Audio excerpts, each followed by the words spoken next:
Maggie and Perloff on the Infinity Sports Network. Well, we weren't all that surprised that Justin Jefferson got paid a lot of money, but what does it mean for the other top wide receivers in the league? Hey, welcome to the show, Maggie Gray, Andrew Perloff. So much to get to. This Justin Jefferson news broke like right at the end of the show yesterday, so we didn't get a full chance to unpack all the tentacles of this, Pearl, and beyond what this means for the Minnesota Vikings, what this means for the San Francisco 49ers and for the Dallas Cowboys, I think is now fascinating. You might be able to add the Miami Dolphins into that with Tyreek Hill, who wants a new contract. But Brandon Ayuk wants a deal. CeeDee Lamb wants a deal. Justin Jefferson just maybe set the high water mark here with $140 million guaranteed. $140 million, 110 guaranteed over 4 years. That comes out to about $35 million. What do the other teams in the NFL who have wide receivers who want contracts, what do they do now? I don't understand. What kind of industry is this where it's just, this other wide receiver got $35 million. I should get $35 million? Jim Rome just signed a multi-million-dollar deal or whatever. Does that mean I should get multi-million-dollar? I do the same thing as him. I do the same thing as Jim Rome. But it's, of course, there's a hierarchy here. I don't care that Justin Jefferson got $35 million. Why should that affect the Cowboys and CeeDee Lamb? Justin Jefferson's better than CeeDee Lamb, so of course he's going to make more money. This next man up thing is weird, and it's weird at quarterback too. Like, why do teams just do this thing where like, well, that guy who's better than you got this amount of money, you therefore have the right to ask for this, or at least agents think that way. I don't know. It just feels like Justin Jefferson signing $35 million. To me, CeeDee Lamb, he could come into the Cowboys and say, hey, look what Justin got. If I'm the Cowboys, I say, you ain't Justin. Okay, but it's not as far away as you might think. I think, because I watch the games. Okay, well, and I watch the games too, but I'll tell you that CeeDee Lamb is probably just as important to the Cowboys offense as Justin Jefferson is to the Vikings offense. In fact, CeeDee might be more important. And that's the Cowboys' fault because there's a Jordan Addison, there's a TJ Hawkinson over in Minnesota, and for the Dallas Cowboys, have fun with Brandon Cooks and Jalen Tolbert. CeeDee Lamb is so crucial to what they do. And again, this is their fault. They're the ones who set it up this way. Right, but so you're paying CeeDee Lamb as a function of the fact that you haven't been able to draft a number 2 receiver? Yeah. So, but yes. that's not a way to build a team. So if you've done a bad job at other spots, that doesn't mean you should overvalue and get stuck in a bad deal with a player. I just don't think you can win like that. Well, you can't say, there's nobody else here, so we have to give all the money to you, because you're going to be stuck with a huge tab at some point for CeeDee Lamb if you give him Justin Jefferson money. Okay, but I will also point out, if I'm on CeeDee Lamb's side of this, I'm saying, all right, you might think that Justin Jefferson's the better player, and he has more yards on fewer receptions because he missed games this year than CeeDee Lamb. They're the same draft class. They were first-round picks. Jefferson went 17. CeeDee Lamb went, 22 or whatever? And they've both made All-Pros. They've both been first-team All-Pros. Justin Jefferson has one more second-team All-Pro. And CeeDee Lamb has definitely had more opportunities to play in the postseason and has come through much bigger in the postseason than Justin Jefferson. So if I'm CeeDee Lamb's people, I'm like, all right, you might eye test this thing. And Justin Jefferson averages more yards per reception than me at 15. But I averaged 12. So it's not like this is this massive chasm in this cavern in between me and him. CeeDee Lamb and Justin Jefferson are closer to each other than I think people might want to admit, care to admit, or whatever. And CeeDee Lamb, I think, is looking at this and saying, all right, maybe he's a little better than me, but not that much. And he's got the numbers and he's got the awards to back it up. I don't know. Justin Jefferson's averaging 98 yards a game. It's like close to the best ever. And CD's at 78 yards per game. That's pretty big. But what about yards per reception? I mean, that's all function of the offense. I'm just saying, like, Justin Jefferson has been way more productive than anybody. CD's got more touchdowns. CD's in tier 2. Okay. But you're saying productive, and you're using some stats, and I'm using others. Like, I'm just telling you what the agent's going to say. That's great, but obviously this is, if you're the Cowboys, just you could say pull up the playoff game last year. Like, who's a better receiver, Justin Jefferson or CeeDee Lamb? So I just think that to say like the contracts are so tied together, to me, is ignoring the quality of player. And we might disagree on the player, or people might disagree on the quality of player. But I just think it seems pretty obvious to me Justin Jefferson is at least a 10% better player than CeeDee Lamb. I mean, we could quibble about that, but it's not enough to say. I don't think it's enough where CeeDee Lamb is not getting in the neighborhood of this money. And neighborhood, sure, but are you is he saying going to top it? I don't know. Equal it? I don't know, but I would also say this: where Justin Jefferson had a hamstring injury last year and missed games, CeeDee Lamb just is coming off his best season. So when you're doing these contracts, aren't you also paying for future performance? And I don't think Justin Jefferson's going to have a drop-off. He's going to be the rookie quarterback next year, unless Sam Darnold wins the job. It's going to be J.J. McCarthy. So you want to also be paying for what you're going to be getting in the future. And I think CeeDee Lamb is showing you're going to be getting massive production in the future. So it's not like if you want to forecast this thing out, I don't think Cowboy fans have to be worried. Like, if you want to talk about that one playoff game against the Packers, well, Justin Jefferson played one playoff game against the Giants and had 7 receptions on 9 targets for 47 yards and no touchdowns. He didn't exactly blow the doors off of a playoff game either. So, the other thing, CeeDee Lamb's only had one really fantastic year. I mean, CeeDee Lamb's never been. You're playing for one great year too. Justin Jefferson has stepped into the league and was just amazing year after year after year. Well, I think CeeDee's had 2. He had 135 receptions last year, and 107 the year before for 1,400 yards, basically. That's not nothing. Okay. And 9 touchdowns. Like it's not nothing. The first time he was ever vying for the lead in reception yards was last year because McCarthy took over for Kellen Moore. And also it was a function of targets too. All the other receivers just disappeared in Dallas. So it left CD with all these opportunities. You have to, and now, I don't have the Pro Football Focus numbers. Wide receiver is a position that's so dependent on targets. And obviously it's very confusing. Like, you're right. Quibbling about numbers is almost a waste of time because if you throw to the guy 50 times a game, he's going to have a lot of yards. If you don't throw to him, he's not. So it's a function of so much else going on here.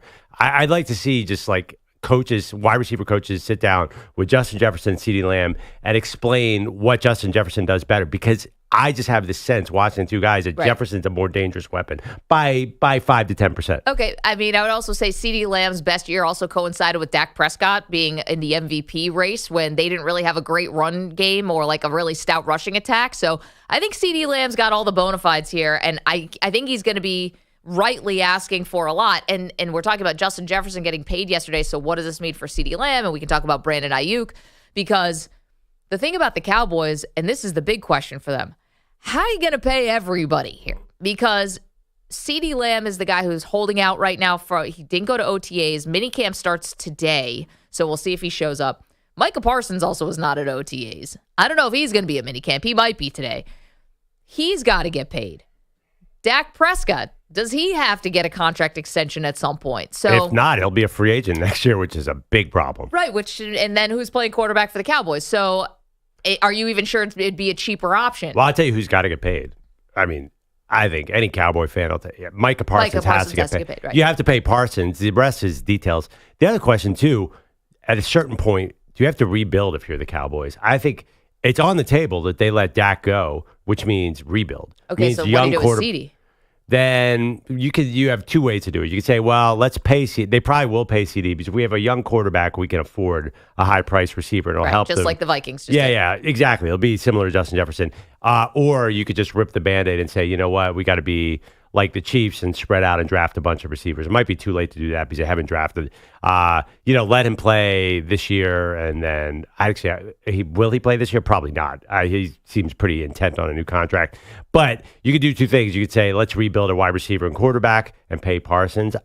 I don't know, honestly, where are they going with these 3 guys now anyway? Don't you think there are people in Dallas's front office say, we can pay Dak, we can pay CD, we can pay Micah Parsons, and we'll be 12-5 and get bounced in the first round of the playoffs? At a certain point, do you have to say, well, maybe there's a different strategy here? Well, yeah, but then who's playing quarterback for me? Like, let's not forget what the most important question is when it comes to any NFL team is who is playing quarterback for you. And so to say, all right, we're going to start over, you're going to let Dak go. I mean, look at what happened with Minnesota. In some ways, depending on how J.J. McCarthy works out, they may have gotten lucky because they were picking in the top half of the first round in a draft that had like almost unprecedented amount of quarterbacks go in the first round. They got a quarterback who threw 22 touchdowns last year. You can find that every year. Okay, but again, I think in some ways they kind of got, I want to say a little lucky because, again, I have no idea how J.J. McCarthy is going to be. But they got we haven't seen 6 quarterbacks go in the first round since like the 1980s. Right, and they just happen to be looking for a quarterback in a draft that had a lot of different flavors of quarterback. If you are the Dallas Cowboys, you're not going to win 4 games this year. You're definitely winning, 9, 10 at the bottom half. So you're picking late in the first round. Good luck with all that. Go to time capsule back to last January. The Cowboys get blown out by the Packers. Right.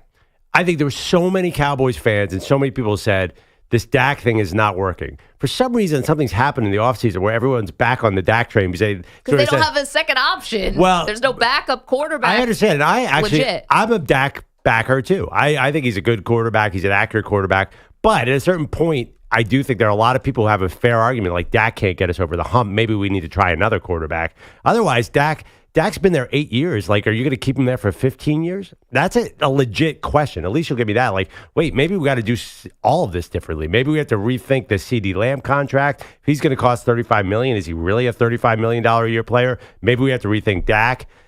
Each of these wide receiver situations is different. It's all tied into team building. And I just wonder if the Cowboys, if they pay CeeDee Lamb $35 million tomorrow, are they in a stronger position or a weaker position? Well, I think maybe a weaker position. Well, it always is going to hurt your depth when you have to put so much money towards just a couple different spots, but you've already gone basically in on Trayvon Diggs, and now you're going to have to go in for Parsons, and so you're going to have this good defensive side of the ball, and then your offensive side of the ball is going to be totally weak. Like, in this day and age in the NFL, that's a really hard thing to pull off. So, and again, we're talking about the fallout from the Justin Jefferson contract and what this means for the Cowboys. We could definitely talk about what it means for the 49ers because Brandon Ayuk's looking for a new deal. He was also in that same draft class. He was also a first-round pick in that class. But I just, if you could tell me what the Cowboys are actually doing at quarterback, and you can't say find an undrafted Tony Romo or find a fourth-round Dak Prescott because that's like, you're lucky as a franchise that you get two of those in a lifetime, let alone two guys back-to-back. Like, that's not a strategy. Well, you know what's interesting? I was thinking about the Cowboys situation. The 49ers have a similar situation when Brandon Ayuk is unhappy with his contract. They are cold. They go out and they draft a receiver in the first round. I'm actually surprised the Cowboys could have done that to CeeDee, too, and said, you know what? CeeDee, you don't like your contract? We just drafted Xavier Worthy, who went to the Chiefs. Like, why did the Cowboys draft a receiver to pressure the contract to CeeDee like the Niners did?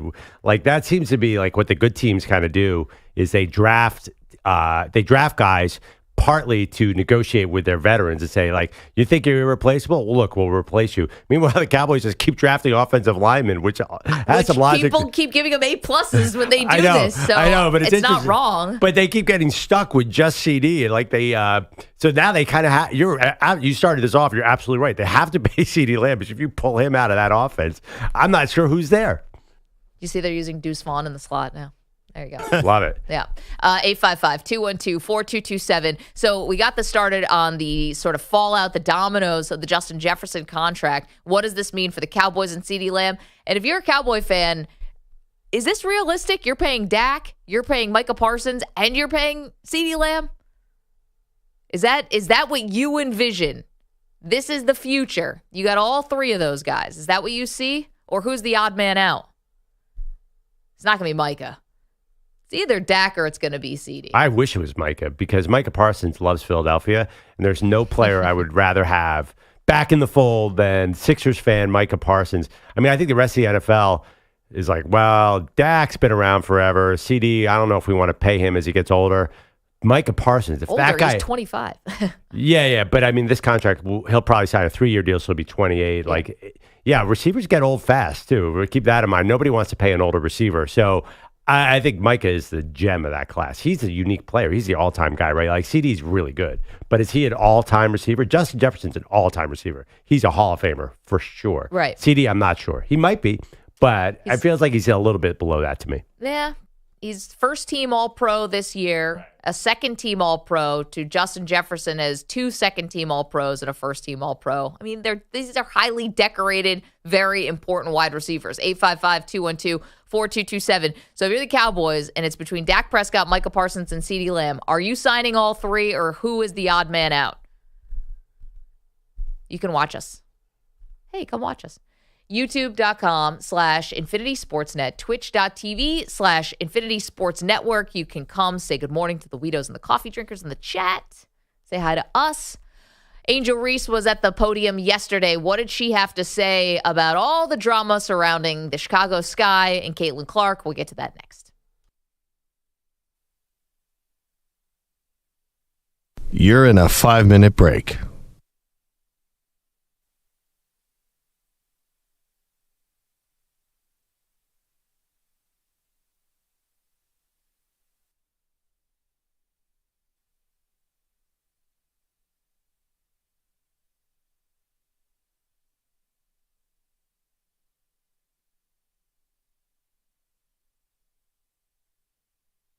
4 minutes, 30 seconds remaining.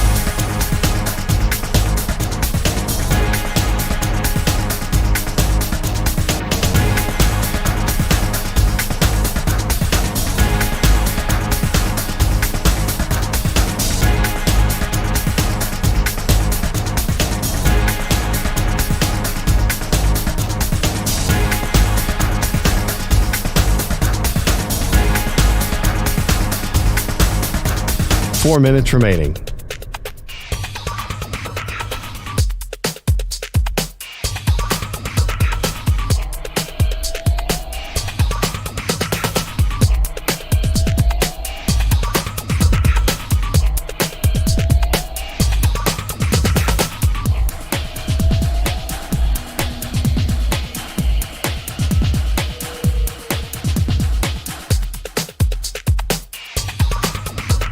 Three minutes, 30 seconds remaining.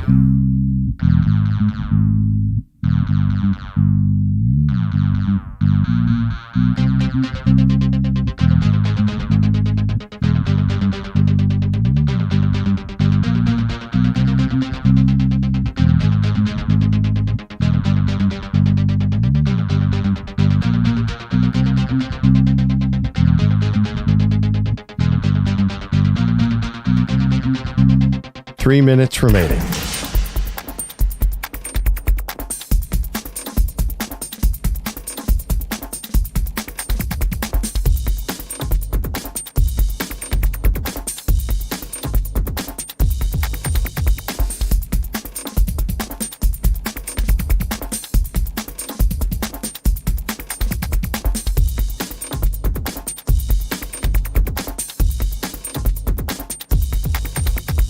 Two minutes, 30 seconds remaining.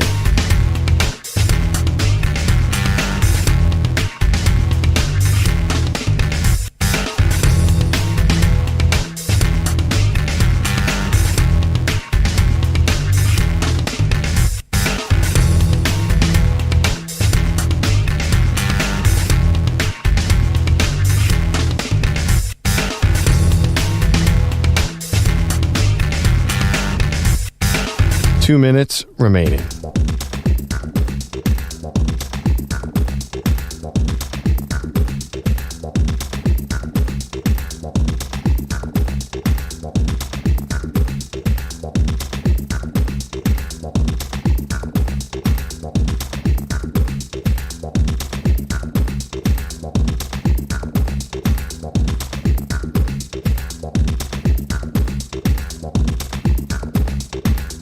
One minute, 30 seconds remaining.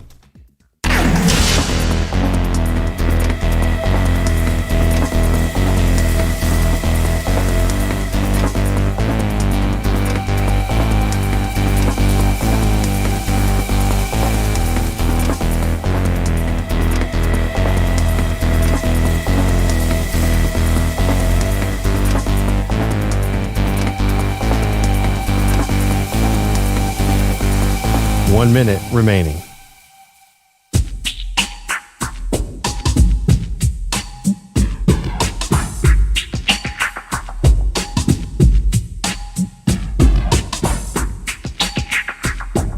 .45 seconds remaining.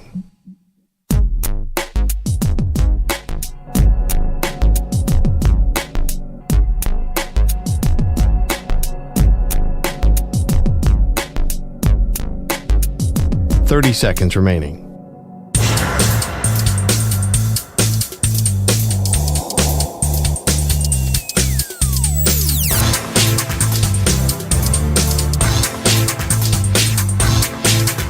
.15 seconds.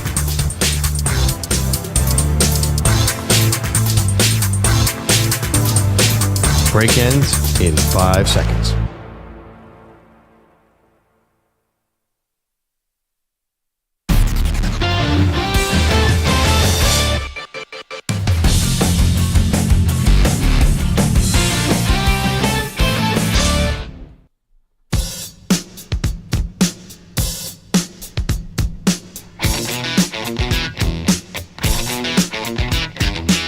Back on Maggie and Perloff. It's the elbow shove heard around the world. Yeah. Kennedy Carter shoving Caitlin Clark. His just touched off a lot of discussion Did you around. see the Chicago Tribune yesterday, the Yeah, editorial? yeah. Wait, I was Said it would've actually been going to text that to you. Was that serious? Was that the Onion? I don't understand what is happening. No, I know it was serious. No one put their name on it, though. It was like the editorial staff. What was their point in that? I don't understand where they were going with that. That if this had happened outside of basketball, this would have been really serious. Like, you got to be a little more, a little smarter about how you're treating Caitlin Clark. I don't know. Did they mention that Caitlin also sold the foul too? I So know if you're and actually, yeah. if you're standing there, say you're standing by the water cooler, Maggie, and I walk up and give you an elbow shove, just maybe I'm like, "Hey, Maggie," and you're not expecting, you fall to the ground. Am I going to prison? Well, I would definitely flop and see if Scott Foster is reffing the game. Yeah. And see if I can get you're going to try and get to the free line. That's your side. You're This going to is try my and strategy. get your points. Yeah, of course. That is. I saw that column. That's the stupidest thing. But that's what's happening with this Caitlin Clark story. I'm sorry, we're getting to hyperbole territory, and people are ending up in funny places. Yeah, they are. It seems like we're not really sure how to talk about this one. And I think it's okay to say it's not all one thing. You know, these stories are layered. And I think that we've been talking about Caitlin, and is she polarizing? I guess she's kind of polarizing, or her success, I guess, is what maybe is more polarizing. Right. Like, she's not really saying anything that's polarizing. It's just her presence is polarizing to people. Yeah, I think so. But this is going back to the national championship game from 2 years ago, right? Or even 100%. before that with the Final Four, when she did the John Cena to the South Carolina team. And then in the championship game, Angel Reese did it back to her with the ring finger. Yep. And that set off a crazy thing. And then the fact these two teams met again in the Elite Eight last year, Caitlin Clark gets the revenge. Now she's the number one pick. Her and Angel in the same class. It does get a little, the talk around this is getting a little funny. Okay, so here was Angel Reese yesterday. We're not exactly sure the question she was answering here because we don't have that on the video. But she starts talking about the growth of women's basketball and how it all started with that national championship game 2 years ago. It all started from the national championship game, and I've been dealing with this for 2 years now. And understanding, like, yeah, negative things have probably been said about me, but honestly, I'll take that because look where women's basketball is. People are talking about women's basketball, but you never would think that we'd be talking about women's basketball. People are pulling up to games. We got celebrities coming to games, sold out arenas, like just because of one single game. Okay, so she wants to get some credit here, Angel does, for her part of this, the part she's playing, which is her rivalry with Caitlin Clark. I'll take the bad guy role, and I'll continue to take that on and be that for my teammates. And if I want to be that, and I know I'll go down in history, I'll look back in 20 years and be like, yeah, the reason why we watching women's basketball is not just because of one person. It's because of me, too, and I want y'all to realize that. Okay, so listen, I get it's like weird because you're a rookie in this league. You haven't done almost anything. Why do you also want to take credit or clout here? But I can understand maybe where she's coming. First of all, Angel's going to say it, right? That's what we like about her. She's got that it factor. People want to hear what she has to say. But I think it's because there's been a lot of talk, and Pat McAfee was definitely one of them yesterday, if you didn't see his clip from his show, where he's basically saying Caitlin is the only reason why people are watching. And I think Angel wants to say, well, our rivalry really helped this phenomenon. Like, Caitlin, of course she's part of it. Everyone will say that she's part of it. No one's saying it's not Caitlin. Everyone is saying it's Caitlin. But I don't think it's unfair for Angel to say, I'm playing a role in this too, because rivalries help every single sport. You know, I do wonder, though. Yeah, I totally agree with, like, that championship game took everything to the next level. I totally agree with her. Yeah. But there's no Angel Reese, Caitlin Clark rivalry anymore. Like, it was on one of Angel's teammates who elbowed it. Like, honestly, the fact that they play different positions and they're both on crappy teams, like, I don't know. This is not exactly going to be Ali Frazier going back and forth. Feels like they are.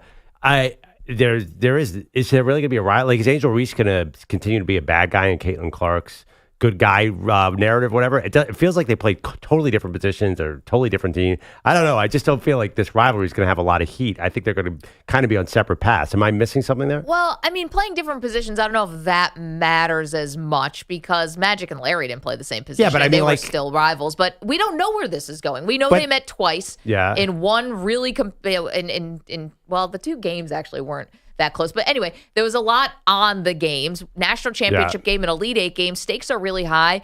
and into the league, like, does the rivalry immediately pick up where it left off? Like, kinda. Even though it wasn't Angel, it was her teammate, and then Angel's like clapping demonstratively as Caitlyn gets knocked to the ground. So yeah, I think it's still going. I don't know, because first of all, I feel like Angel was a bit of an afterthought in this whole story. I mean, she was clapping, but it wasn't really about Angel. This flagrant foul on the weekend in the Chicago Indiana game. The other thing too is bird magic. If that's what we're doing, like. I just don't think, and Angel Reese I watched a little bit of it. She's an amazing offensive rebounder. She's crazy good at that. It just doesn't feel like she's going to be like the bird magic. I don't know. It feels like Clark's going to be a singular superstar on our team, and there's other people who are along that level where Reese was the 7th pick in the draft. Like, she wasn't the 2nd pick, right? So I don't know. It just feels like a bit of a forced rivalry. I don't see this being like a real rivalry in any real sense. And I do think different positions matters. They're not going to cover each other. No, I don't. I think this is almost as organic as it can get. Yeah. I mean, these are two players who were elite in high school and have been parallel with each other for a while. But we're never going to see them we're not going to see them in a final anytime soon, are we? Well, no, because aren't they in the same? Oh, even so, but they're both. I mean, because they're both bad. Like, yeah, because they're not very good. Maybe not, but okay, but maybe I'm not. Maybe I'm being impatient. I'm like, if you want to say you're Bird Magic, but I mean, Bird and Magic came in the league and were immediately in the finals. Okay, that's like year one, and had really good teams around them. Yeah. No, I know. That's like that kind of helped the whole thing. You might have to be a little patient here, but you don't think that this incident definitely ratcheted things up, whether it was directly Angel or not. And I can't wait for the rematch. Is going to be on Father's Day at noon. So I don't know, but like Angel didn't hit her; it was somebody else. And I think Kennedy Carter hit her because she had been trash talking with Caitlin Clark. She wasn't backing Angel Reese; like she had nothing to do with this. Oh, I don't know. I think it's all in the stew. I don't think so. I think she was mad because there was a loose ball on the other side, and Caitlin said something to her after this battle for the loose ball, and she was upset about that. And I honestly think Angel Reese had nothing to do with this little fight. Do you think it was because she was backing Angel Reese in some kind of rivalry? Wait, well, hold on. Am I getting this straight from you? You don't think there's a rivalry between Caitlin and Angel? No, not in the WNBA. No, I don't think there's a rivalry. Huh. In the WNBA, like honestly? Well, they've all been there for about 10 games, so maybe we should give it a little bit. But you realize there is a rivalry between the two women. There was. Interesting. Yeah. I mean, I don't think like that's what's fueling this. Like everyone's tuning into the WNBA to see Angel Reese and Caitlin Clark go head to head because you're not going to get that, right? Well, you are. I mean, they're going to play each other again in 2 weeks.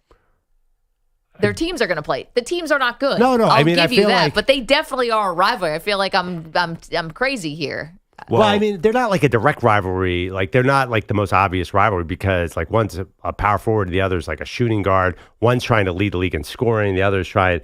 I don't know. It just feels like an odd rivalry to me. I don't think they're going to really like match up. It doesn't seem like their championship timelines are going to be the same. Like they could be, but it feels like to be a rivalry, like that both teams have to be good, like they have to be competitive. That feels like a long way away to me. Right, like you said, like people will lose interest in Caitlin Clark if she never starts to win. I kind of agree with that.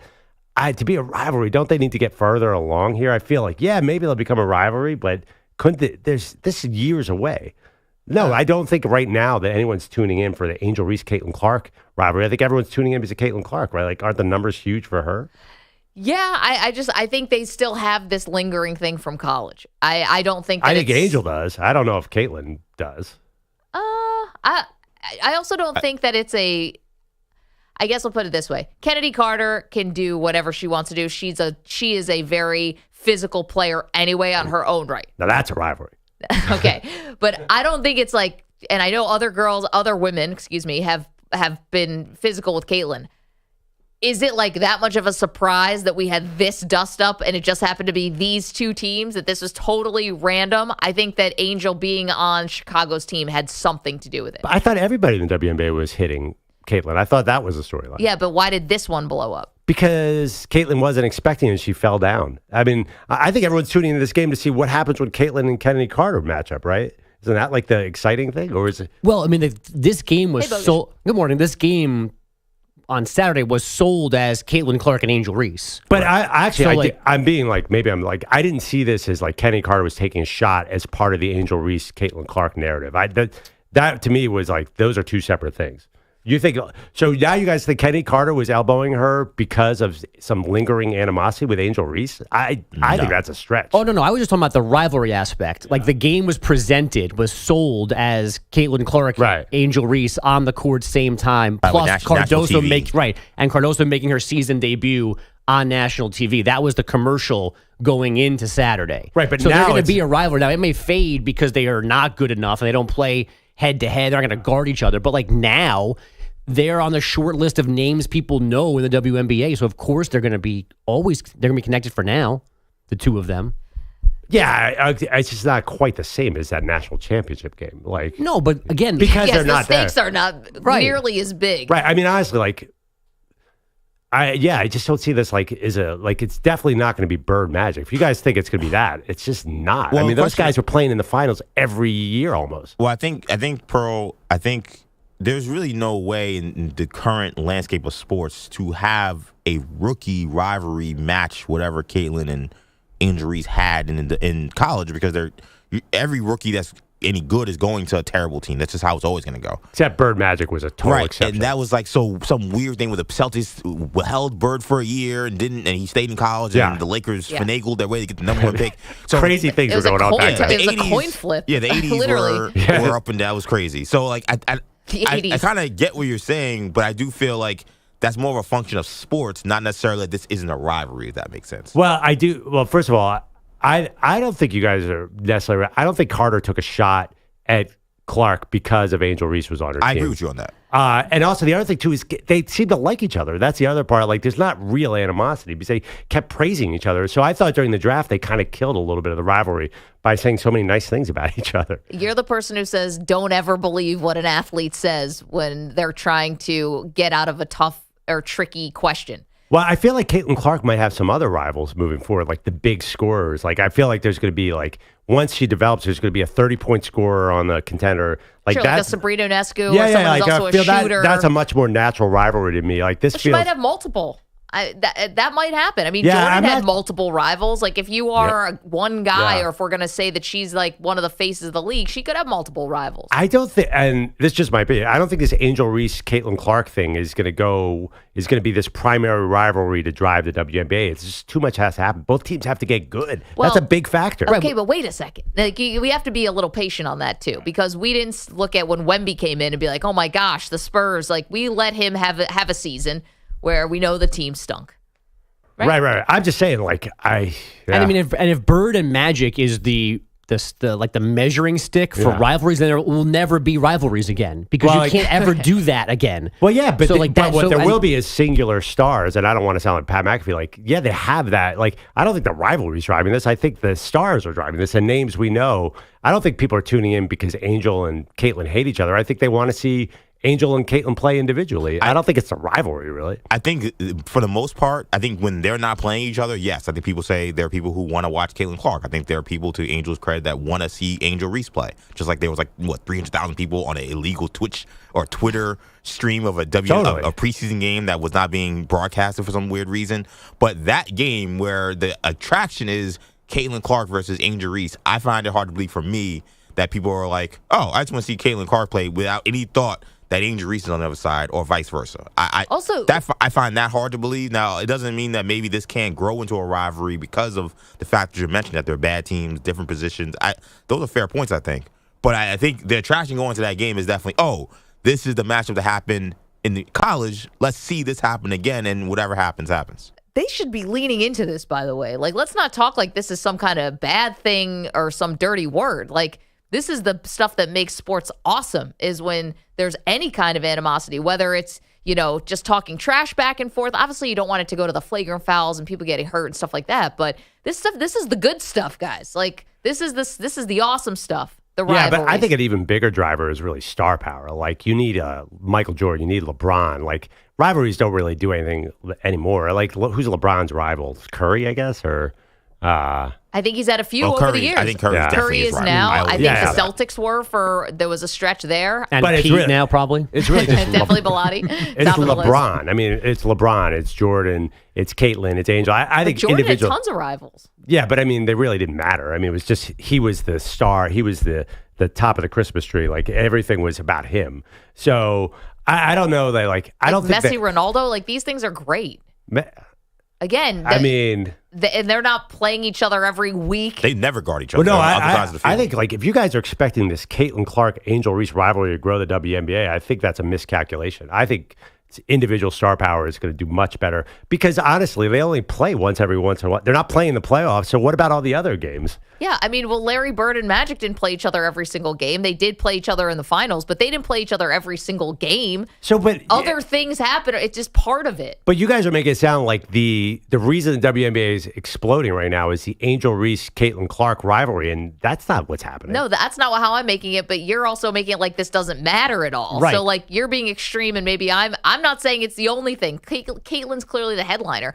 But I understand where Angel's coming from, and this is where it all started. She said she wants her credit for this moment. Like, Angel also wants to be, she's saying in 20 years, they're going to remember that I was here as the foil, essentially. And to be fair to Perloff's point, I mean, I think Angel needs to also understand that, yes, this explosion did happen with that game, and everything changed with that game. But it's because you attach yourself to a supernova star. Let's be real. I mean, Angel Reese is a very good player. She's not the caliber player of Caitlin Clark. And yes, you provide that foil. But if Caitlin Clark wins that game or LSU doesn't get to that Final Four, we don't go into this WNBA season, wondering what's happening when Angel Reese plays in Caitlin Clark. No one thinks about that.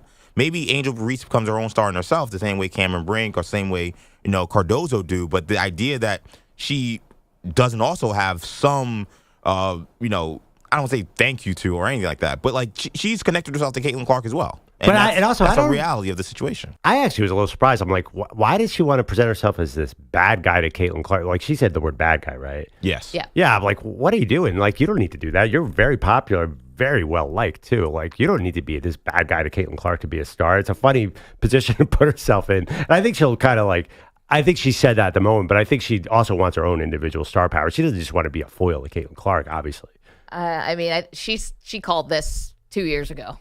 The Caitlin was, the one that everyone was cheering for, and she was the party crasher. I think she's done a great job in her own right, carving out her own brand. Again, it wasn't Caitlin who announced she was going pro in Vogue magazine. It was Angel. And it wasn't Caitlin in Cardi B videos, while they're still in college. Like, there's all different aspects of Angel Reese's celebrity that are undeniable. Yeah. In terms of her being a megastar. Also, just there's levels to it. We should get to some headlines here because we've exhausted that topic. But you're welcome to weigh in. 855-212-4227. It's a never-ending, interesting dynamic. Bogus, what do you have for us? I got headlines sponsored by Progressive Insurance. Protect your home and auto. Save when you bundle. Get a quote at progressive.com. Let me add Tyreek Hill to the wide receiver conversation you guys had to start the show. Just 2 years ago, he was the highest paid at the position. Now he's outside the top 5. Teammate Jalen Waddle makes more than him. Agent Drew Rosenhaus told Miami TV's Josh Moser yesterday they've been talking to Miami's front office about a new deal. I'll also reiterate that Tyreek has said that he would love to finish his career here with the Dolphins. So without getting into any more specifics, the Dolphins know how we feel. Hill will make $19.7 million for the coming season. His $25 million annual average value well below the $35 million now for Justin Jefferson. The Panthers and Charlotte officials announced an agreement yesterday for the first major renovations for Bank of America stadiums that opened in 1996. The plan still does need city council approval. It calls for $650 million in public money, $688 million from owner David Tepper. But didn't they try to build something else, like a practice facility or a different? He tried to build something else and they just abandoned the project. I think you're right. Yeah. Yes. It was kind of one of the laundry list of LOL David Tepper situations. Yeah. Yeah, just abandoned a site, like half built somewhere. That sounds right. It's It was a practice facility, I think, right? Was it? I thought so. I'll forget the details on that.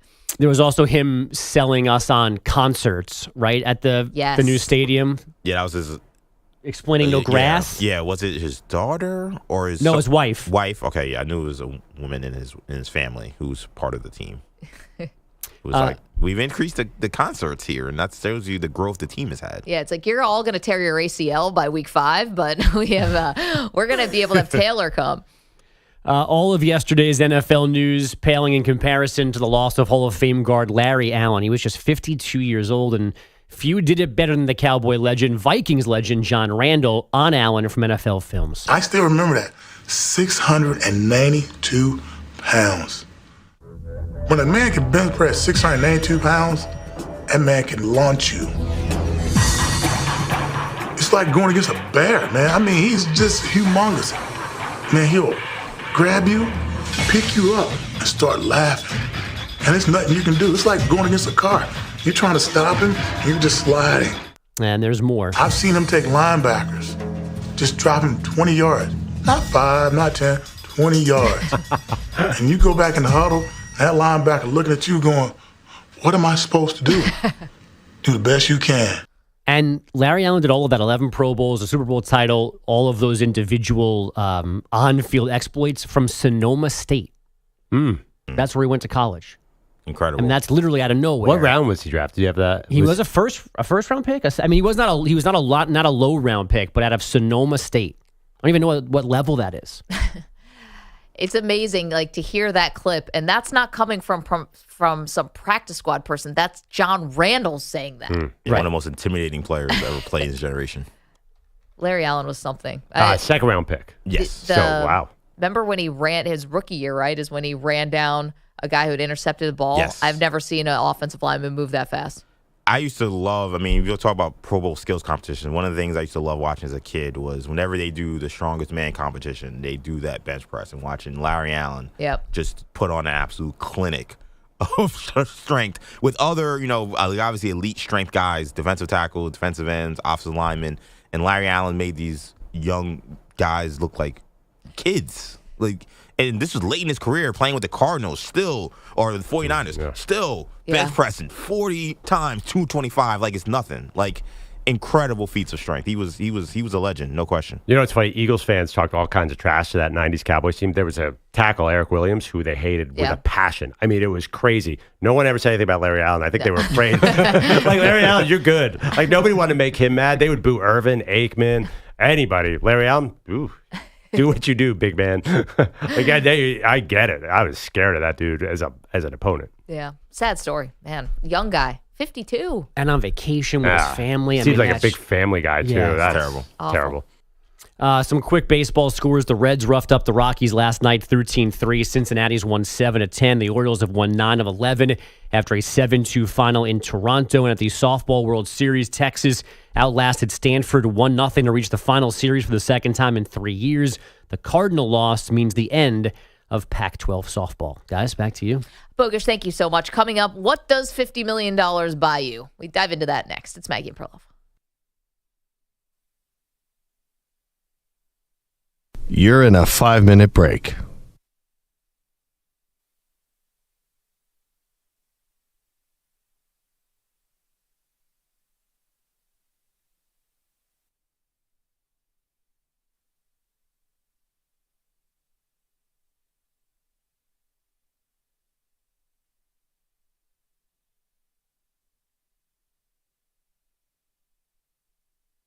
Four minutes, 30 seconds remaining.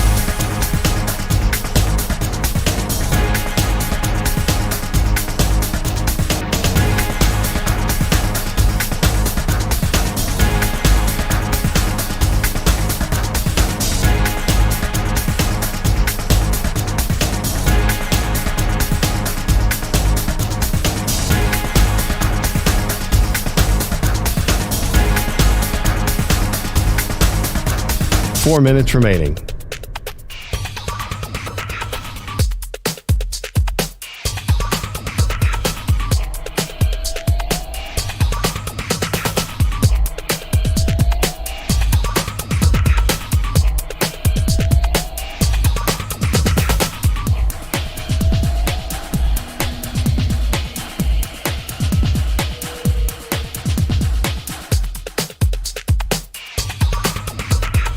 3 minutes, 30 seconds remaining.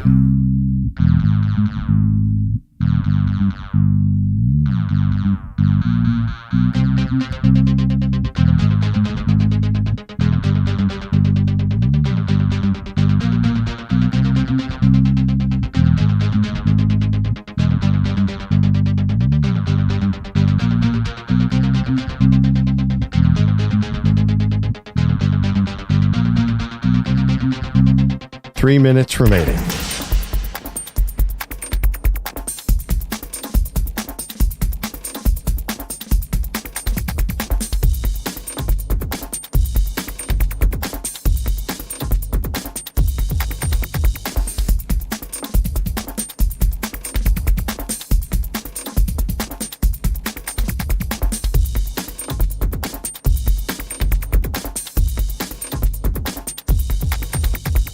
Two minutes, 30 seconds remaining.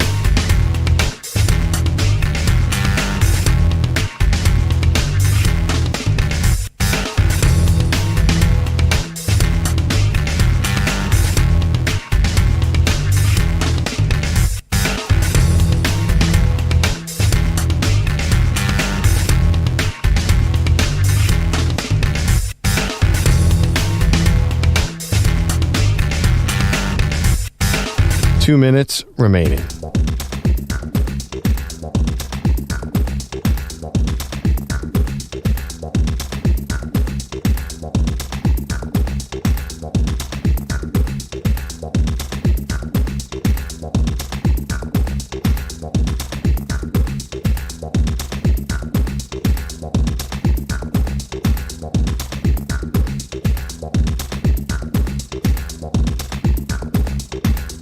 One minute, 30 seconds remaining.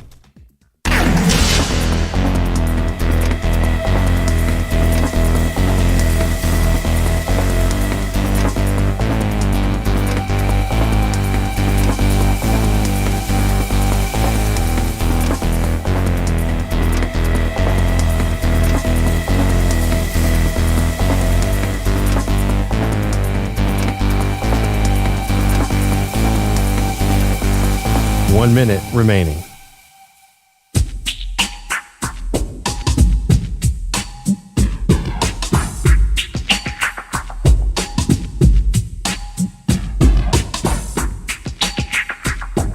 .45 seconds remaining.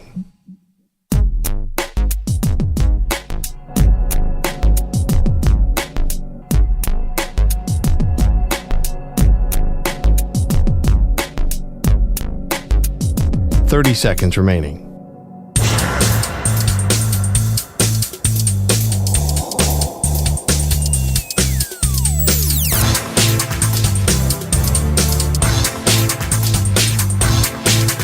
.15 seconds.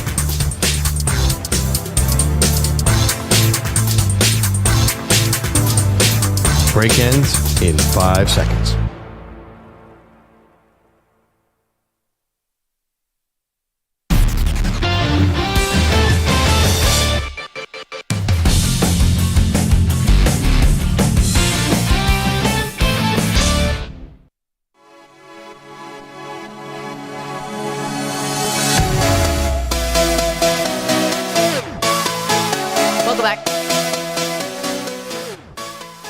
Well, Justin Jefferson really stole the headlines yesterday, Perloff, with his record-breaking contract, the highest ever guaranteed money for a non-quarterback, $110 million. He's not the only contract situation that's kind of looming out there, lurking out there. Of course, we've got CeeDee Lamb, did not show up to OTAs. We'll see about minicamp. Brandon Ayuk, same deal. Mm-hmm. Micah Parsons, same deal. T. Higgins, same deal, maybe on a little bit different scale. And then you also have Trevor Lawrence, who is, along with Tua, the next quarterbacks who are in line to get massive paydays. Yeah. So here was Trevor. He is aware of the contract negotiations. I'd hope so. And he's confident they're going to get a deal done. Yeah, obviously I'm aware of what's going on, but I try to keep my focus on, doing my job out here. I have full belief that that'll take care of itself, and that's not something that I need to worry about. That's why I pay people and hire people to do that for me. So that's not my job. But, obviously I know what's going on. I'm aware of the situation. I think that's important too. But, yeah, I try to keep all my focus and energy on being the best player I can be to help us win. I mean, it's a fine answer. I'd hope you'd be generally aware if you're in line for like a $200 million payday. More from Trevor Lawrence. His preference is to get the deal done before the season. I mean, yeah, I think that would be ideal, just to put it behind us and keep moving and feel good about that going into training camp. But either way, like I've said before, I have the same job. So, I can't always control all those factors, but I have the same job to do either way. But yeah, I mean, I would, of course, that'd be ideal is to get it done, as soon as you can and kind of move forward. Yeah, it's like, would you like the $200 million now, or maybe at some future unknown date? It's like, well, I'll take it now. Again, all this makes a lot of sense, Perloff, but if the quarterback contracts go as we sort of expect them to go, the next guy who gets paid, especially at the level and at the age that Trevor Lawrence is at, you would expect it generally tops the last guy, and that would be Joe Burrow with $55 million per year. The problem is Trevor Lawrence hasn't played as well as Joe Burrow. So do you think that he will top Burrow, or is there some other middle ground here? He doesn't have to top Burrow, does he? I think Burrow topped Herbert, and Herbert topped Lamar Jackson. Well, I guess they're about tied. Lamar Jackson topped Jalen Hurts, and Jalen Hurts topped Kyler Murray. If you're talking about average per year, I would give Trevor 51.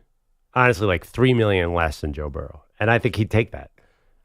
First of all, let's look at the tax implications. He's in Florida. No, I'm just kidding about that. I'm not going to start that conversation. But don't you think Trevor would be fine at signing off at 50? He doesn't have to top. To me, he doesn't have to top Joe Burrow. And I'm sorry, that's like the going rate. It's a no-brainer. Like Tua is a whole different story. Trevor Lawrence, there is no doubt they want to sign him.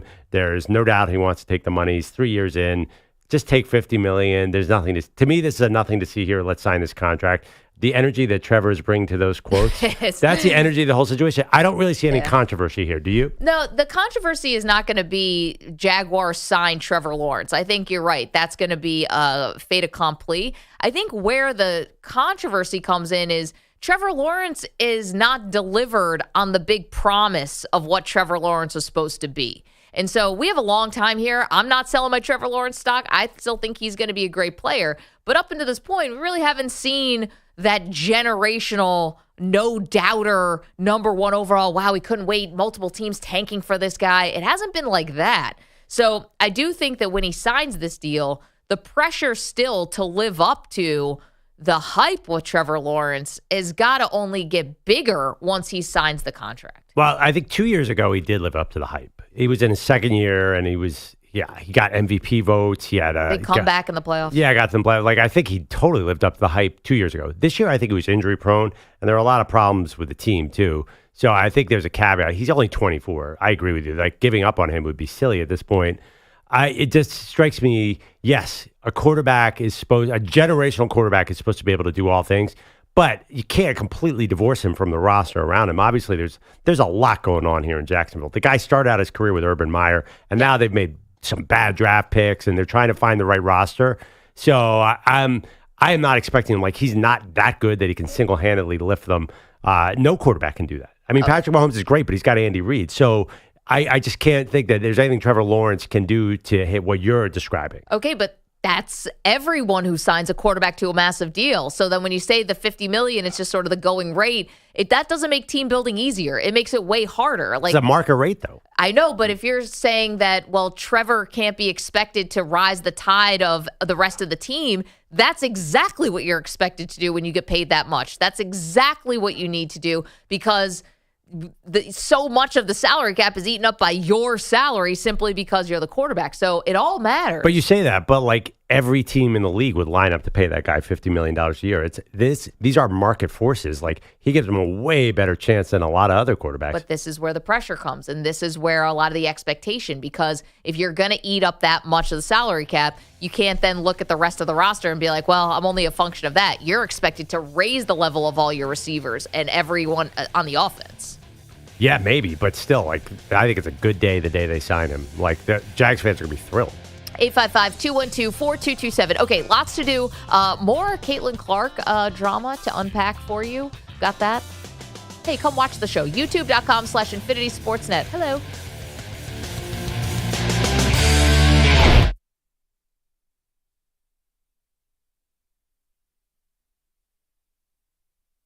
You're in a 5-minute break.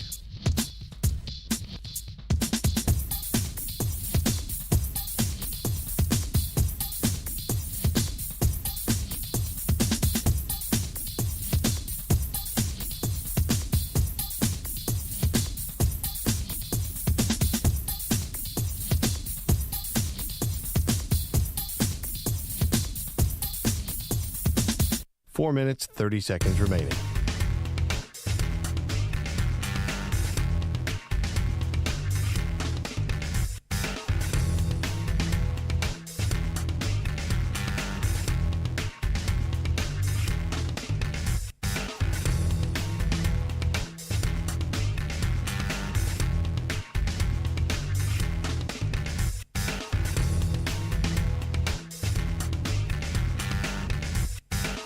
Four minutes remaining.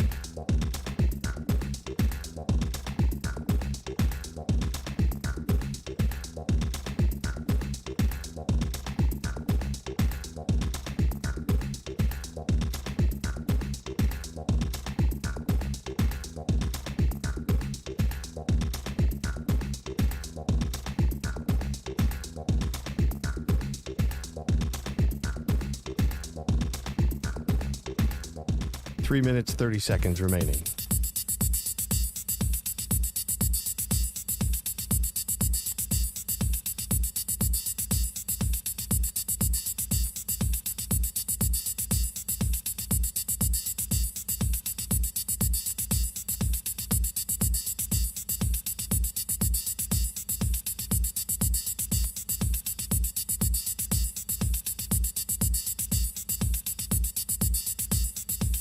Three minutes remaining.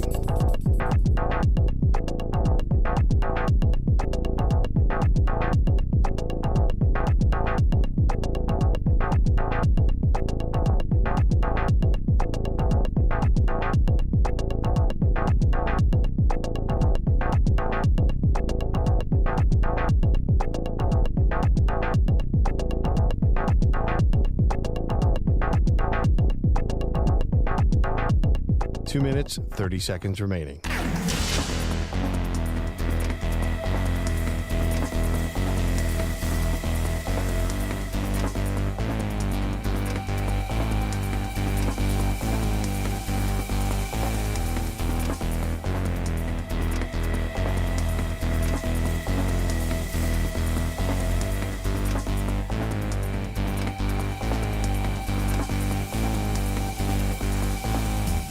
Two minutes remaining.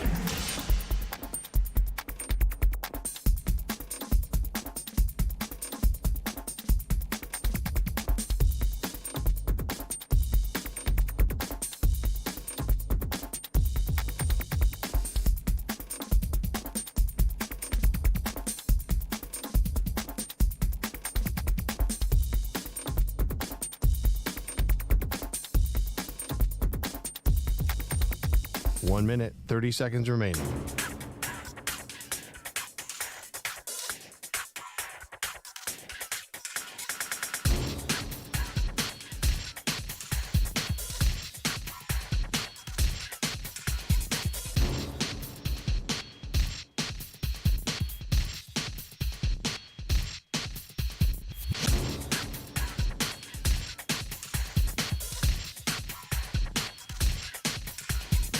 One minute remaining.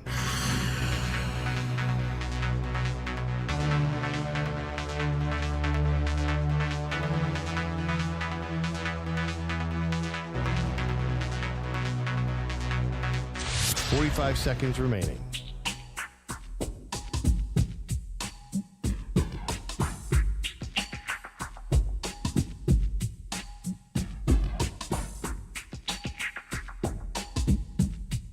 Thirty seconds remaining.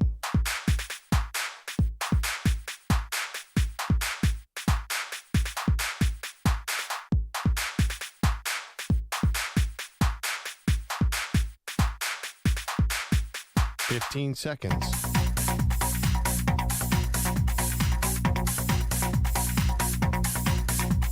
Break ends in 5 seconds.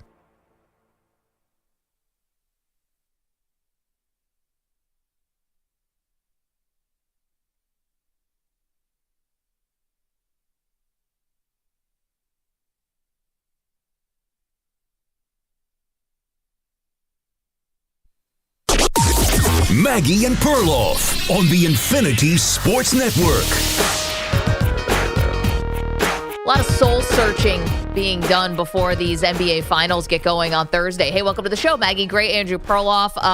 Kyrie Irving doing a lot of soul searching. Obviously, he's with the Dallas Mavericks now, and they're playing the Boston Celtics, and he has a very, you're the writer here, Perloff. I would say a checkered history with Boston, a toxic history with Boston. Oh, my God. Just a terrible history. No fan base hates a player more than Boston fans hate Kyrie Irving. I think that's the number one hate relationship in sports. Sports hate. The sports hate, sure. Well, actually, no, they hate. I mean, or hate. I don't know. I've heard Boston people like, man, Kyrie makes them mad. He does because, and let's just go into the way back machine for a minute, which is Kyrie Irving wins a title with the Cavaliers, then they fall short in the follow-up year. He wants to kind of spread his wings, kind of be out from the shadow of LeBron James, asks for a trade, specifically goes to Boston. It looks like they're kind of building something here with Tatum and Brown and Kyrie for very injuries and other things ends up not being part of a team that went to the Eastern Conference Finals maybe a little bit too early, I guess might be the thought, because Tatum and Brown were so young, and then doesn't show up to playoff games because he was getting surgery on a deviated septum. So this was like a non-emergency surgery or something that thought could have been there to support the team.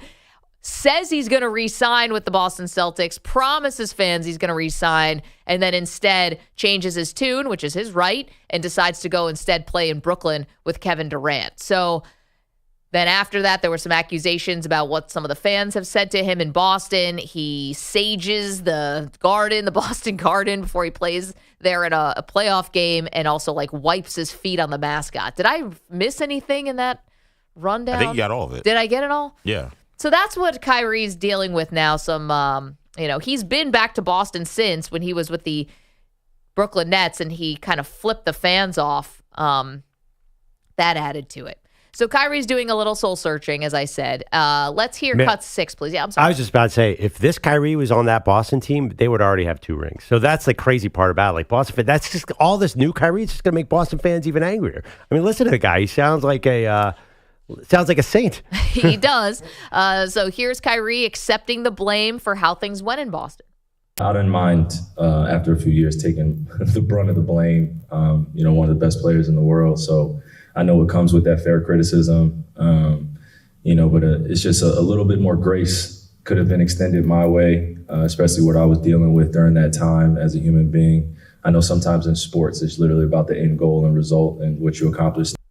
Yeah, I mean, that's a funny one. He's like, I am one of the best players in the world, just sort of reminding them, like, I am awesome, but I do take responsibility. He said he's grown up a lot since those Boston days.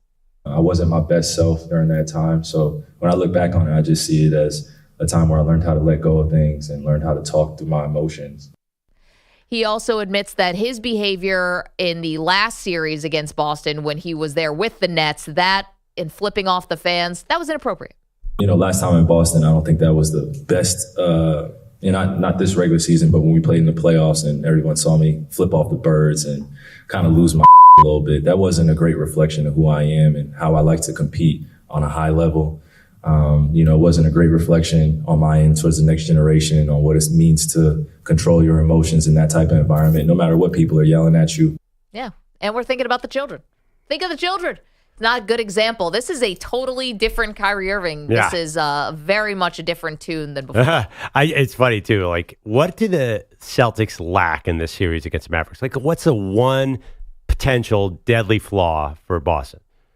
They don't have a closer. You know who'd be a great closer for them? Oh, boy. Don't Kyrie Irving. Oh, my God. Don't rub it in. They must be like Tatum and Brown, must be like, oh, man, if we had this Kyrie, the Kyrie who is wonderfully sharing the ball with Luka Doncic and feels like his ego is not even a factor at all. If that guy was in Boston, that team would be amazing. So I understand. I think Celtics fans are really angry at Kyrie. The other thing, too, the expectation of that team was so big. Yep. The Celtics have been collecting picks and doing all these brilliant moves to build a champion, and then they needed one final piece, and it was very clear that final piece was Kyrie Irving. And that final piece came and went before it equaled a championship. They've come close, but I think that the expectation is another reason that Celtics fans hate him. They really thought he was going to bring him a title. No doubt. And I think you're probably right. I mean, he might have. Listen, they would have run into the Warriors a couple times. That would have been very tough. Those Warrior teams with Durant were crazy. But, I mean, that would have been an awesome team. He should probably be there now. With Brad Stevens as the head coach. Maybe he should even be there now. But you know what? We're asking the question, who has the most to gain in these finals? And, in terms of reputation, Kyrie's always been an excellent basketball player. Injuries have really sidelined it. Off the field stuff has sidelined it. But in terms of basketball, he's respected by his peers and all of that stuff. Off the court, he probably has the most to gain. And I think that's why he's giving quotes like this. And maybe he really feels this way. Right? Yeah. I have to show people that I am a different person than how toxic it was in Brooklyn and how bad it got in Boston. So off the court, I would say Kyrie has the most to gain. On the court, in terms of basketball legacy, it's definitely Tatum. You might want to say Luka, but I think it's Tatum, and I don't even know if there's a close second. I don't even think Jaylen Brown's getting nearly the amount of pressure that Tatum's getting. So for Kyrie off the field, or off the court. For Tatum, on the court. Yeah, I totally agree with that. The thing about Tatum, though, is he good enough to deliver on that? And my hunch is no. There's a reason he's not considered one of the top 3 players in the NBA. Because he's not one of the top 3 players in the NBA. He's going to need a lot of help to get out of the series. Like, he'll have a big game or two, but I don't think he can single-handedly carry this team to where they want to go. So if that's the definition, like, he's not going to equal that impact. He's not that kind of player. He's not Luka. Okay, but if he has a great finals, we're going to be looking at him in a different light. If he averages 30 points a game and shoots 50%, then yes. But I'm telling you right now, it's not going to happen. I just think his game is too limited to take over. Like, eventually, if he starts to get hot, then the Mavericks are going to figure out a way to slow him down. Where Luka, if he starts to get hot, there's nothing you can do. So I just think they're different players. I mean, I'm already dooming Jason Tatum to failing in this experiment. This is leaving no wiggle room for the team that is definitely the favorite in the series. Would you be shocked if Jason Tatum was the reason, like the sole reason the Celtics won, in the same way that Luka Doncic will be possibly the sole reason the Mavericks win? I'd be so surprised. Well, but isn't it also just about winning, right? Like, Tatum has the most to gain because he's already been to a finals and now needs to win. How it looks and whether Brown has a lot to do with it, or Porzingis or whatever. Tatum's still the number one guy. So you're saying even if Jaylen Brown is the hero of this finals, or Drew Holiday or Derek White, all Tatum needs is a W, and he's fine. And but that doesn't make any sense. Well, I mean, I don't think that he's going to go down as. I think they are going to win a title eventually. I think agree. It's probably going to be this year, but it's not the same. Like, as far as who has the most to gain in this finals, Kyrie Irving off the court, Jason Tatum on the court. Flip side here, Luka, to me, not really. It seems like he's sort of been anointed because of this playoff run that he's already a top 3 player.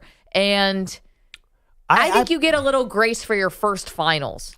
I hear you. I do think, though, if he wins this, I mean, listen, all of a sudden Joker won one and he got elevated to a totally different level than we ever expected. I think in some ways, I think he does have a lot to gain. He could become the face of the NBA. He could be universally considered the best player. I think he passes Joker as the best player. How does that happen? Because we're prisoners of the moment. But yeah, that's not real, though. Well, he's already definitely in the top 3. I mean, the MVP voting shows that. I mean, he's right there. It's been a couple years on. His numbers are insane. Sure. He's definitely going to start winning MVPs. If it's really him or Joker, who else is even in the conversation right now? Because LeBron's older. But Giannis has been hurt. It's hard to put Giannis in that conversation. It is. Yeah, no. Yeah. I mean, Giannis, he was all NBA, I believe, this year, first team again. Yeah, I mean, Shai Gilgeous is too young, and he's a different player. I don't know. Anthony Edwards had a moment here. I think that's a good one. Let's wait till we hear if Ja Morant's ever going to make his, big comeback. Your guy, Joel Embiid, was just the MVP last year. Those guys are not Luka. There's a argument breaking out in our chat, youtube.com/InfinitySportsNet, about whether Celtics fans actually hate Kyrie still or don't. Our own Andrew Kaplan, big Boston Celtics fan, he said fans do not hate Kyrie. Very happy he's not on the team anymore. What? Or Matthew said, there still is hate in Boston for Kyrie, but it's not the same level as 2022. Okay. Yeah, it used to be. I remember that when he would go there, oh my God, that was really vicious. I think they still hate him. I'm surprised to hear this. If he toasts them, they're really going to hate him. Yeah, there's still a lot more to be written on this whole story. 855-212-4227. The person who has the most to gain from these finals.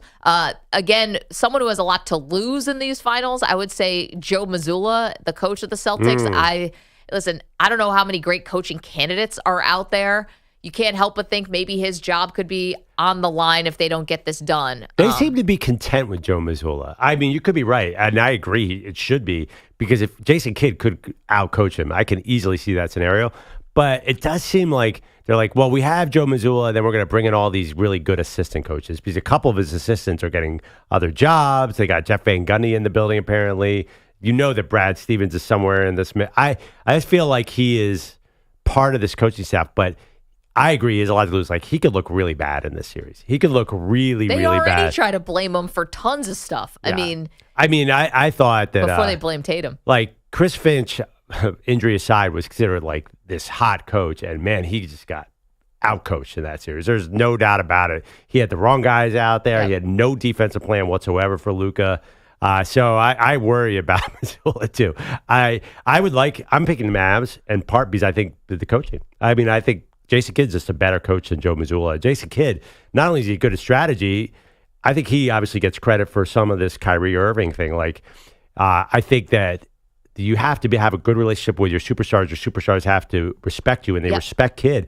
Do Tatum and Brown really get anything out of the Mazzulla relationship? Are they playing their most perfect game? I don't know. It's funny because what is most important if you are a coach on the NBA level? And we're talking about the finals, obviously, Joe Mazzulla and Jason Kidd. And, this is something that the Lakers feel like they're constantly trying to answer this question. What is actually most important? Is it your X's and O's, the rotations, how you match up, all that stuff? Or is it, can you get egos to buy in? Can you get superstars to buy in? And do your superstars believe in your vision? It's kind of pick whatever. What do you think is most important? Yeah. Probably in a 7-game series, the X's and O's, because you assume the buy-in's there. But for the rest of the season, it's probably more about the egos and the buy-in. Yeah, and there's another thing too, confidence with Jason Tatum. Does your coach give you confidence? Like, I think that's a big job. Like, I think Jason Tatum, if things start to go south, can you bring him back into the game? We saw some games already this postseason where he was really struggling. Sometimes he comes back, sometimes he doesn't. Yep. So, and I don't know if I trust Mazzulla. I honestly, because he's newer, he really hasn't delivered on this team. You said it. You think this team will eventually win a title. Man, they better. They keep, as Jerry Jones said, hanging around the rim. They better win one. Otherwise, someone's going to pay the price. Who has the most to gain or the most to lose from these finals? 855-212-4227. We're talking about basketball. You're welcome to weigh in here. And about Kyrie Irving. Do you believe that this is a new guy? Because there's a part of me, I want to, you want to give him the credit where it's due. He sounds like he's in a totally different headspace, a completely different person, an evolved person, changed person. So, people change. Like, you want to show him that respect. But at the same time, you can't help but keep it at arm's length a little bit. Like, is this really the guy, or are you just one bad moment away from reverting to what we saw in Boston and Brooklyn? Yeah. What if he wins Game 6 and pulls off a mask? He's like, here's the old Kyrie, I'm back. No, I want to trade. I mean, you heard those sound bites earlier he just sounds like he's at a good place. So it's hard to doubt. And he's certainly, you see, everything he's doing on the court is ideal. I mean, there's not a single thing he has done for that team that isn't working. It's interesting, by the way, totally side. Yeah. Does Kyrie's man leave Kyrie to double Tatum? I mean, to double Luka. That's the problem. Who do you send to trap Luka? And if you take a guy off Kyrie, that's a big problem. Yeah, good night.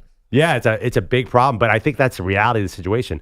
This is such an X and O match. Like, there's also the basketball part of Kyrie. He's a wizard, and you can't double him because you got to focus on Luka. It's gonna be crazy to watch this series. What was the Joe Mazzulla quote when he was asked how to stop Kyrie and Luka? Yeah. What was it? You can't stop either of these guys. Yeah, not now, sure. what are we doing here? Why are you the coach? If you can't stop them, somebody better stop them. Maybe he doesn't want to give away the strategy. I've stayed up nights trying to figure out this thing, and I got it. I figured it out. Oh, I want to hear it. Wait, do you want to tease this? I want to tease this. I have the strategy for the Boston Celtics to shut down the Dallas Mavericks. All right. Well. Bum, bum, bum. on the next episode. No, we're just going to be back in a short minute. So if you want the answer to how the Boston Celtics stop Luka Doncic and Kyrie Irving, Perloff has diagrammed this up. You been up all night? I've been with a chalkboard. I called Tex Winter. I don't know if he's still alive, but I've been getting deep into the X's and O's. Have we lost Tex Winter? I'm sorry. I apologize to his family. You have a seance. All right. Well, Perloff has the keys of the series. Don't move. We'll give it to you next. You're in a 5-minute break.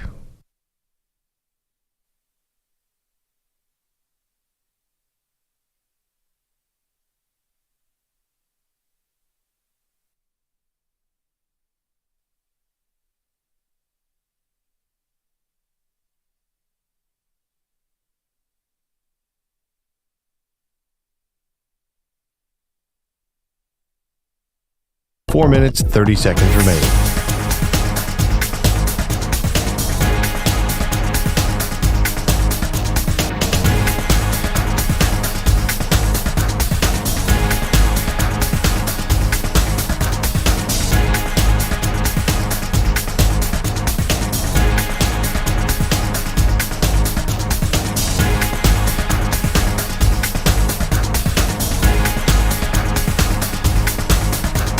Four minutes remaining.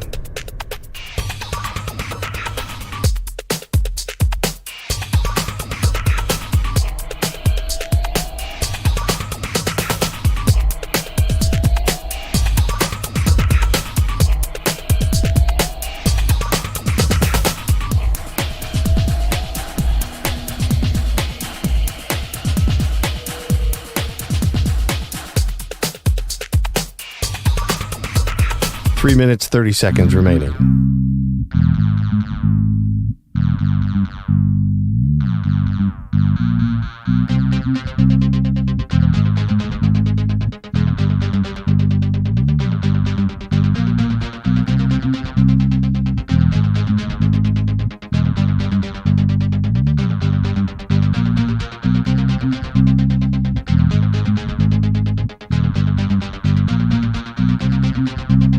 Three minutes remaining.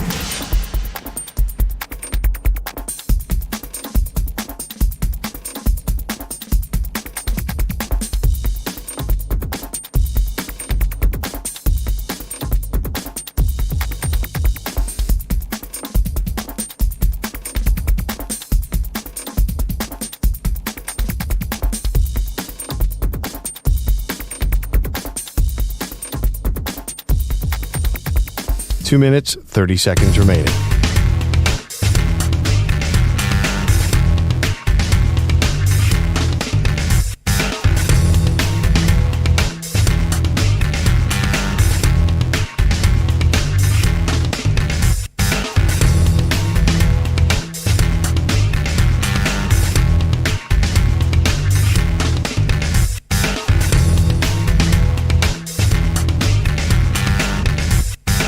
Two minutes remaining.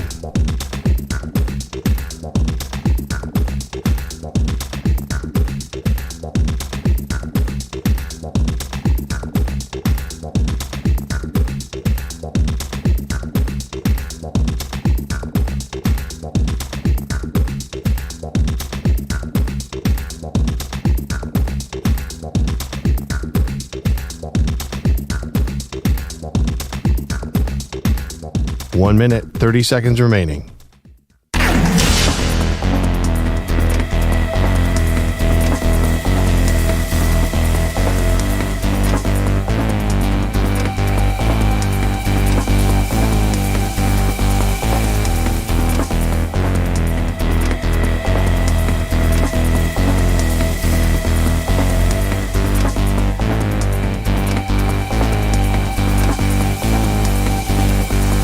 One minute remaining.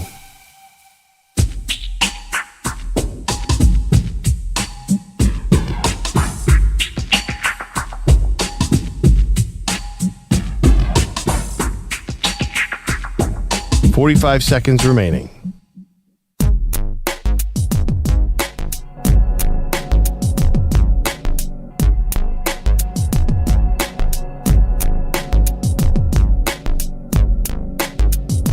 30 seconds remaining.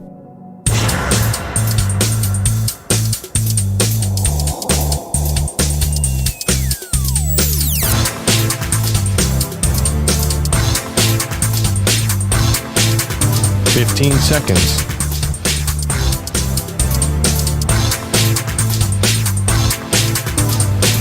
Break ends in 5 seconds.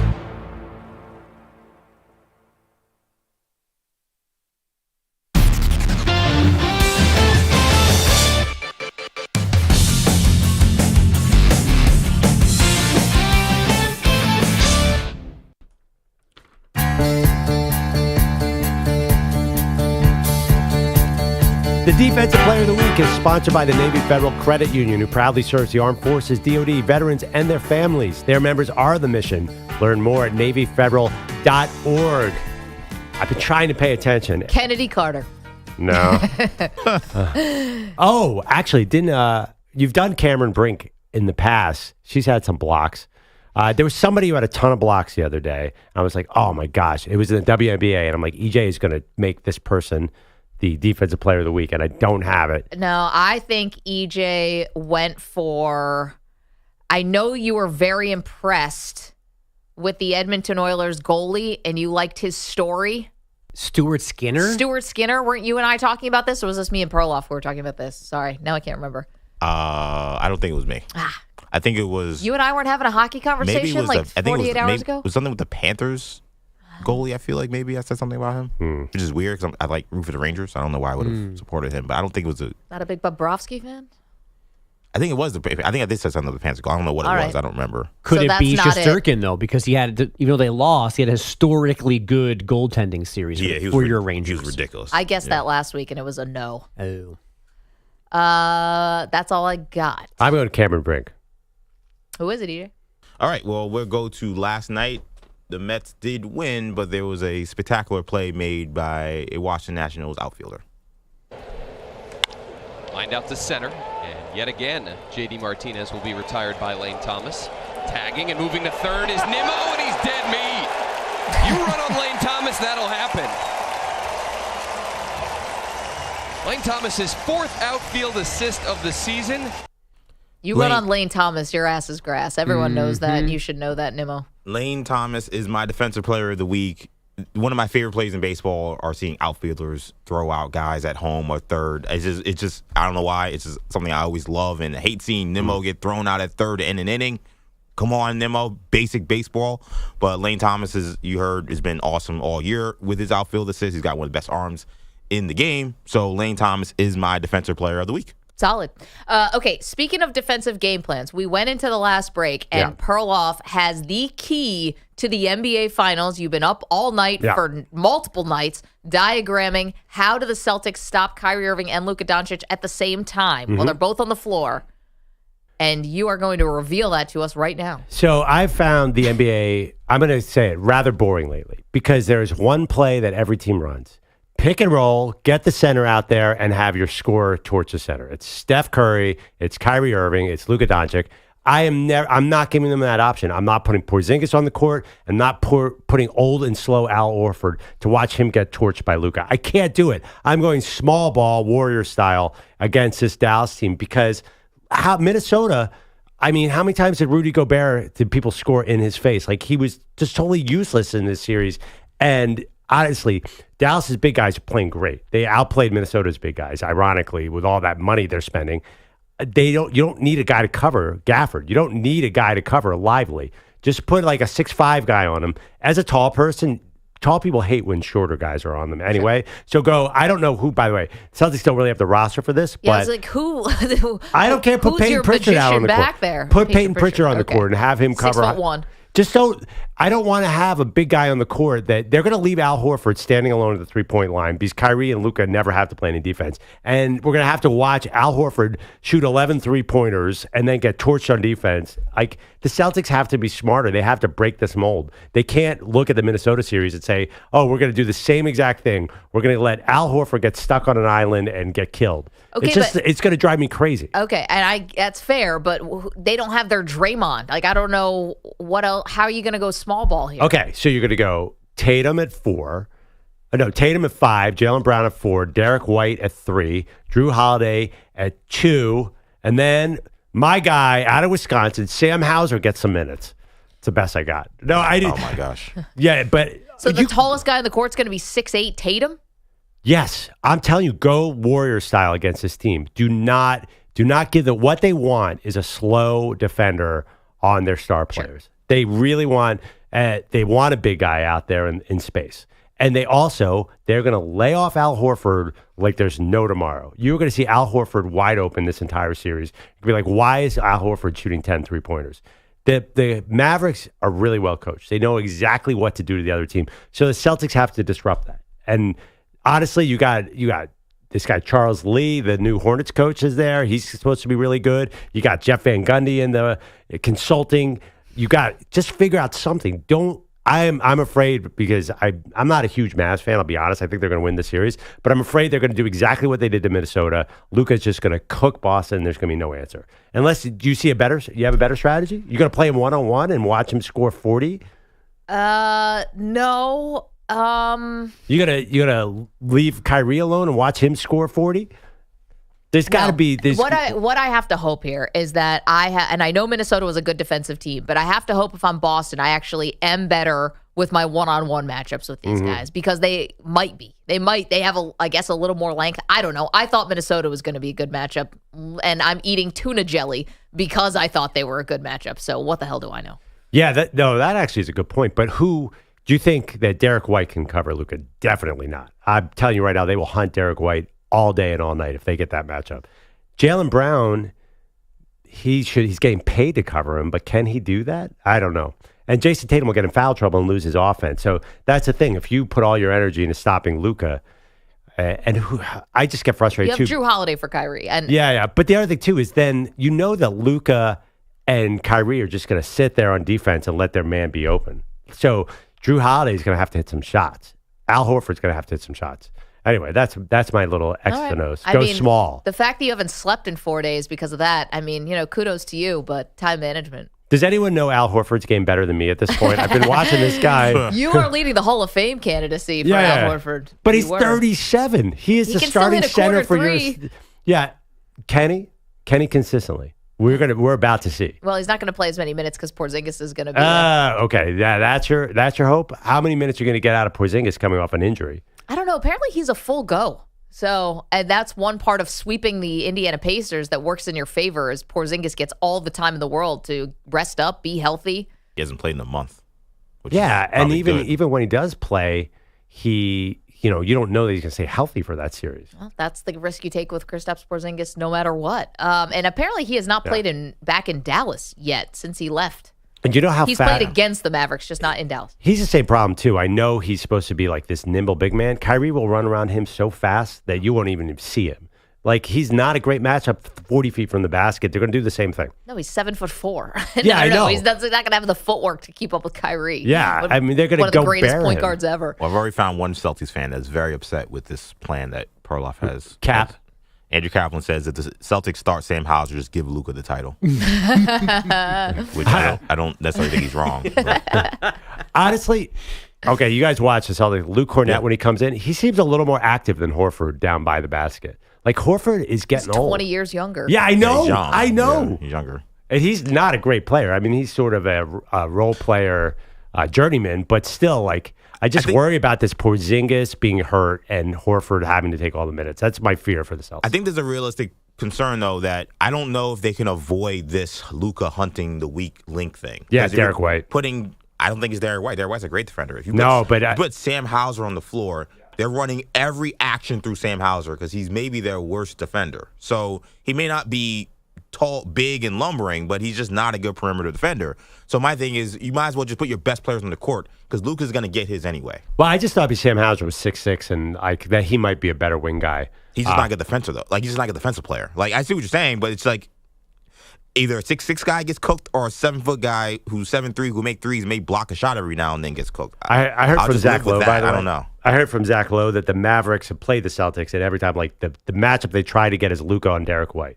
So, which is interesting because Derek White's like an all-NBA defensive player. I know. And Jaden McDaniels was too, and Luka cooked him. I know. This is a problem. This is a problem. It's keeping me up at night. How do you stop this Slovenian dude? Who slept more in the last week, Joe Mazzulla or Andrew Perloff? Aren't you guys curious? Haven't you guys thought about this? I totally agree. This is the most fascinating. Yeah. This is your Roman Empire. Like he's so big and his dribble is so ridiculous. Like, and he's hurt. Imagine if he was full strength. Yeah, his Bogus keeps pointing out he's got bad knees. Like, how do you stop it? It's an interesting conundrum. I don't know. Watch him go out there and shoot 3 for 24. This is always how it works. Yeah. Andrew Bogish has headlines for us while we dissect those X's and O's. What do you have for us, Bogish? Guys, it was the return we've been waiting for all baseball season. Reese Hoskins, the best Philly since Von Hayes, back at Citizens Bank Park last night. Now batting for Milwaukee, number 12, designated hitter, Reese Hoskins. Big announcement, kind of some big cheers, old walk-up music, and tears in the eyes for Hoskins. Definitely was. I have to say that's a first for me, but I think I was able to reel it in a little bit. Got it right into the at-bat. He really had it reeled in a few at-bats later. The 2-1 pitch. Drive in the left field. Dahl is going back. Dahl on the track. Dahl at the wall. Goodbye. Philadelphia home run. Reese Hoskins into the seats in left. The cheers turn to boos. There's Philly. I love it. They got me back. Sorry, the Von Hayes reference. There's a great line. It's Always Sunny in Philadelphia where somebody doesn't know who Mike Schmidt is, and Rob McElhenney goes, "You don't know who Mike Schmidt is? Next year to tell me you've never heard of Von Hayes." And he wants to fight the guy. Like, how can you throw a Von Hayes reference? Nobody knows that, but that was just for me, wasn't it? Well, I mean, I'm a Met fan. Like, Von Hayes was on the original Phillies teams I didn't like growing up. The late 80s, early 90s Phillies. That is a random pull. I think Reese Hoskins is going to be a random pull down the road. He's just like one of those guys. But look at that, Philly fans being nice, Maggie. What do you think? You said we were mean. Well, you are. Yeah, we closed the booze just to take us back to normal. Yeah. I don't know. This was all, something's going on with the Phillies where, Trey Turner was bad last year and then you cheered him because our friend Jack Fritz told everybody in Philly to do so. No, there's some weird positivity around the Phillies. It is alarming. It doesn't make sense. It doesn't, which one of these things is not like the other? It's an odd man out for Philadelphia sports. Yeah. But you're right. There's nothing but good vibes around the Phillies. They're one of the best teams in baseball. Yeah, they have good players. They keep winning a lot of games. Why would there be good vibes? But the Eagles can win a game 35-7, and somebody calls in the station the next day, "Did you see how bad the defensive end was?" There's general negativity. They were 11-0, and people were still 10-1. They were 10-1, and it's like, oh my God, the sky is falling. Yeah, he was that guy. I know. I was on then the they show. lost 5 of their next 6, so I was right. Yeah, Dry heat. Philly's different. You're right. The Phillies is like a la-la land. Elsewhere last night, the Astros scored 4 in the 8th to beat the Cardinals 7-4. The Mets held off the Nationals 8-7, and the Angels snapped their 5-game skid 2-1 over the Padres, who were dealing with a possible lifetime ban for infielder Tucupita Marcano, according to multiple reports. The 24-year-old, a Pirate last season, may have bet on their games while recovering from a torn ACL. Is this one where we don't really have to question, was he betting on them to lose? We kind of know this, right? that was always a big question. Well, did they bet on him to lose or did they bet on him to win? It's like, well, he was definitely betting on the Pirates, so what do we think was going on? I'm just happy he didn't tear his ACL to make a bet pay off. He was just at home with some knowledge of the team, not like Jonte Porter faking belly aches and migraines, so he only had 3 rebounds and not 6. I mean, the Pittsburgh Pirates won 76 games last year. They lost a lot of games. Yeah. If you're worth anything as a bettor, you're definitely betting on them to lose. Fade the Pirates. Yeah, although the money line's probably not good value. Well, it's funny. We have all these betting scandals. We don't really have the smoking gun where a guy throws a game yet at the pro level, do we? He didn't throw a game. Jonte Porter was kind of he threw his own prop.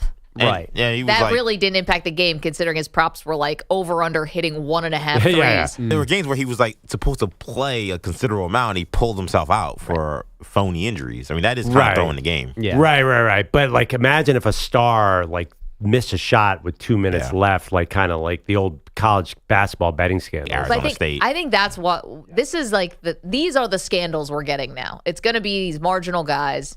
And I know Jameson Williams was famous, but the guys who are stars are just getting paid so much money. Unless they're somehow like their families they're being blackmailed or something. I don't know why they would ever do this, right? It's always the dudes you've barely heard of. Yeah. I think our attention span, I'm starting to feel like, the way this story kind of just came and went, I know there's a lot going on yesterday. I don't know if people care about this anymore. Because they feel like it's getting, I think, because they feel like it is getting rooted out. Like because the sports books now are so involved, everything's so much more above board. You feel like if you are doing something nefarious, you're going to get caught. I think it's also what you said. It's the journeymen are doing this. So I don't think I really didn't know much about this player. Yeah. As in never heard of him. He has a cool name. No one's ever heard of him. They don't know how to pronounce his first name like that. Right. Immediately is the novelty, not the gambling part. Is like, oh, that's a weird name. But we cared about Shohei because it was Shohei. Yeah, we cared about Shohei. But it was his interpreter. But it was still Shohei. And people thought definitely. It was Shohei. I still care about it. I want to still talk about it at the water cooler, and no one will talk about it with me because they feel like it's over. I'm like, we're going to get Ipe headlines for years.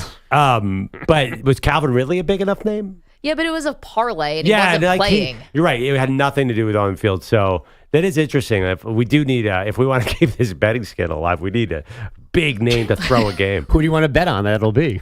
I don't know. I was wondering what the heck Rudy Gobert was doing in Game 7. I had some thoughts about the Rangers, too, during some Panthers games. Yeah, what's going on with Panarin? Yeah, seriously. Shaving points. The 49ers are signing veteran tight end Logan Thomas after losing George Kittle's top two backups in free agency. Thomas caught 55 passes for 496 yards, 4 scores last season with the Commanders. Coco Gauff just beat Ange Jabeur in 3 sets to reach the French Open semifinals. Texas won a pitcher's duel with Stanford 1-0 to reach the best-of-3 softball World Series finale. Florida and Oklahoma decide the other spot in that at 2 Eastern this afternoon. The Gators beat the Sooners yesterday to force this game. Veteran golfer Adam Scott failed to qualify for the U.S. Open yesterday, losing in a playoff at a qualifier in Ohio. He could still get in as an alternate or through the World Golf Rankings, but both those are long shots. Scott holds the longest active streak of consecutive majors played at 91. That's also the second longest of all time. And then there's 15-year-old Miles Russell. That whippersnapper will make his PGA Tour debut at the Rocket Mortgage Classic in Detroit at the end of the month. Russell got a sponsor's exemption for that event when he became the youngest player to make a cut on the Korn Ferry Tour back in April. He finished tied for 20th in that event in golf's version of AAA. Yeah. Gets back to homeroom. What'd you do this weekend? The Sony Open. I don't know what the tournament you said. Adam Scott was trash talking me on the. Yeah. That's pretty awesome to be 15. I would like to do that. You know what I always think about this, and maybe it's just because Lexi Thompson just retired. She was citing some mental health issues. You know, a sad thing where a golfer sadly commits suicide. Like, who's it working? These athletes that start so young. Mm-hmm.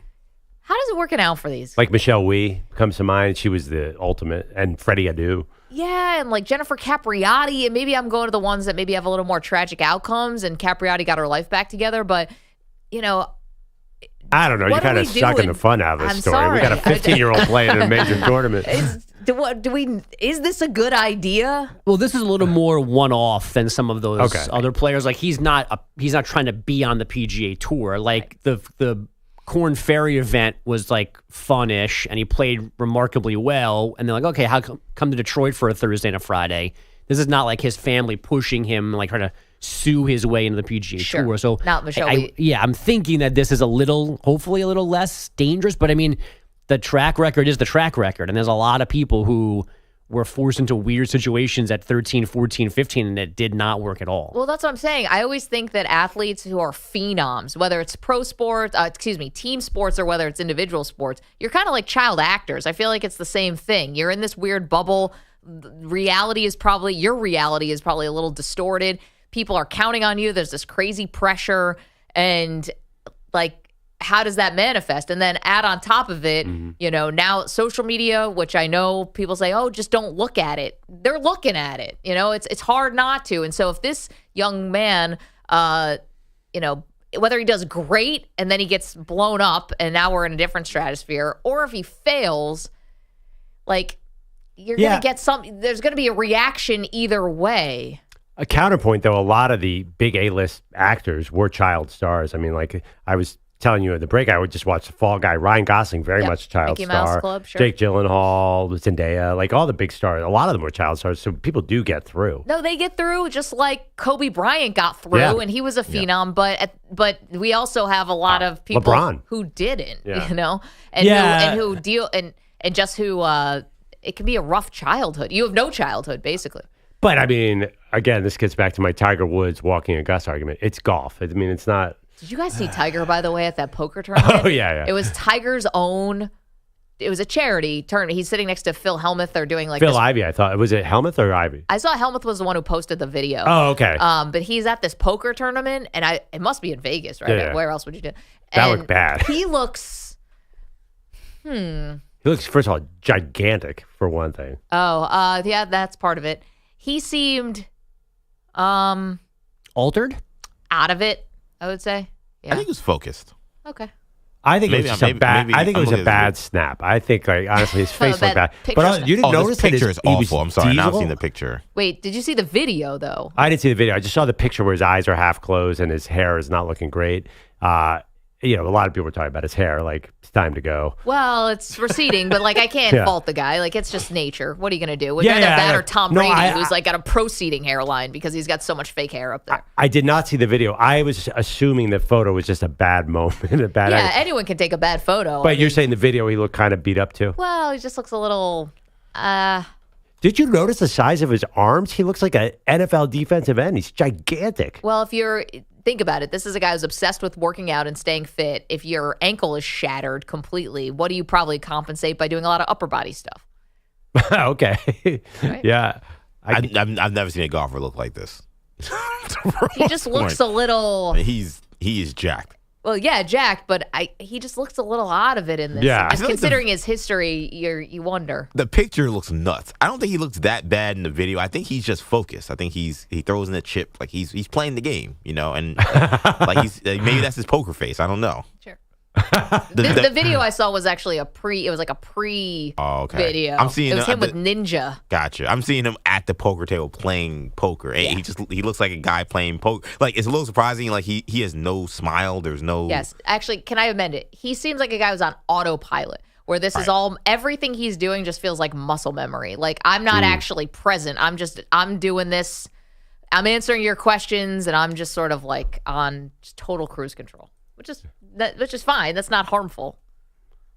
Well, I mean, listen, I've seen you at the blackjack table, Maggie. The level of focus. I'm telling you, I've never gotten more heat from Perloff and Sully than getting up from the table while I was ahead.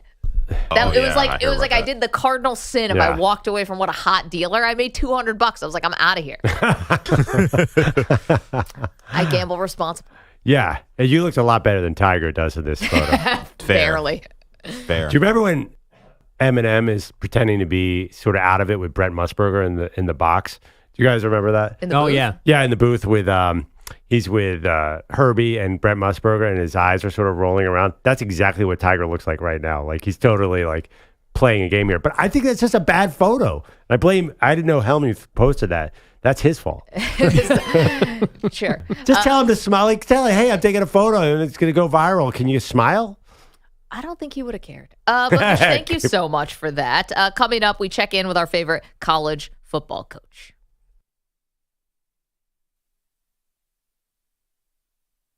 You're in a 5-minute break.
3 minutes, 30 seconds remaining.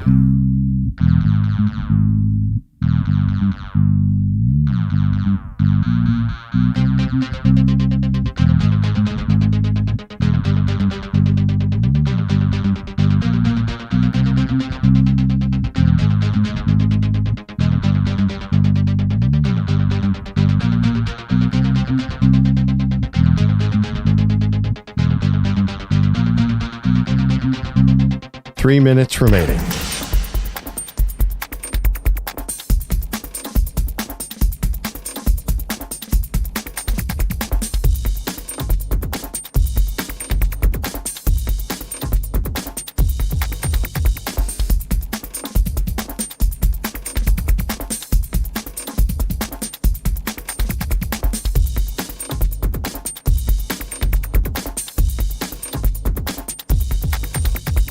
Two minutes, 30 seconds remaining.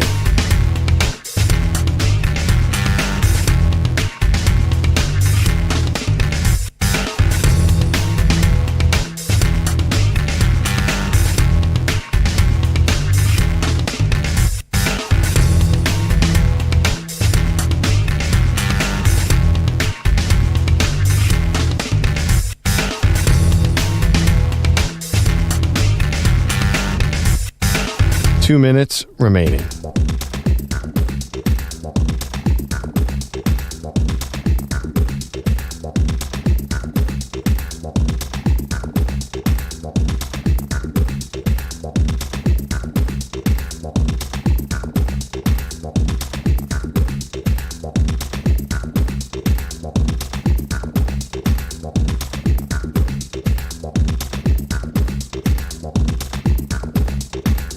One minute, 30 seconds remaining.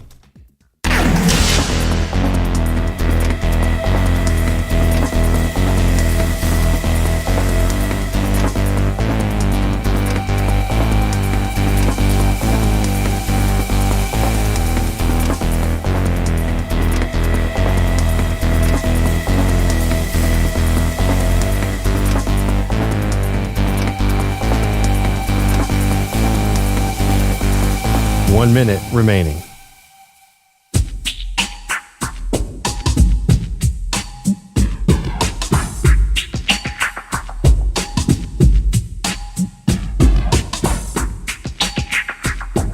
$45 seconds remaining.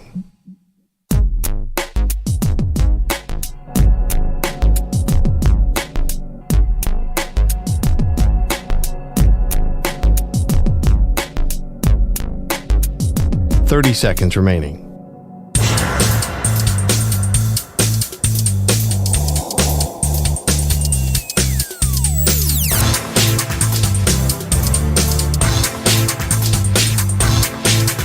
$15 seconds.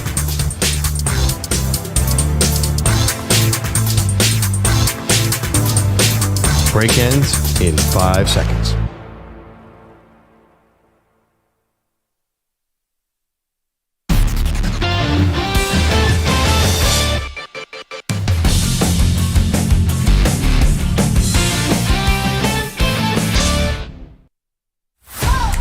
Daily. Do you believe that? Deion. You believe that? Perloff, haven't checked in with Deion Sanders in a minute. Yeah, what's that guy up to? He was at the Death Row Records in Southern California recently. And if everyone will remember, Deion Sanders once had a rap career. He was even on Saturday Night Live as the host of the show and the musical guest. So Deion back in the studio, back in his bag. Here's what the latest track sounds like. Hey, I never left. Never appreciated, underrated, but the best. Yes, now that cross my chest, I'm impressed. No, I don't stress, cause you know I'm staying blessed. I'm coming, baby. 9 told you 9 came. The lights don't blind me, see, I'm used to the fame. Prime, been prime, I'ma vote my time. 7-figure hitter way back since 89. Been good to me, the hood been good to me. God been good. It's time for you to sing. Weight other people way heavy on my shoulders. All right, so there you go. I saw the headline, Deion Sanders has a new verse and it's not awful. Compared to Darren Waller, he sounds like Jay-Z. But I knew you were going to say Jay-Z. Sorry, he sounds like Kendrick. It's not bad. It's going to be clean because it's Deion. I mean, for a guy who's in his 60s, it's not terrible. What do you think, EJ? This was not terrible. Yeah. It was fine. I wonder who wrote for him. I mean, there's a million guys in that studio, so I assume maybe all of them. Ouch. He didn't write that. There's no chance he wrote that. But I mean, that's not even. It is a diss if you're like a Drake or whatever. A diss. No, it's not. Most of these guys don't write. Like a lot of these guys have these people who give them reference tracks or whatever. So there's no way Deion wrote that. But it is something to be that age and be able to deliver raps like that. Like it's not hard. It's breath control. There's a lot of things that go into it, and that was pretty impressive. But I don't understand. Isn't he busy breaking down the defensive backfield of the Cincinnati Bearcats? How's he have time to do this? I saw a little left turn. I saw Joel Klatt on Fox the other day said that the Colorado could make the Big 12 title game, and really my eyes popped on my head. I'm like, Colorado's going to make the Big 12 title game? The funny thing is, like, the more Deion does, like, I have not seen the expectations, like those big expectations from last year. Now we're talking about our daily Deion is reverted to just strange stuff. Nobody's talking about, like, wait, they do have Shedeur Sanders, though. That's the thing. But, like, I feel like the expectations on the actual football field are lower than the actual recording studio right now. Well, I think the expectations are still pretty big. Big like what? I think that they're going to be in the mix for the Big 12 title and be maybe even in the mix for the college football playoff with 12 teams. No? I mean, Perloff, if Shedeur is going to be a top 5 pick, why wouldn't we have any expectations? Now Deion's been there for 2 years. If he wants to reshuffle his roster and just do transfers, that's now a strategy. So, like, this is what you're going to get every year. You're just going to get a whole bunch of new faces with a quarterback who's now has experience at the FBS level. Well, it's insane to think a team that was 4-8 last year is going to be in the college football playoff. The Pac-12 last year was particularly tough. But this is college football. Like, nobody, I don't know. I feel like that seems really rich. I've seen their win total at 4.5. Like, we're talking college football playoff. I don't know. I mean, I think I was surprised that Joe Klatt said that. Expectations. I mean, honestly, it does feel like we're talking about a rap song from Deion. The whole thing, you have to admit, it feels kind of messy, like this entire offseason. And I was originally one defending, like, you got a new offensive line. But the more headlines we see that aren't football, the less serious I take them as a football team. And it'd be fun if they were pleasantly surprising, but I don't feel like they're really in contention. Okay, I'm going to say this, and I'm being 100% serious about it. With college football, do we all acknowledge it's a bit more about the Jimmies and the Joes than the X's and the O's, right? Recruiting? Wait, no. Wait. I don't know if I agree with that. Okay, well, follow me down this trail. Yeah. College football. I definitely see what you're saying. I see what you're saying. For sure. Right. It's more, I think, more about, are my players better than yours than what strategy do we design here? Okay, so at the top level, does Deion doing this rap song where he's at Death Row Records, does that do more for him? He's already primetime. He's already in the Hall of Fame. But does that do more to connect with the younger player and help him in recruiting than whatever he's scheming up for Cincinnati? The problem becomes, does a 17-year-old know what Death Row Records is? I didn't even think about that. That's a real thing. I mean, Death Row Records is like, I know Snoop Dogg bought it from Suge, but I mean, it's like not a record label. It's like, it's defunct. Okay, but regardless of that, I agree with Maggie's meta that was point like taking a hit. Sorry, I have no beef with Snoop or Suge. I'm just being real. That's going to tell me that was like our childhood. And that was a while ago. Vanilla Ice can't fill an arena anymore? Is that what it is?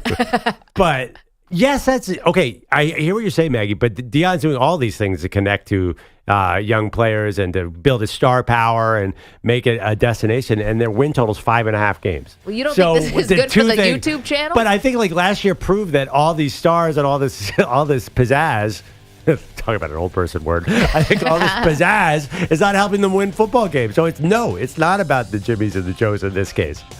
855-212-4227. A question I didn't think I'd ask today is Deion Sanders rapping at Death Row Records good for recruiting? Coming up, we go back to the old school.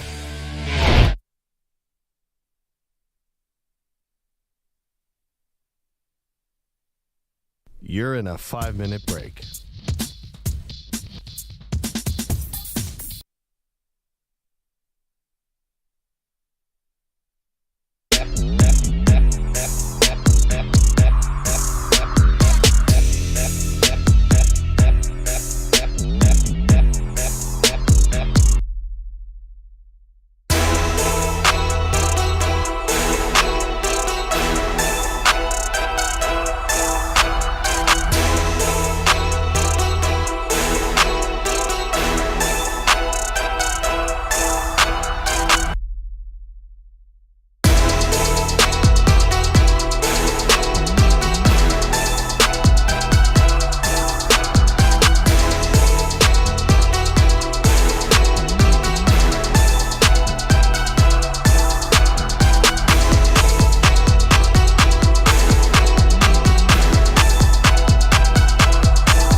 1 minute remaining.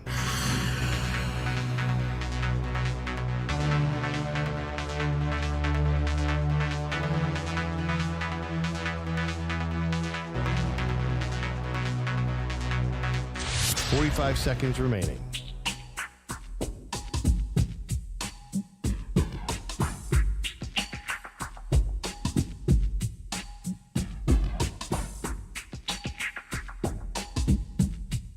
$30 seconds remaining.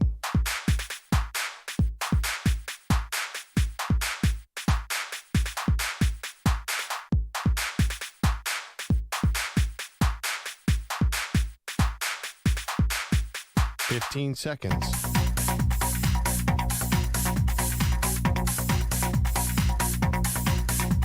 Break ends in 5 seconds.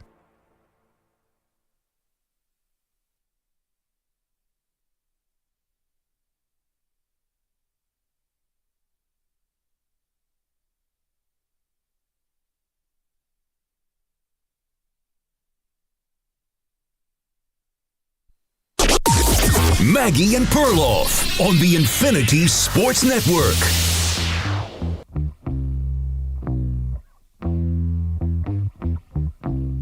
We get back to the WNBA drama, Justin Jefferson's new contract, and more in just a moment, Perloff. But we have done something new around here. Welcome to the show, by the way, Maggie Gray, Andrew Perloff. Last week was Old School, New School week here at the Maggie and Perloff show, and it was such a wild success that this is something we're going to keep moving forward. We're going to do it on Tuesdays at this time. So old school versus new school. This is what it sounds like.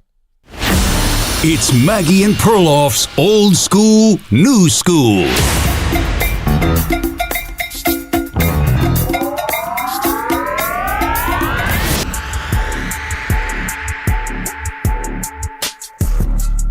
All right, well, when the sports world giveth, we taketh. So let's not overcomplicate this thing. Rasheed Wallace, you know him, you love him, talking on his own podcast last week about how his 2003-2004 Detroit Pistons team would have had their way with the 2017 Warriors. We would have beat the out of them because, for the simple fact, they couldn't match up with us at any position.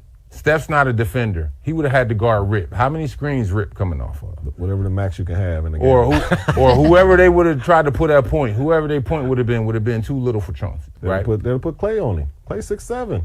You say okay, Clay so can't guard Chauncey. Who's going to guard Tay? Kevin Durant. KD. If it's 2017, it's Kevin Durant. KD. Yeah. Not happening. They all too. They about you the said same. KD can't guard Tayshaun, whoever's 9. No. All right, it went on from there. By the way, the stealth star of this whole thing is Bonzi Wells. He's awesome in this. Was that the guy who said the maximum number allowed? Yes. Yeah, Bonzi Wells is amazing. He's a gem, man. Yeah. We protect that man at all costs. So if you're wondering, what did the 03-04 Pistons, what did it sound like? Let's go back in the day. 11 of 19. Dan Wallace over Brian Russell. Hamilton on Fisher.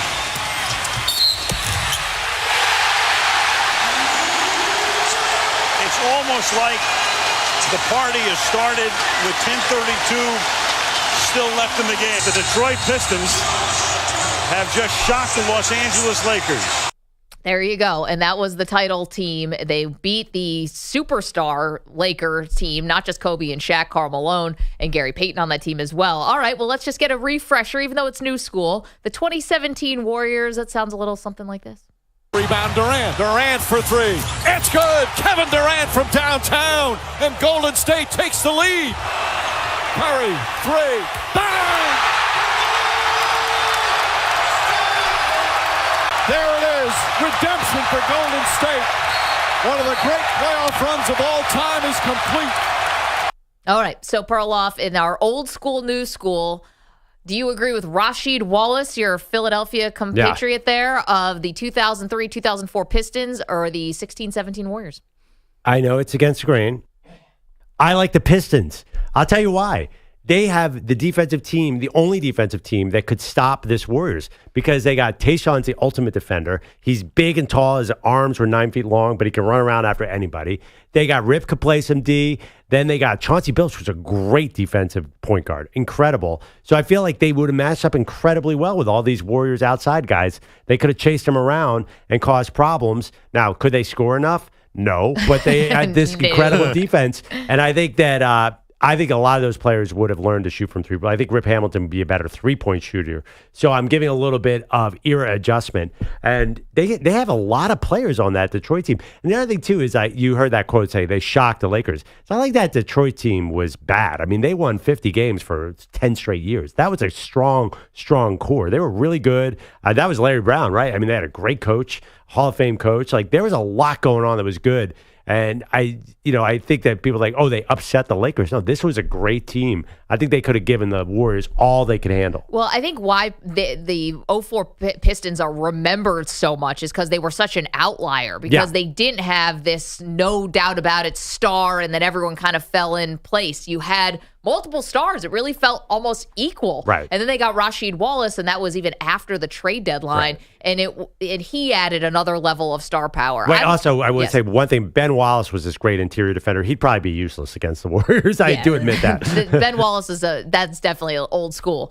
A little more. That is as old school as you get, style-wise. Different time. But you know what? I'm going to go with the Warriors on this one. If we're doing old school, new school, the 04 Pistons, 2017 Warriors, Draymond Green claps back at Rasheed, and he's like, you wouldn't have been able to score. And he's absolutely right. And, I think there's another part of this, too, which is, Detroit was a really good defensive team, but they were not, and they were not forced really to be defending on the perimeter, like with the amount of 3-pointers. I'm just wondering also about the transition defense too. Like that's where the Warriors were so awesome. And if you're talking about the 2017 Warriors, there's just no lapses here. There's no that KD team. You have to be accountable for every single second. Like there is no non-scorers. I guess Draymond, but even Draymond can, if you want to match him up against Ben Wallace, I mean, it makes him look like Will Chamberlain, not because he's tall, but because he can score. I was kind of hoping you weren't doing the KD Warriors. In my mind, I was matching up against the 15 Warriors. KD's a problem. Not going to lie to you about that. He's a bit of a problem. And KD would, so Tayshaun and KD are probably matching up, and Clay and Chauncey are matching up. Oh, you might put Rasheed, like some guy with length might cause some problems for KD. I mean, stretching there. Rasheed was a really good player, by the way. Rasheed was a really versatile defensive player, too, in that system. There's a lot. I mean, listen, the Pistons have every style of defender to throw at these guys, so they have a better chance than pretty much anyone else defensively. They were holding teams to like 86 points per game that year. Yeah. It was different, a little bit of a slog. Now, here's the thing. If you're playing with 2004 rules, we're talking about old school, new school. If you're playing with the Pistons of 04 versus the Warriors of 2017, now that's a little bit different because you could be hacking guys and you could really be getting physical, hand checking and all that. If you're playing 2017 rules, the Detroit Pistons would be in foul trouble pretty fast. Can I tell you, and total aside, some of the random players on this Detroit team? Oh, have you looked at the line? I looked at it last night. I can't believe it. Did you know Hubert Davis played for the Pistons that year? I had forgotten about that. He played 3 games. Like, why would you remember? He scored 0 points. He never scored a basket. The two that I remember that were that I thought were funny was I forgot that Corliss Williamson was on that team, and then also Mehmet Okur. Mehmet Okur was he was a contributor. A big part of it, yeah. Yeah, but Darvin Ham was on that team? Did you know that? Well, yeah, that's the Darvin Ham that's on his resume that he was a championship player. He played 2 games. Bob Sura. Yeah. Eldon Campbell was on that team at 35. That's incredible. Did Eldon Campbell win a ring in L.A.? No, he didn't. He was part of the bad Lakers. Anyway, Chucky Atkins was there. Yeah, and Darko. Darko was young. How come Darko wasn't... Did he play? It was the 03 draft. He got like no burn. He appeared in 8 playoff games and played 1.8 minutes. Isn't that amazing? This team won a title with the number 2 pick playing 1.8 minutes per game. Anyway. I mean, it's kind of like the Warriors who won a title after James Wiseman was gone, and he was the number 2 overall pick. Yeah, it's so funny. You look back on that era, and I think of this Pistons team as a one-off team. But actually, they had another season where they won 64 games. They lost the finals the next year. Yeah, they Back lost to the final. finals. Yeah, they were actually a better team. I think, my opinion, and I know you agree with this, EJ, a lot of it was Chauncey Billups, who was like one of those really strong leaders. Like he was doing a lot of good things for that team. That's why this team doesn't get a lot of burn historically, because there's nothing flashy about any of these guys. They're very workmanlike, where the Warriors are a much flashier team with Steph. 855-212-4227. What did we forget, EJ? We're talking old school, new school. Rasheed Wallace saying the 04 Pistons, of course he said this, the 04 Pistons would beat the 2017 Warriors. I mean, I think he does believe it. He definitely believes it. I'm going to take the Warriors in this matchup. Perloff says the Pistons would give him a run. Who would you rather hang out with, though? KD Bonzi and Wells, Steph, it or turns out. Bonzi Wells and Bonzi Wells is Sheed? the answer. He played on neither of these teams. Neither of these teams, but Bonzi Wells is also sitting there with Rasheed Wallace in this podcast, and he is definitely a solid addition to any pod. Bonzi played, they were in Portland at the same time, I imagine, right? Oh, my God, I love that team so much. I don't know about Rasheed as a basketball historian, but he definitely believes that. There was a line, and we talked about this old school, new school in our production meeting. There was a line that stuck with me that EJ Stewart said. He said, I love Chauncey Billups. I modeled my game after him. You did say that. I was like, what does that mean? Who models their game off of Chauncey Billups? He's the most unmodeled. It was such a random. How do you model your game off of Chauncey Billups? What does that mean? So when I was a kid, maybe it's 2004 after they won a title. So I'm probably 14, 15. Yeah. There used to be these better basketball DVDs that my dad would buy me. And Chauncey Billups was one of the major athletes that were a part of the instructional videos. Interesting. How he played his game, how he ran a team. Like these videos are awesome. And I mean, Are anybody they VHS or you said DVD? I think they were DVD by this time. And they're probably out there if you want to find them. If you have a kid who's playing basketball, they're great.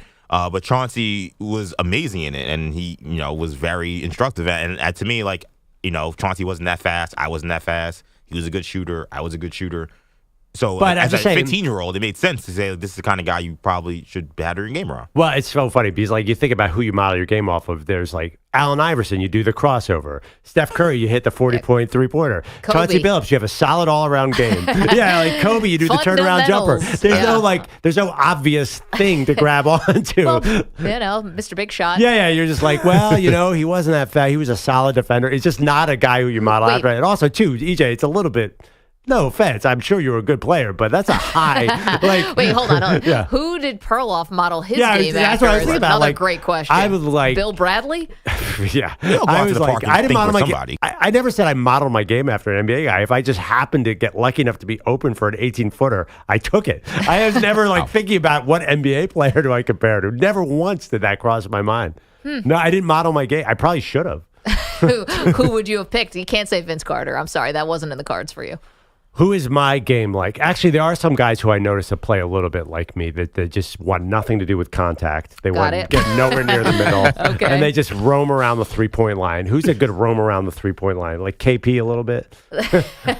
This is you get the reputation of the old school European players.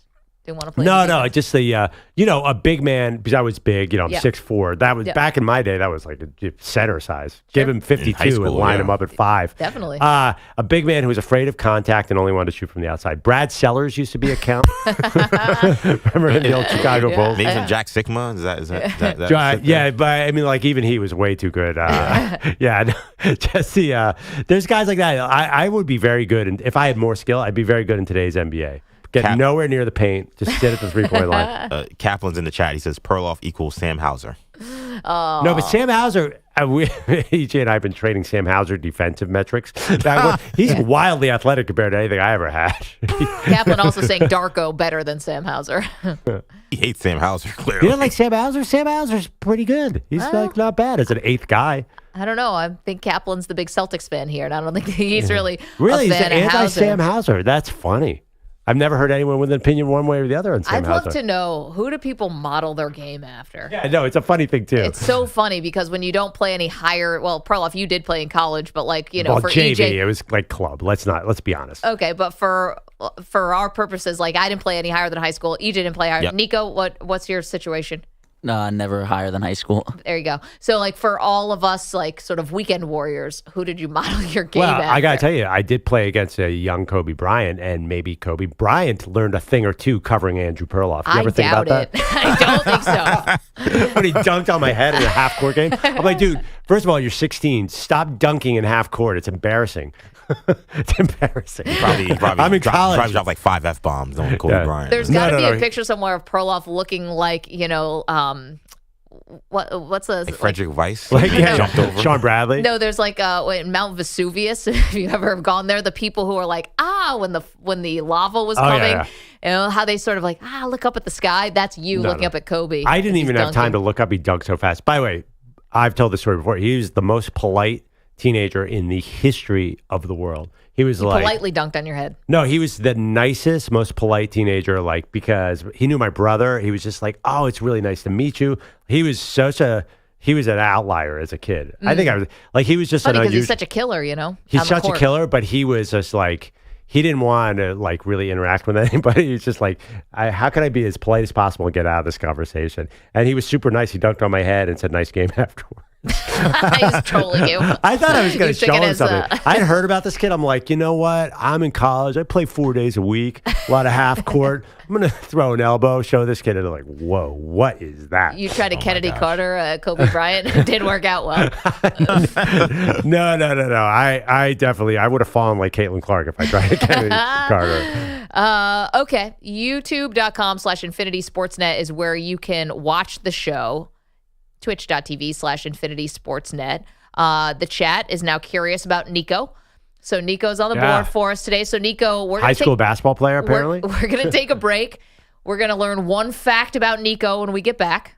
So whatever you want that fact to be about you, Nico, you can share it with the class next. Also, a lot more to do, including a look at all the drama in the WNBA. We've got that for you next. It's Maggie Perloff. You're in a 5-minute break.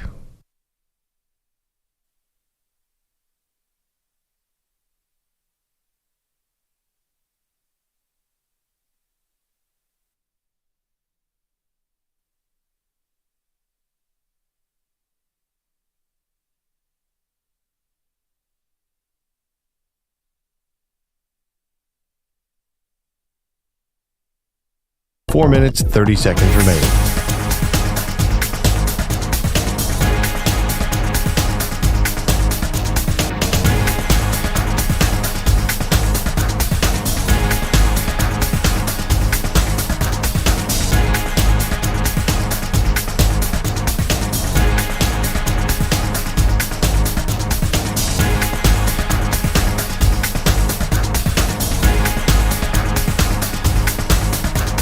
Four minutes remaining.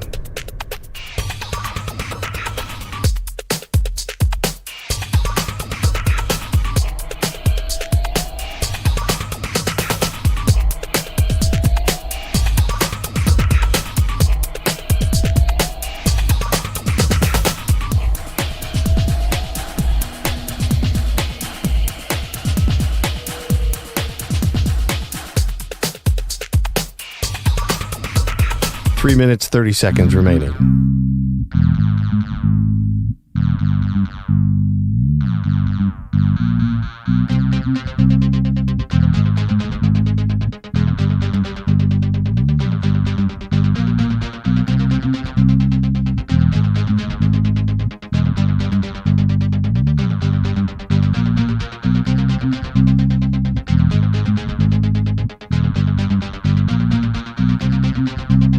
Three minutes remaining.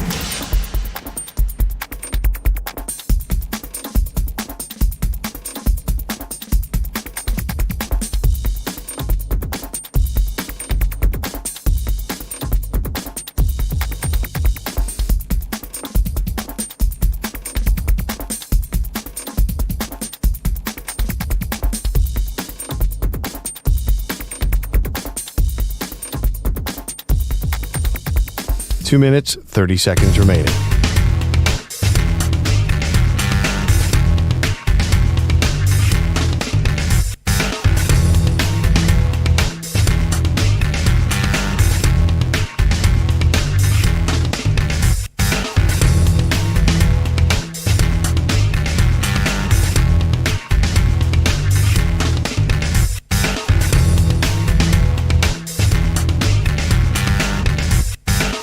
2 minutes remaining.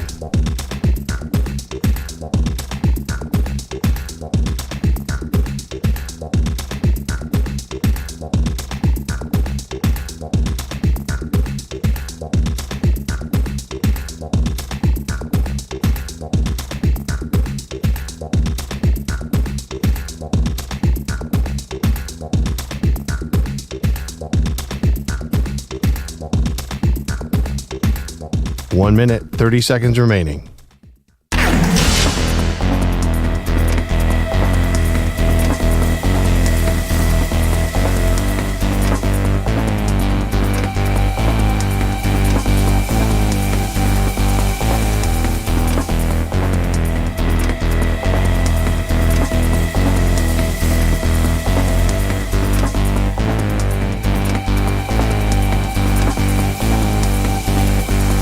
One minute remaining.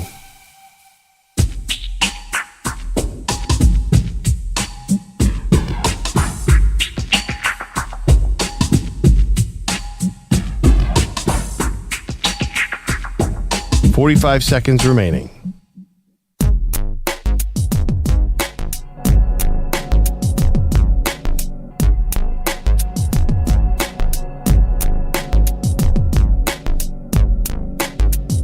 .30 seconds remaining.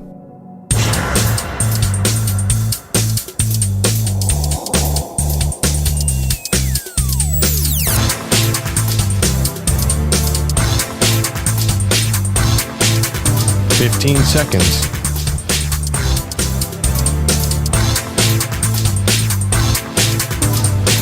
Break ends in 5 seconds.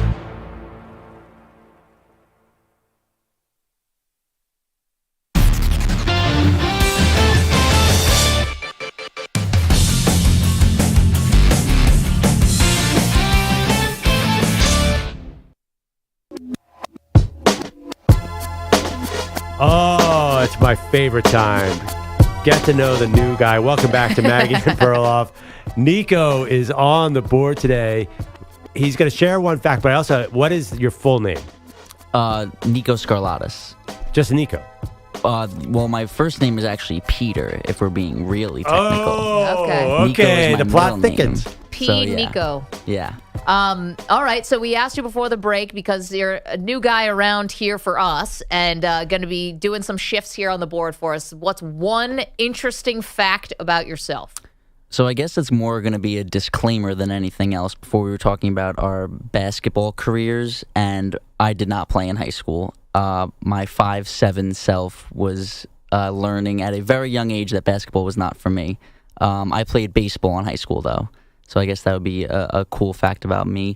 I had a .514 on-base percentage my senior year, but I had a total of 0 extra base hits. That sounds exactly like my high school career. Well, all right, Nico. That's pretty good. So we found out your name's not even Nico and you weren't a high school basketball player. So you're like the talented Mr. Ripley over here. You're basically a liar. This is all anything that comes out of Nico's mouth. Yeah, pure fiction. Take with a grain of salt because he makes things up. That's good. Yep. Okay. Thank you, Nico. Andrew Bogusch is here with headlines for us. Some truth. I will add that Nico also struggles with pronouns because he called Maggie Sir yesterday. It's okay. This is walking in the newsroom. You know, that happens sometimes. Are you going by Nico so you don't... So why not Peter? Because we already got a Pete. Yeah, I was. You got Changed Bilotti. for Bilotti? But actually, 15 years ago, he's like, well, I might walk into an office one day and there might be another Pete here. Do people know Bilotti's? Does the audience know Bilotti's first name though? Because everyone knows him as Bilotti. Right? Yeah, because he's Pete the Body on all social media platforms. See, I could see Bilotti saying to other people coming in, "Sorry, I am the Pete here. Yeah. You need to go some middle name." You and I both were fine sharing Andrew, and neither of us go by Andrew. So, yeah. By the way, Pete, I keep forgetting Pete's in the building. He just popped up and terrified me right now. Don't get me started. Is he here though? I don't know. Is the camera picking up Pete's general? That's a crazy. All Pete's of a sudden, been on camera the whole time. I was going to start talking major trash about him. Now I know he's here. I'll do it. The scam continues. So Pete's had these 2 days off. He sat in the back looking through his phone while Nico does Pete's job, and I think Pete's off altogether tomorrow. I don't. No, he's hovering. How does this work? How does this work? Well, Who's in charge around here? We have 2 bosses or 0. I'm confused. I'm quite comfortable with Pete Bellotti training Nico how to do this. I'd prefer that than just throw Nico into the wolves. He doesn't need 2 days. This is the one thing that Nico and anyone who's on the board just has. This is the only training you need. You just have to learn how to read my mind. So there you go. Once you learn how to read my mind, then you're going to be perfect at this job. So, start thinking about it. What would Maggie think right now? And then you're going to be golden. 80s Well, one thing rom-com. about Nico's a compulsive liar, too. So, Bellotti could be like, are you ready to run the board? And be like, yes. Like, what is that worth? That's worth nothing. Nico's word is worth nothing. I know. Sorry, Nico. Nice to meet you. Understandable. So now that Perloff has told the Celtics how to defend Luka, Jason Kidd could use some help prepping for his Mavericks for Boston. They have quite a few guys who can play the game. They shoot the 3 extremely well. Defensively, they have great hands. They can guard. And so they cause a problem. Luckily for all involved, including the Start Sam Hauser crowd, there's more than 48 hours left before Game 1 to fine-tune your plans. Now, win or lose for the Celtics, they will have a spot to fill on Joe Mazzulla's staff because Charles Lee is the Hornets' new head coach. Mark Stein says Jeff Van Gundy might fill that spot. Van Gundy's already in Boston working as a special assistant to Brad Stevens. Since ESPN fired him, he has not been on an NBA sideline since 2007 when he was the Rockets' head coach. The vulture. The vulture's in the house. No, I don't know if Van Gundy's going to vulture this, but I'd be looking over my shoulder if I were Mazzulla. I mean, Van Gundy probably should be a head coach somewhere. I don't know if it's Boston. It's kind of weird that he's not. Or he should be in the booth. He should be in the booth. He should definitely be in the booth or something. I don't know what he's doing there. It's a good question. That's a good point because if all these new networks are going to be bidding on the NBA, like the NBC, why didn't he just hold out and get a massive deal? I mean, I think he wants to be an NBA head coach, but I think the NBA decided they didn't want Jeff Van Gundy to be an NBA head coach. They moved on from him. Are you sure? He's 17 years. Yeah, he's been talking. He's been on interviews. He's talked about wanting to be a head coach. I don't think he's been taken seriously because we've seen the game change so much since Jeff Van Gundy was coaching. People who get upset about Jeff Van Gundy's offenses in the 90s and in the early 2000s. Mark Jackson can't get a job either. Instead, it's J.J. Redick scooping up all so these Jeff Van Gundy's but Doc Rivers got a job instantly, 3 weeks into his. I feel like vulture. If you can pull Doc out of the booth, why can't you pull out Van Gundy? Well, because Doc has been coaching in the modern NBA, so there's an idea that he's not so far behind. Now, I don't think it's coaching or coaching well. Well, he's around, right? He's been in the industry, so to speak. Right. He's in the circle, right? Yeah. So I think that they don't feel as bad. Look, I'll easily say Doc shouldn't necessarily be getting all these jobs, but I think that's been the problem for Jeff, and it's a little unfortunate because he's an accomplished coach. Well, I don't know if I agree with that because Pat Riley obviously was the architect of that style.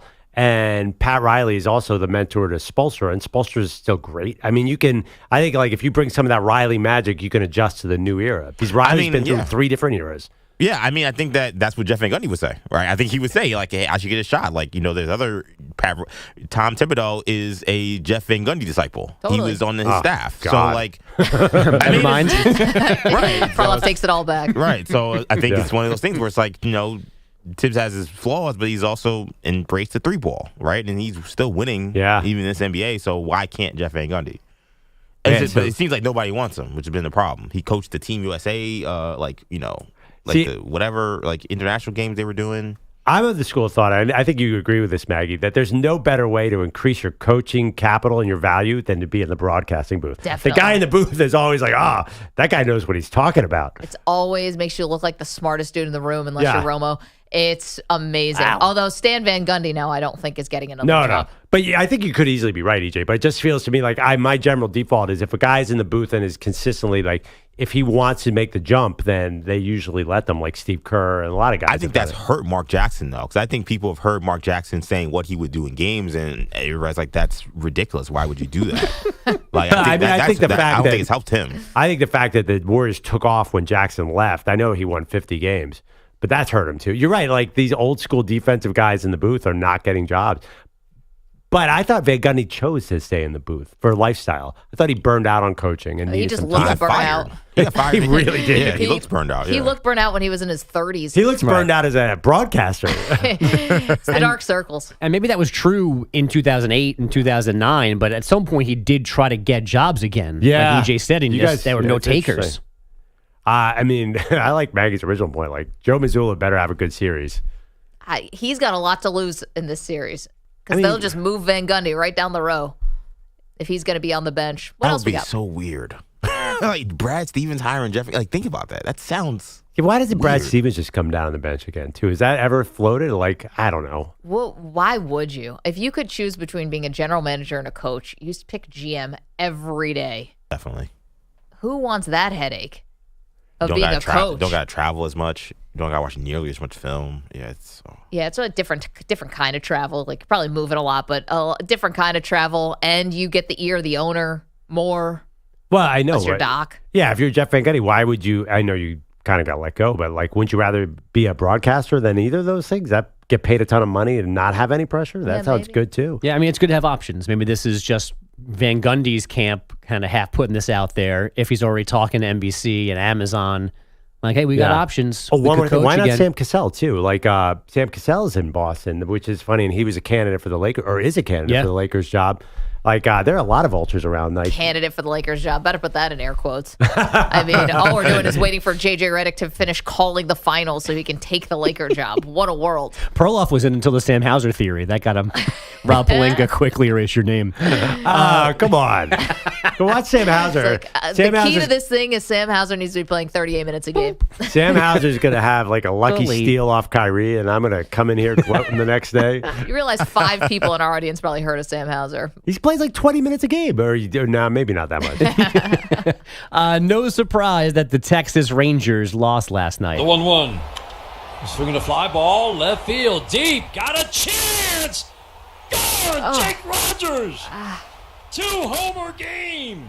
Sounds like Pete's on the board. Jake Rogers, 2-homer game. I'll put that on Nico. It was surprising, but it was not the reason why the Tigers got the 2-1 W in Arlington. The Rangers did not have all-world manager Bruce Bochy to guide them to victory last night. Pete's second favorite adult male, trailing only Tom Hanks, missed last night's game with a previously scheduled personal matter. Bochy expected back for tonight's game, and as always, is eligible as an answer for the great debate tomorrow morning here on this show as well. Yeah, we don't have the topic yet. Doesn't matter. Pretty sure Pete will find a way to shoehorn Bruce Bochy into the conversation. The Orioles are still hot, winners of 9 of 11 thanks to a 7-2 final in Toronto. The Reds a 13-3 rout at Coors Field as a season high for runs for Cincy. And the Astros rallied for a 7-4 decision over the Cardinals, but lefty Jose Urquidy might need the second Tommy John surgery of his career. He's getting a second opinion now after being pulled from a rehab start back on May 24th. Forearm troubles began back in spring training. Texas freshman Tegan Cavan one-hit Stanford to get the Longhorns into the Softball World Series final series. Texas winning 1-0. Florida or Oklahoma is next. They play at 1 Central today for the spot alongside those Longhorns. And Coco Gauff makes the French Open Final Four for the second time in her career with a 3-set win over Ons Jabeur. Guys, back to you. Andrew Bogusch, thank you so much. Coming up, lots more to do, including more drama in the WNBA. We get to that next.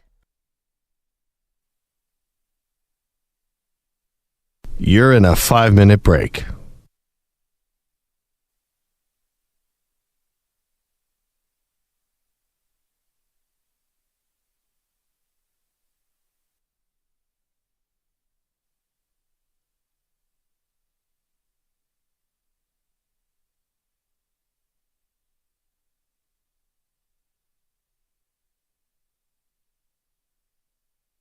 Four minutes, 30 seconds remaining.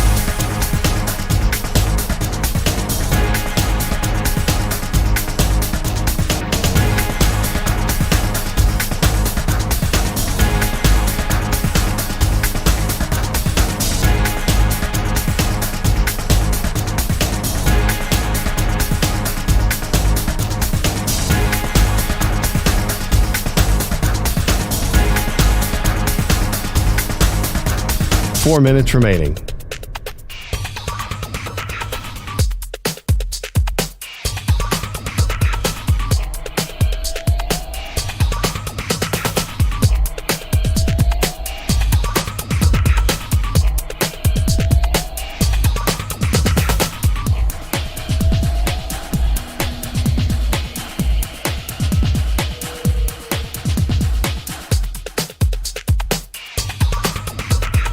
3 minutes, 30 seconds remaining.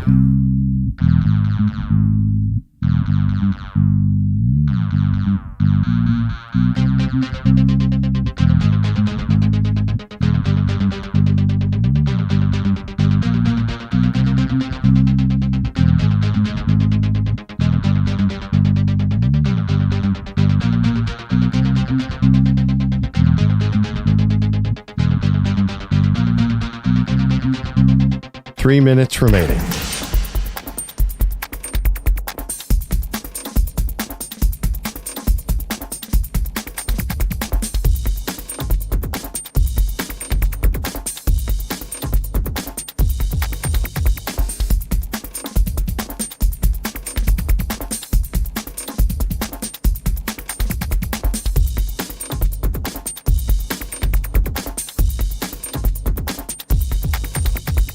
Two minutes, 30 seconds remaining.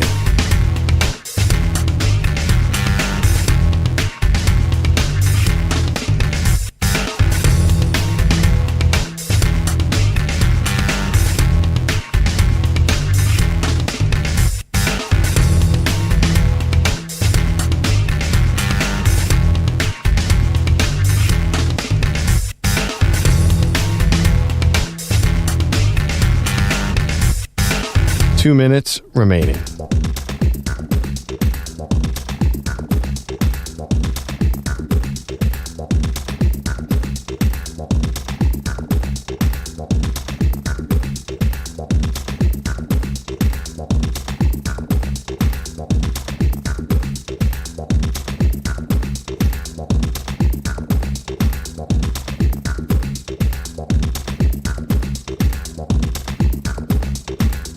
One minute, 30 seconds remaining.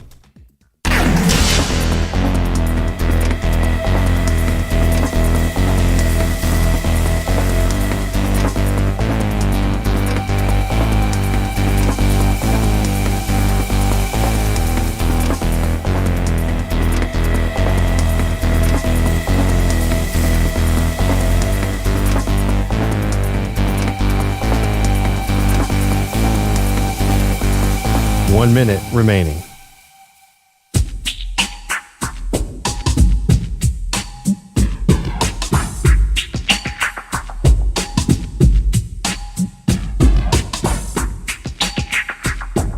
$45 seconds remaining.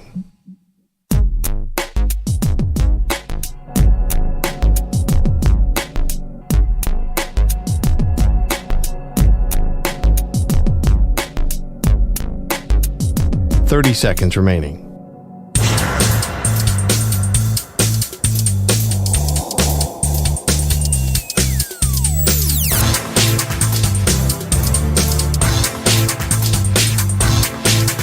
$15 seconds.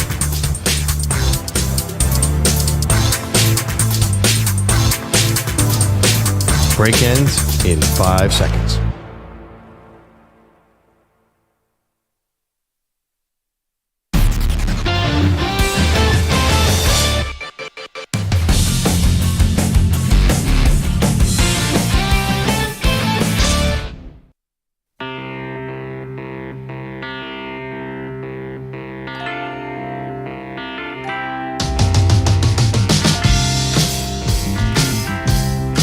Got some drama in the WNBA if you haven't heard. Hey, welcome to the show, Maggie Gray, Andrew Perloff. So, we heard the sort of shove heard around the world. That was Kennedy Clark and Kennedy Carter and Caitlin Clark, pardon me.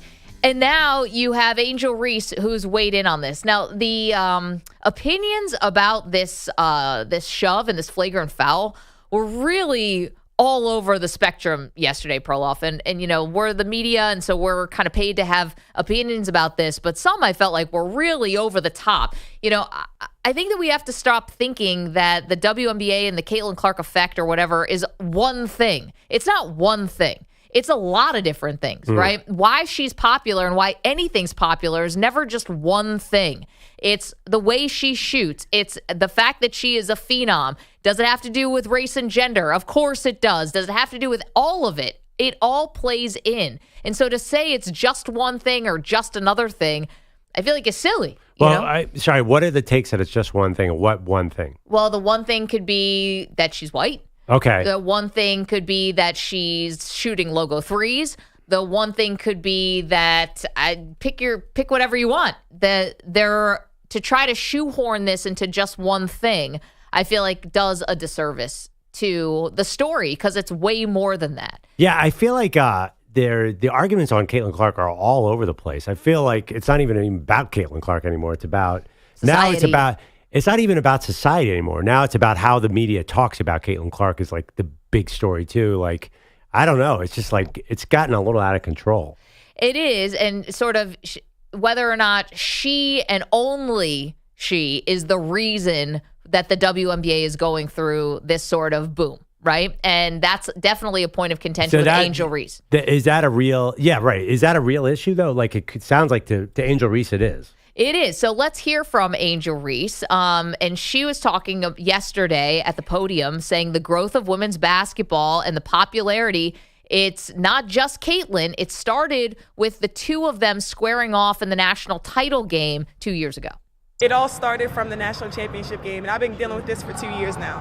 And understanding, negative things have probably been said about me, but honestly, I'll take that because look where women's basketball is. People are talking about women's basketball, but you never would think that we'd be talking about women's basketball. People are pulling up to games. We got celebrities coming to games, sold out arenas, just because of one single game. Right. So that kind of started this rivalry. And Angel Reese says people are watching. It's not just for Caitlin. She wants her props here too.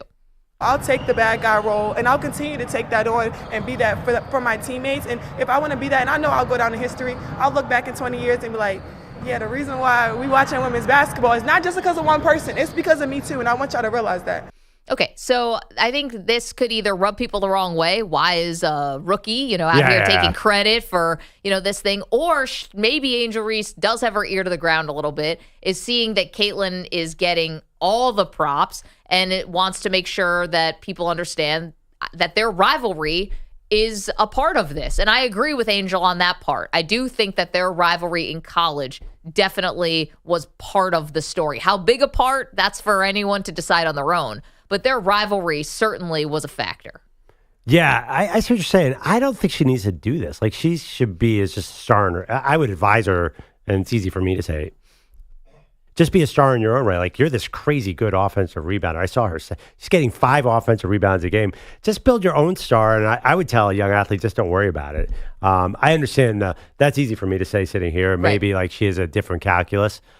She could be just I think she's done very well so far as a player, so don't even worry about what people are saying. Like, do you really have to comment on this? Well, I think that maybe a couple reasons. First of all, she probably feels this way, and Angel's not going to be shy around the microphone. Yeah. So she does feel like she wants to be a part of this. And I think also kind of being Caitlin Clark's rival is probably great for you. It's kind of a weak role. Be the bad guy in this. I don't know. Like, do you really want? She asked to be the bad guy. She said I'm the bad. She said that a lot. But I think that she tried to push back on that a little bit when they were both in college, because it was like Caitlin first did the John Cena thing, and then she did it back to her, and more people saw the retaliation than saw the first one. I hear it. I just don't think Angel Reese needs to be the bad guy either. But here's an actual question. Like, I'd like to see some metrics on this. Like, is it about the right? Like, where is it now? Like, Angel Reese is saying her college game. Like, is it a one-person league? Like, what are the numbers saying? Like, I know the TV ratings are way bigger on Caitlin games. The attendance is bigger. Yep. So I think the real question, if you really want to analyze it, is this really a Caitlin Clark bump? And, like, without her, does this bump not happen? How much of it is Caitlin Clark? Is it all Caitlin Clark? Like, what do the numbers say? Because I know the highest rating games are by far the Caitlin Clark games. Certainly. And there's no shame in saying that, because it's the facts. But I think what some people may lose here is, yes, you're getting the bump now from Caitlin. It's undeniable. But the audience was growing before this. So it's almost like there's a rush to be like, Caitlin birthed the league, and that's just not true. And you have to be in a place and time for the superstar to have, forgive me, the fertile ground for this to blossom and bloom, right? So if Caitlin Clark comes along 10 years ago, is it Diana Taurasi? And that's what it looked like, because maybe the league wasn't far enough along to have this sort of explosion. So, but that sounds very speculative. Like, how would you ever prove that? Well, you just see that the ratings keep growing. But isn't this ratings jump now just so different? It's bigger, but but way bigger, right? Well, going back to last year and the finals, when you saw the Aces playing the New York Liberty, I mean, that was good. You had, what? Okay, what was the rate? Not just ratings, but sold out arenas, and it was phenomenal. And so I think that obviously showed a lot of growth because you also had what in that series? You had stars. You had super teams and you had stars who were on a collision course. You had a budding rivalry, and I always think that helps. Always. Well, it's okay, right? But you look at college basketball, women's college basketball. Yeah. I mean, like the Caitlin games. Oh, that was huge. Like they blew 19 million. Nothing even compared. I wonder, it's so. Can she have that effect where 300% of what the ratings were before? If that happens, then it is the Caitlin effect. If it's 300% of what it was before, and it's still early, then I'm sorry, I have trouble believing that there's anything else going on here. Yeah, there's incremental growth, but what's happening now in the women's game in college, it was bananas. Yeah. And now I don't really think that's going to happen in the WNBA because unfortunately for them, Caitlin's not making the finals. But if Caitlin was in the finals, whatever the rating was last year, wouldn't they triple it or quadruple it? Maybe. But again, it wasn't starting from zero, which I think is that's what it gets some of the other players a little bit ticked off on this. And whether, taking it out on Caitlin is probably not the best course of action. But this happens with rookies who get a lot handed to them maybe before they've earned anything in the league, which is just because more fans are watching now doesn't mean that the league didn't exist before you got here. Yeah. And listen, this is what happens with bandwagons. This is what happens when things explode and blow up. Ask teams that lose for a long time what it's like when you finally win, and then all of these fans come out of the woodwork and suddenly have all these opinions on it, right?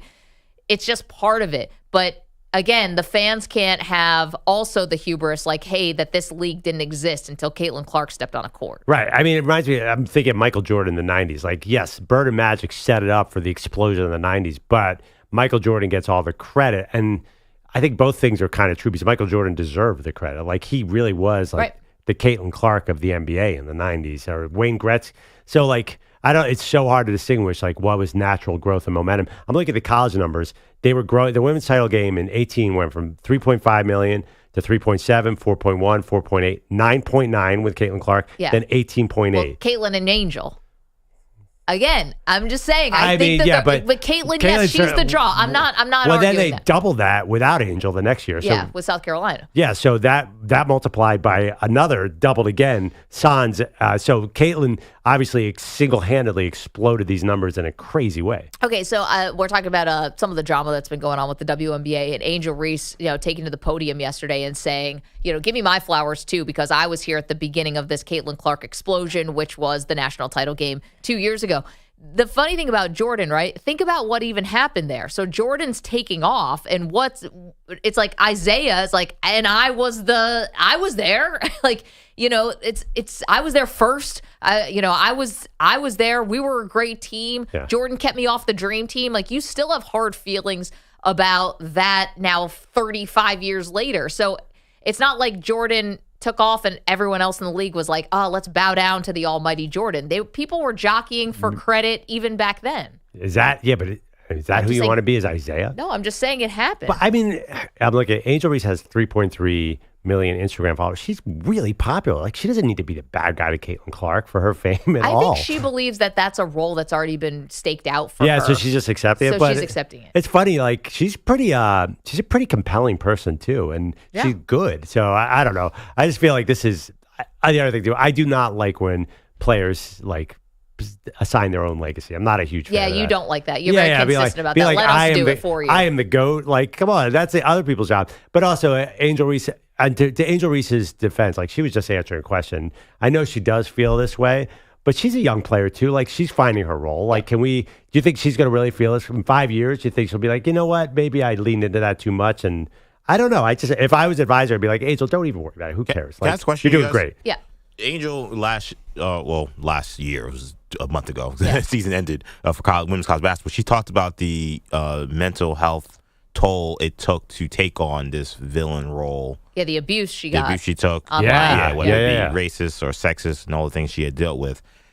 Do you feel like when she continues to then keep propping up, well, I am this villain, I am this important person, you never invite racism, you never invite sexist, misogynist attacks. Yeah. But do you think that it does her a disservice to continue to push something that she admitted was so negative on her own personal mental health? Yeah, I mean, when you say it like that, that does sound like, why would she accept this role? Like, Maggie, you said that she kind of has to accept it because it is the role that's there one way or the other. So maybe that's an acceptance kind of thing. But yeah, I think it's a tough role to play, this bad guy who, and also the way she's defining it, she's sort of connected to Caitlin Clark, and she can't have her own individual stardom, which is a funny way, but she was like the number 7 pick. She was a huge star before Caitlin too. But the Bayou Barbie stuff. Yeah, Angel Reese was a big player way before Caitlin Clark. That's the other thing. She wasn't a nobody by any means. No, I think to your point, EJ, about if it was bad for your mentals 2 months ago, why is it okay for your mental now? Yeah. I'm wondering if maybe when she was talking about it in the past tense or before when she was in college, was she talking about this is something I've had to go through and it's been very hard? And maybe she feels like, not that you're ever on the other side of it, but maybe you have some coping mechanisms now that make it a little easier to turn a blind eye to the criticism. Because again, was a lot of it online, so you do have you can control that whether or not you look at it. Right. Now, she was saying people would like say stuff to her at games. I don't know if you're getting that. I think the college crowd and the WNBA crowd are probably a bit different. I mean, I have to go with EJ, though. It was 3 months ago she was in college. Yeah, well, I know, she's but 22. I mean, like, she's like this, not a wise old veteran who's figuring it out. So in maybe anything. you're just sort of like whatever way the wind blows. But if you're just young like that. But I think the WNBA crowd is a little more respectful. I don't think that WNBA crowd is gonna immediately look at her and say that's the villain of my team. Like, I don't think that like when she plays against the Los Angeles Sparks, it's like whenever she touches the ball, they're gonna start booing or whatever. Because there shouldn't be that animosity towards her, I would assume. Well, the other part too is I would imagine also if the things like she said that she was being like sexualized and stuff, and I'm not sure if that's a college crowd yelling taunts and insults. I'd be really surprised if that was the WNBA crowd. I feel like the WNBA crowd, while very passionate, it doesn't seem like it's hostile. No. Like a college crowd is. I think it's a lot of like, yay, women and cool. A lot of families there. A lot of I've been to families. games. Yeah. Totally. I know some season ticket holders for the Liberty. These are not people who I think are, shouting like they're at the front row of the Eagles Cowboys Not game. Kyrie going to Boston. No. This is a different type of vibe.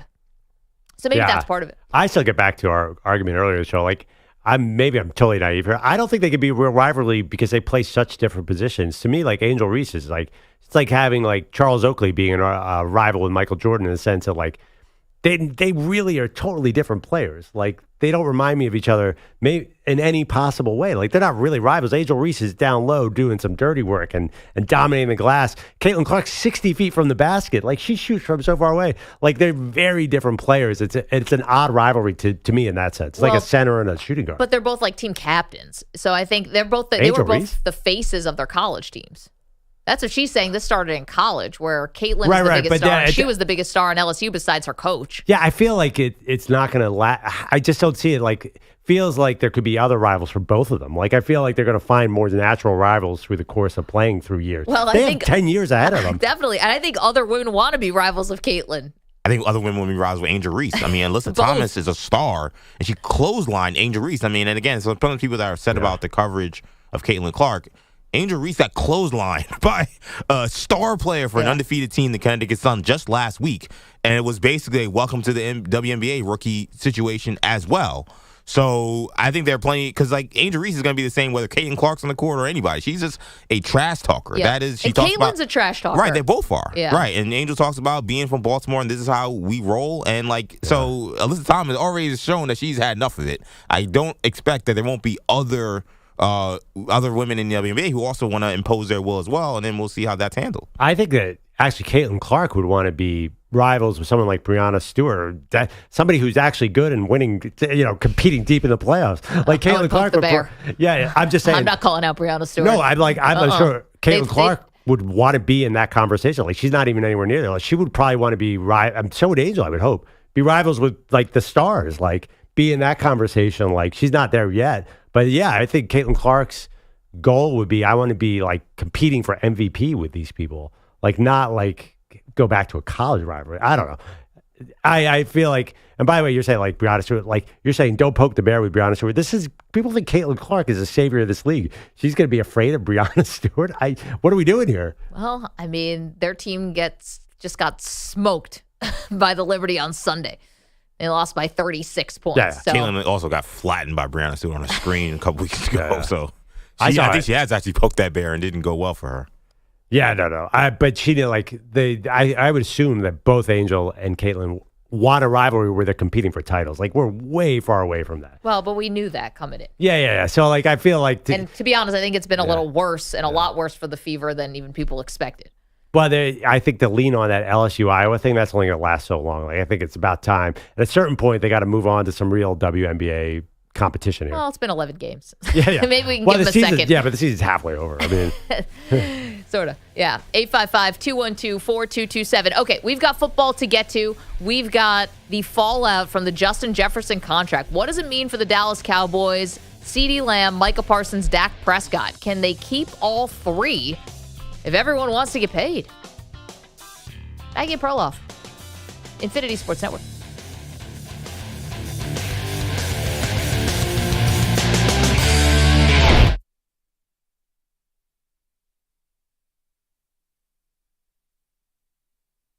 You're in a 5-minute break.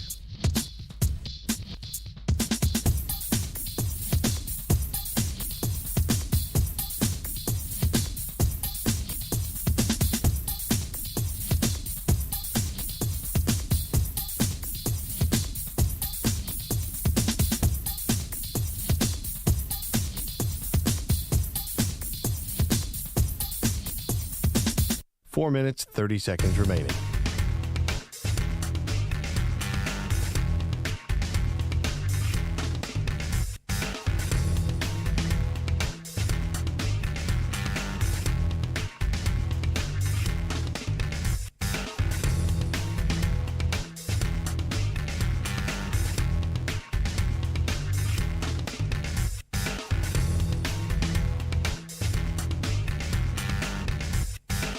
Four minutes remaining.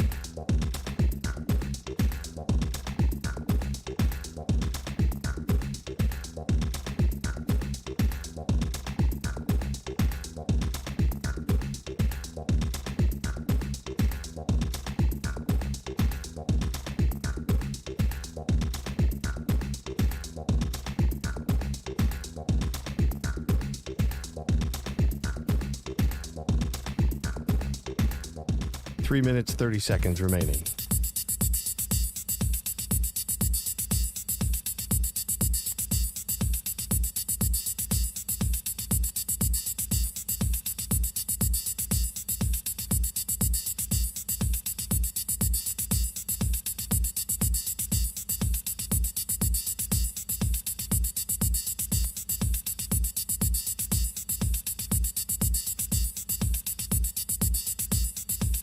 Three minutes remaining.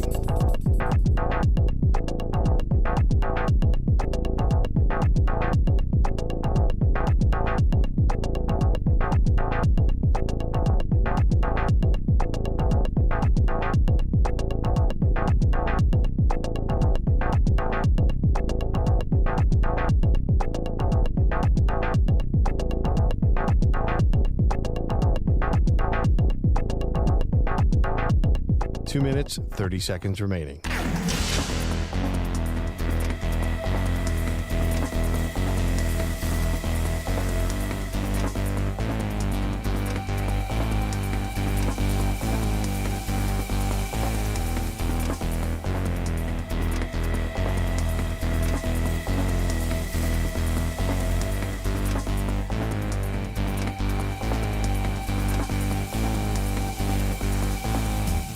Two minutes remaining.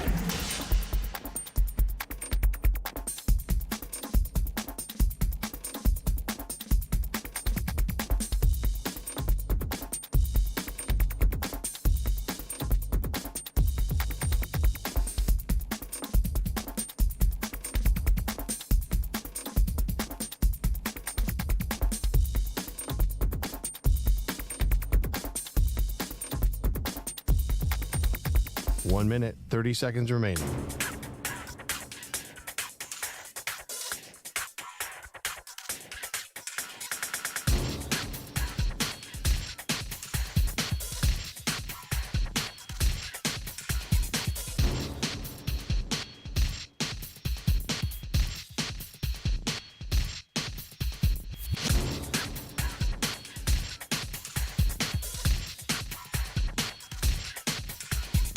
One minute remaining.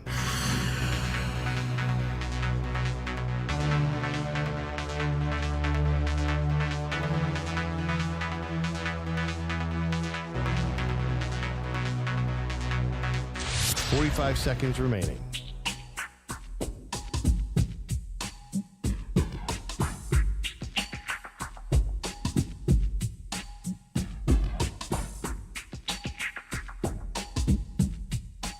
Seconds remaining.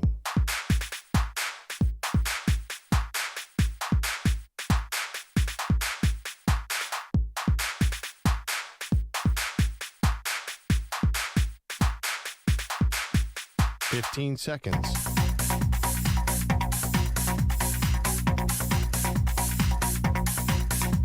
Break ends in 5 seconds.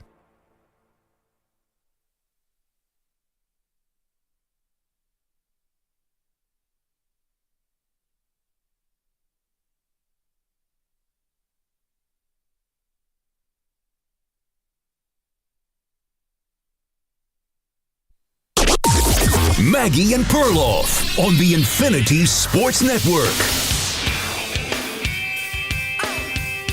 Well, Justin Jefferson got paid yesterday, but what about some other big receivers who are on the clock for big money? Hey, welcome to the show, Maggie Gray, Andrew Perloff.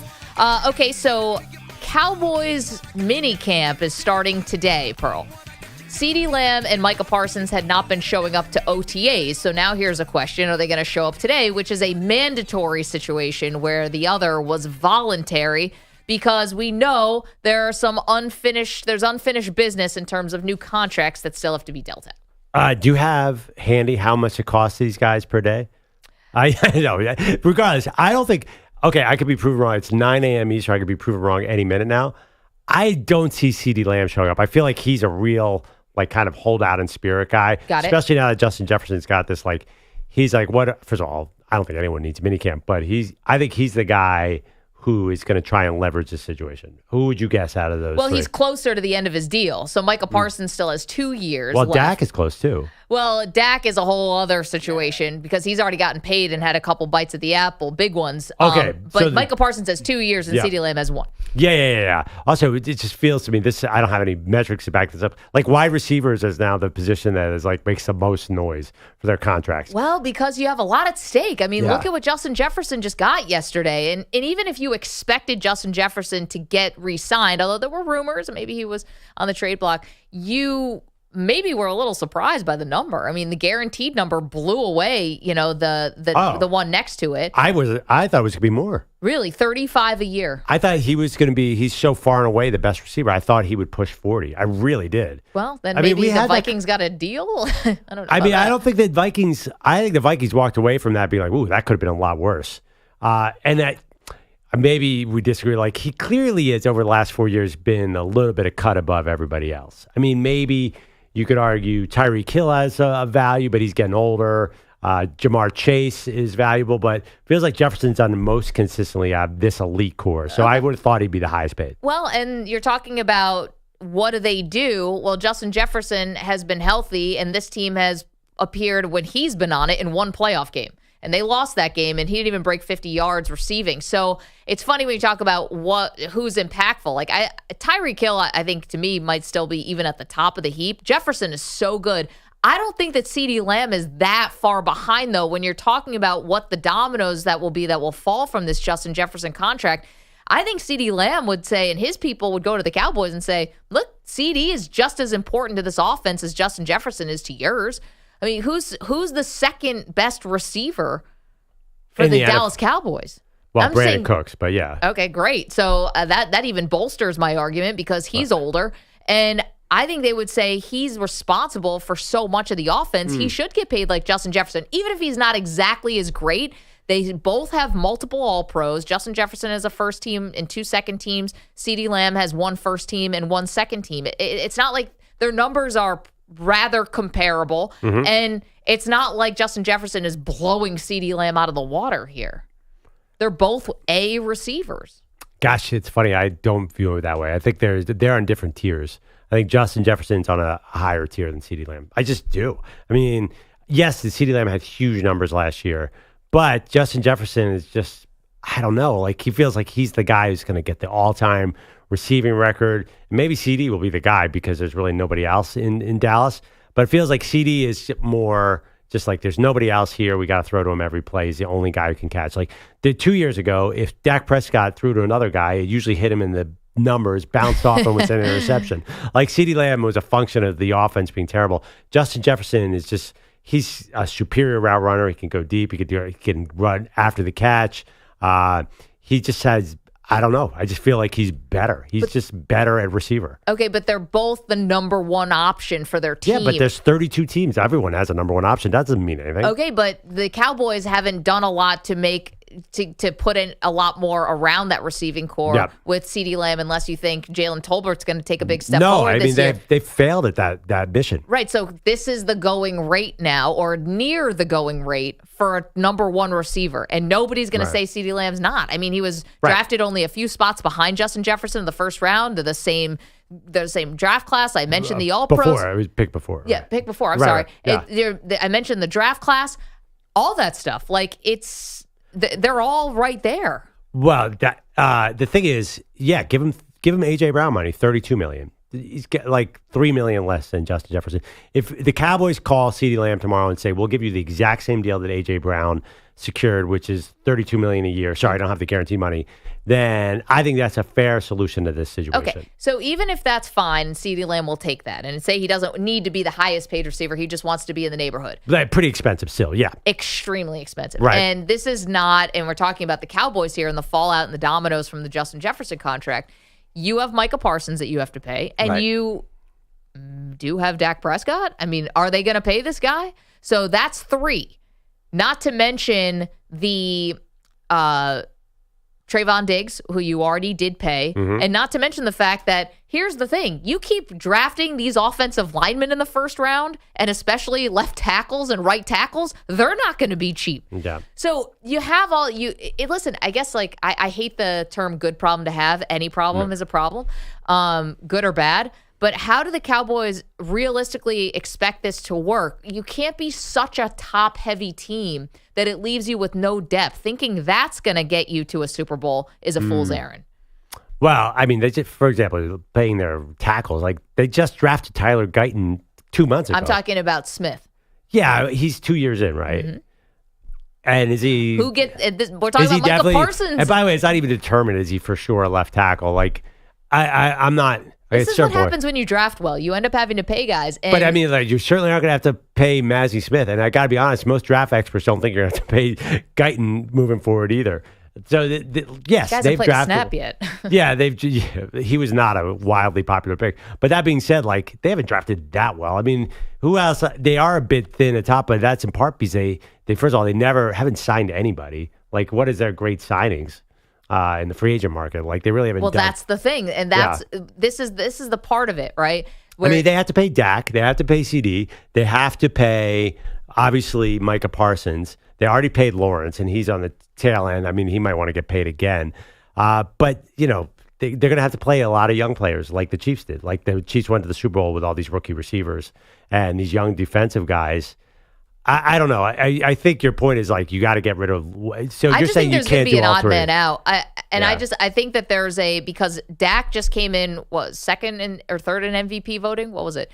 Second. He just had a great year. He needs to get paid, and it's the quarterback position. You have Micah Parsons. He's going to need to get paid, and you have CD, who's right in your face right now, who needs to get paid, who's not showing up to minicamp today. So, and this is the thing, and I think this is where Cowboys fans get infuriated by it. It's like the Cowboys don't see any of this stuff coming. Like the contracts don't get any cheaper as you go, especially with these 3 positions. when you're talking about rushing the passer, you're talking about quarterback, and you're talking about wide receiver, the trend is to go up and up and up. Now, you might not top Justin Jefferson, okay, but it's going to be in the neighborhood. So I think Cowboy fans get frustrated because it feels like there's no foresight here. It's like, why does it keep waiting until the market gets reset and reset and reset before you're really at the negotiating table in a meaningful way with these expensive players? Well, I mean, Parsons is only 3 years in. So you're saying, I mean, still be kind of on the early side to pay him. But no, I mean, is it anymore? After 3 years, yeah, but I mean, they were negotiating. Really they're negotiating this offseason. I hear what you're saying, but okay, let's say they do resign all three, and they sign Dak for 5 more years, and they lose in the first round.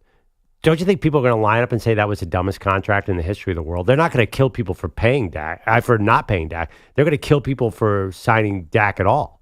Like, there is an argument that, hey, it's time to rebuild and move on at quarterback, too. I don't know. Like, CeeDee Lamb, they pay him $35 million for 3 years. That's not going to, like, that's the other thing about these contracts. Like, the receivers are not 8-year deals. They're like 3 or 4 years. So I just don't think the CeeDee Lamb contract is going to totally muck everything up. The Parsons contract is going to be way bigger. Mm-hmm. So I hear what you're saying about getting ahead. I don't know. Do you really? Are you positive you want to, it sounds like you're arguing they should give Dak what he wants, a 5-year contract. That's a lot of investment. Like they're down this path. There's no getting out of it once you do that. Okay, well, I'll ask you, if we're talking about the dominoes that are falling after this Justin Jefferson big contract and how it impacts the Dallas Cowboys, what do you do at quarterback? Like, this is the question that has no answer. Because if you don't want to pay Prescott, fine, that's your right. You think you've gone as far as you can go with Dak Prescott. I'm not one to argue with you. Dak is, I think, exactly who we think he is. And this is the best year he just had. And can it get much better than that? I don't know. And they got whitewashed in the first round of the playoffs. So I don't know. But you haven't set yourself up for life after Dak Prescott. Well, I mean, it's the unknown. You have to, at a certain point, you're going to have to jump into that. I think you can't have two things at once. You can't be like, well, there's no one better to play a quarterback, so we should have Dak, and then complain if Dak doesn't win in the playoffs. Not that you're doing that. But like the Cowboys have to make a decision here. Like, is what Dak's doing good enough? And I'll bet you if there's like a real vote in Dallas, I'll bet you fans say no. Right. And so, listen, this is the job of the front office, which I think people, beyond Jerry and having issues with Jerry Jones, I think people generally think this is a smart front office. They draft well, all that.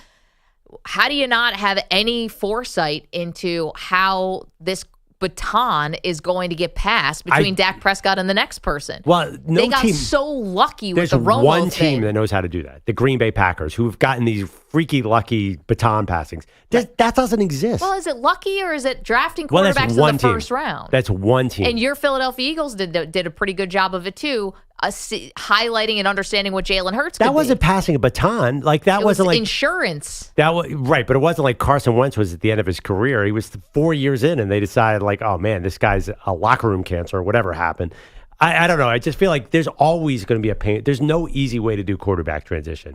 But that doesn't mean you don't address it. Like, that doesn't mean you do nothing. Unless you think Trey Lance is somehow waiting in the wings here and he's going to be the next thing. Well, what would you do? Give me some options on how do you prepare? Like Jordan Love so you're saying they should have taken somebody in last year's draft or this year's draft? I think you should always have someone on the back burner. I think that the NFL has taught us that. And Cooper Rush is a fine backup, but now I guess he and Trey Lance are going to generally be competing for the job, is what I read in The Athletic. I just think that if it's as a fan, right, I think that it's fair to expect your team, when this contract thing has been looming, when your quarterback is getting older, but still like in his prime, but the team is the one who has to be 2 steps ahead, not the fans. The team has to be the quarterback.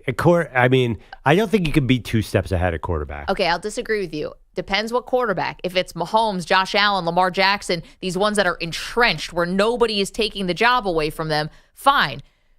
Does the Cowboys situation feel like it's that situation? If it was, they would have paid Dak a year ago and would have gotten out of this thing with a much cheaper contract than whatever they're paying now. That's why Dak is such a tricky spot. Like, he's good enough to go to a certain level. Like, so you have to make a hard decision at some point. Are you going to move on? 855-212-4227. So anyway, these are the dominoes that fall off of a Justin Jefferson contract. They didn't even bring up Brandon Ayuk. who's maybe just a little bit tier below, but again, first-round pick from this draft class, has made one second-team All-Pro, I believe. I don't think we're talking enough about the fact that the Niners drafted a first-round wide receiver. No, I think they told us everything they needed to tell us. Very clear message. Well, that's why I thought Ayuk was getting traded during the draft. And it didn't end up happening. There's still chatter out there that he might, like, all of a sudden, yesterday, Louis Riddick tweeted out, Pittsburgh-Baltimore rivalry about to get even more serious. Everyone's like, oh, God, finally, we're getting one of those Niners receivers, right? Like, people are expecting a trade. I'll tell you, I'll take either of those guys. Debo, if the Bills could have Debo or Ayuk, would you take those guys in a heartbeat? Yeah, but then you're on the hook for these really expensive contracts, and that's tough. And that's clearly... If you're talking about my Buffalo Bills, that's not what they're doing. I just offered you Brandon Ayuk, and you're going to go with Khalil Shakir? Listen, the Bills are taking on $30 million of dead cap money just to get Stephon Diggs out of the building. Yeah, but he's 100. Brandon Ayuk is young. I'm just saying, clearly their mind is not on spending a lot on wide receiver right now. On old receivers. Oh. I think if Ayuk, you don't think they called about Ayuk during the draft? Because wasn't that rumor out there? The Patriots, for sure. Remember, there was the Patriots rumor when we were doing our Twitter spaces. Yeah, you don't think the Bills made it, at least looked at Ayuk? I hope they look at everybody. I want them looking at everybody and anybody. Maggie's like, bringing Jerry Rice for all I care. Defensive linemen who are college wrestlers. I mean, everything should be on the table. 855-212-4227. So we're talking about Justin Jefferson, the fallout from that contract. We've also been talking about Caitlin Clark and the WNBA a lot this morning. And Scott in Idaho has a thought on Caitlin and a comparison for Caitlin. Hello, Scott. Hey, guys. I like the comparison of the fans that Tiger Woods brought to golf when he first came on. And if you remember, there was a lot of golfers that didn't like Tiger when he first came on the tour. Mm-hmm. But if you talk to them now, they wouldn't be making the money that they're making right now if it wasn't for Tiger Woods. I just like that comparison a lot better. Yeah, I think there's definitely the comparison there, Scott. It's not a bad one. And, opening up golf to a whole new set of fans and a whole new demographic of people, which Caitlin is definitely doing. Well, it's funny. I was asking, is this Caitlin bump all because of Caitlin? Look what's happening in golf without Tiger. It's not. He did not raise that boat. Now it's feels like they're a bit of a mess as he's going away. He did raise the prize money though, and that stuck around. Yeah, but it feels like Tiger's leaving.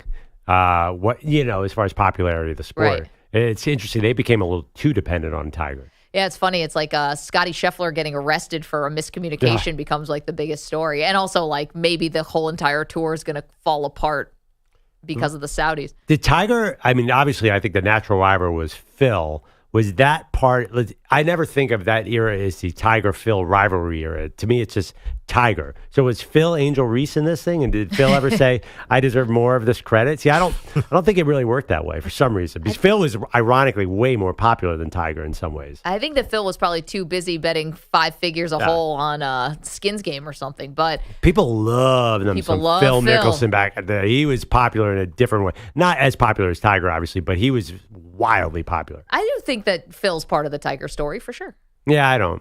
I think Tiger was so far and away better. Now that's like saying that Maria Sharapova was a rival of Serena Williams. Sure, maybe. I think Sharapova maybe beat her once. That's not a real rivalry when it's so tilted. Right. Tiger was killing Phil. Right. Well, that gets the question then. Is Angel Reese really part of this story? But Angel won. Angel actually took the first one. No, but off the of WNBA boom, right? Is she, that's the debate. Is she really part of this? I have no idea. But it feels to me like it's, right now, it's just mostly about Caitlin. Yeah, maybe that's a good poll question for us, EJ. Do you consider the Caitlin Clark Angel Reese rivalry a big part of the WNBA's boom? It's obviously not, because the highest rated games did not have Angel Reese and Caitlin Clark in them. They played, unless that game was by far the highest rated. I don't think it was. Obviously, every Caitlin Clark game is a new ratings record, I think. I saw the highest 5 rated games of the year are all Caitlin Clark games. Mm-hmm. And she sells out every arena. But it's new. I don't know. Here we keep getting back to that Pat McAfee rookie class thing. Yeah, Pat stepped in a little yesterday.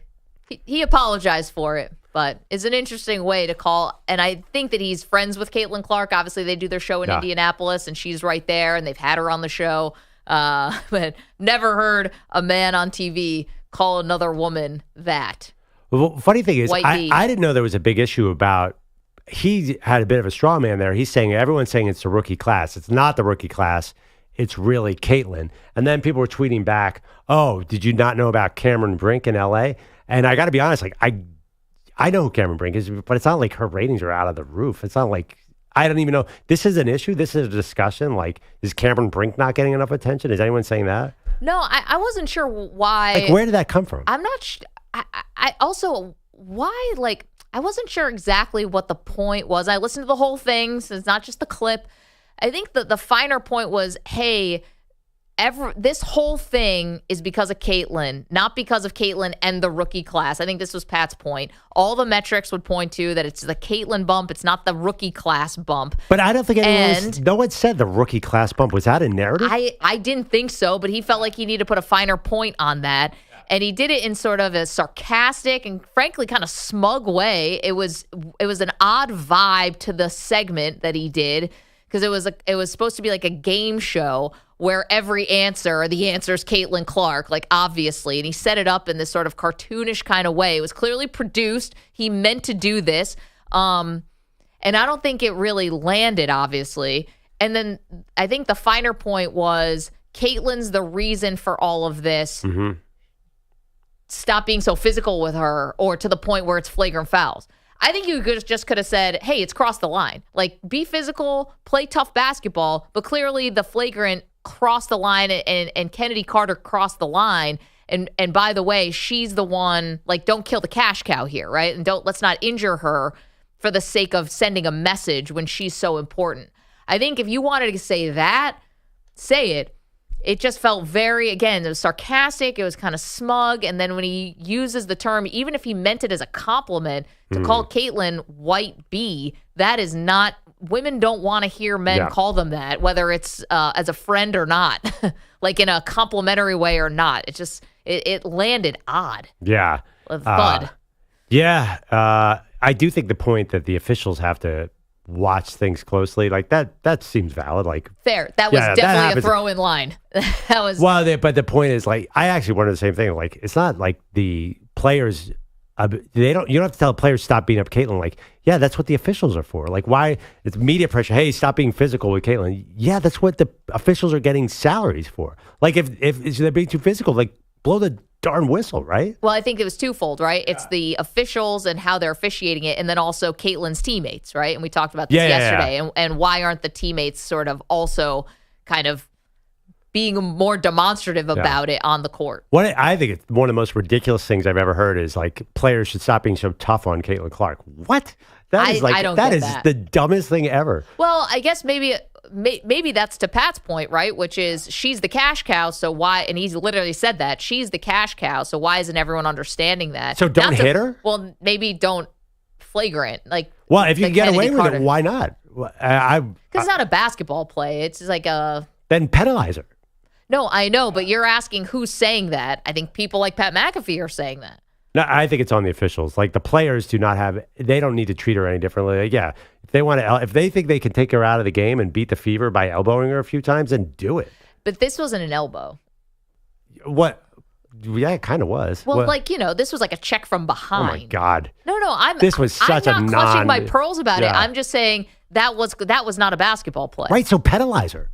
Right, like, it's not her. Yeah, so kick her out of the league or do something to suspend her then if it was such a big deal. Right. It's not on the players, it's on the league and the officials.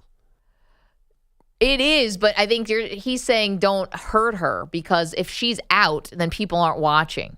Oh my God. That's I think that was part of his point. Anyway. Interesting. A lot of opinions yesterday. Lots. Lots of opinions on women's hoops. Good for the league. Ultimately, all of it. 855-212-4227. Caitlin taking the elbows so that everyone else can eat. Okay, you're welcome to weigh in on that. Again, you can watch the show, youtube.com/InfinitySportsNet, twitch.tv/InfinitySportsNetwork.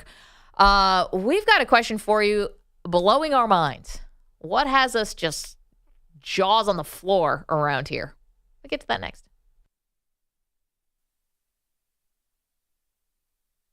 You're in a 5-minute break.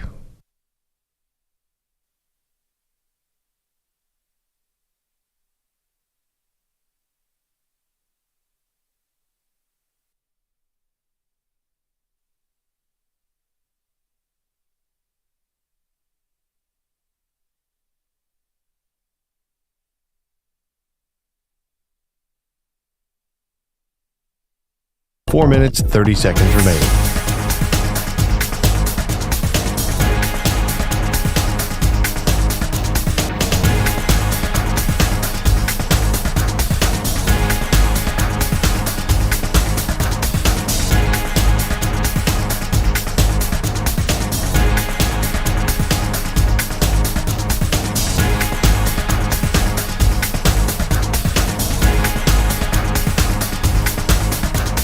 Four minutes remaining.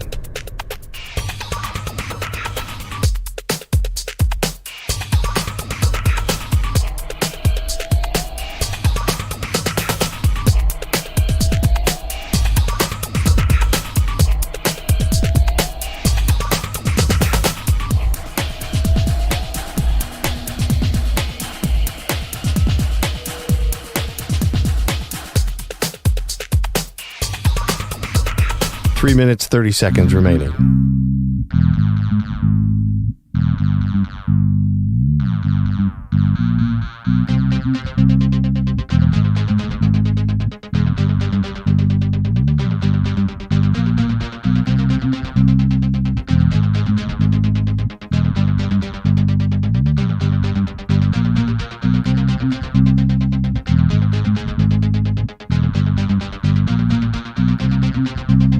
Three minutes remaining.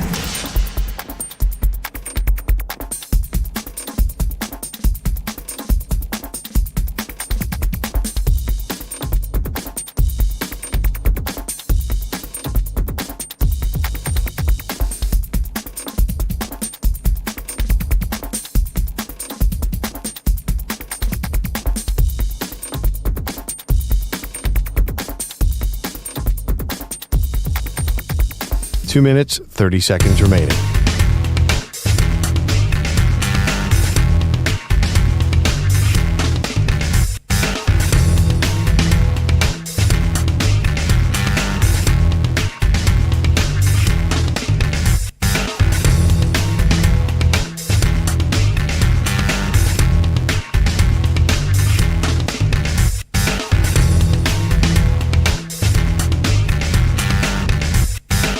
Two minutes remaining.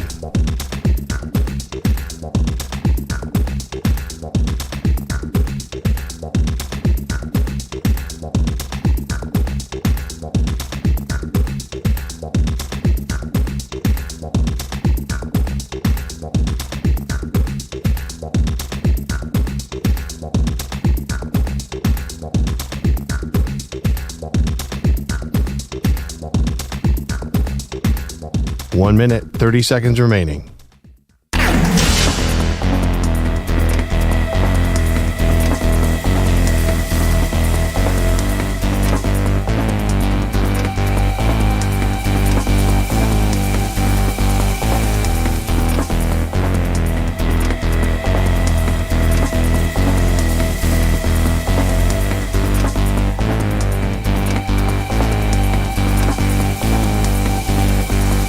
One minute remaining.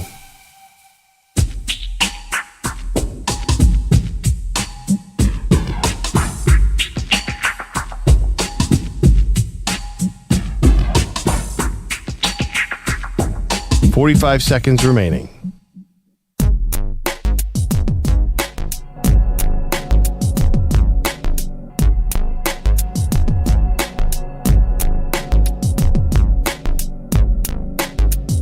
.30 seconds remaining.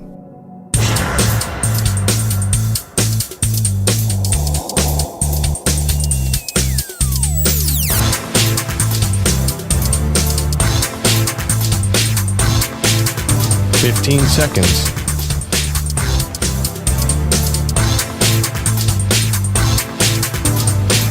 Break ends in 5 seconds.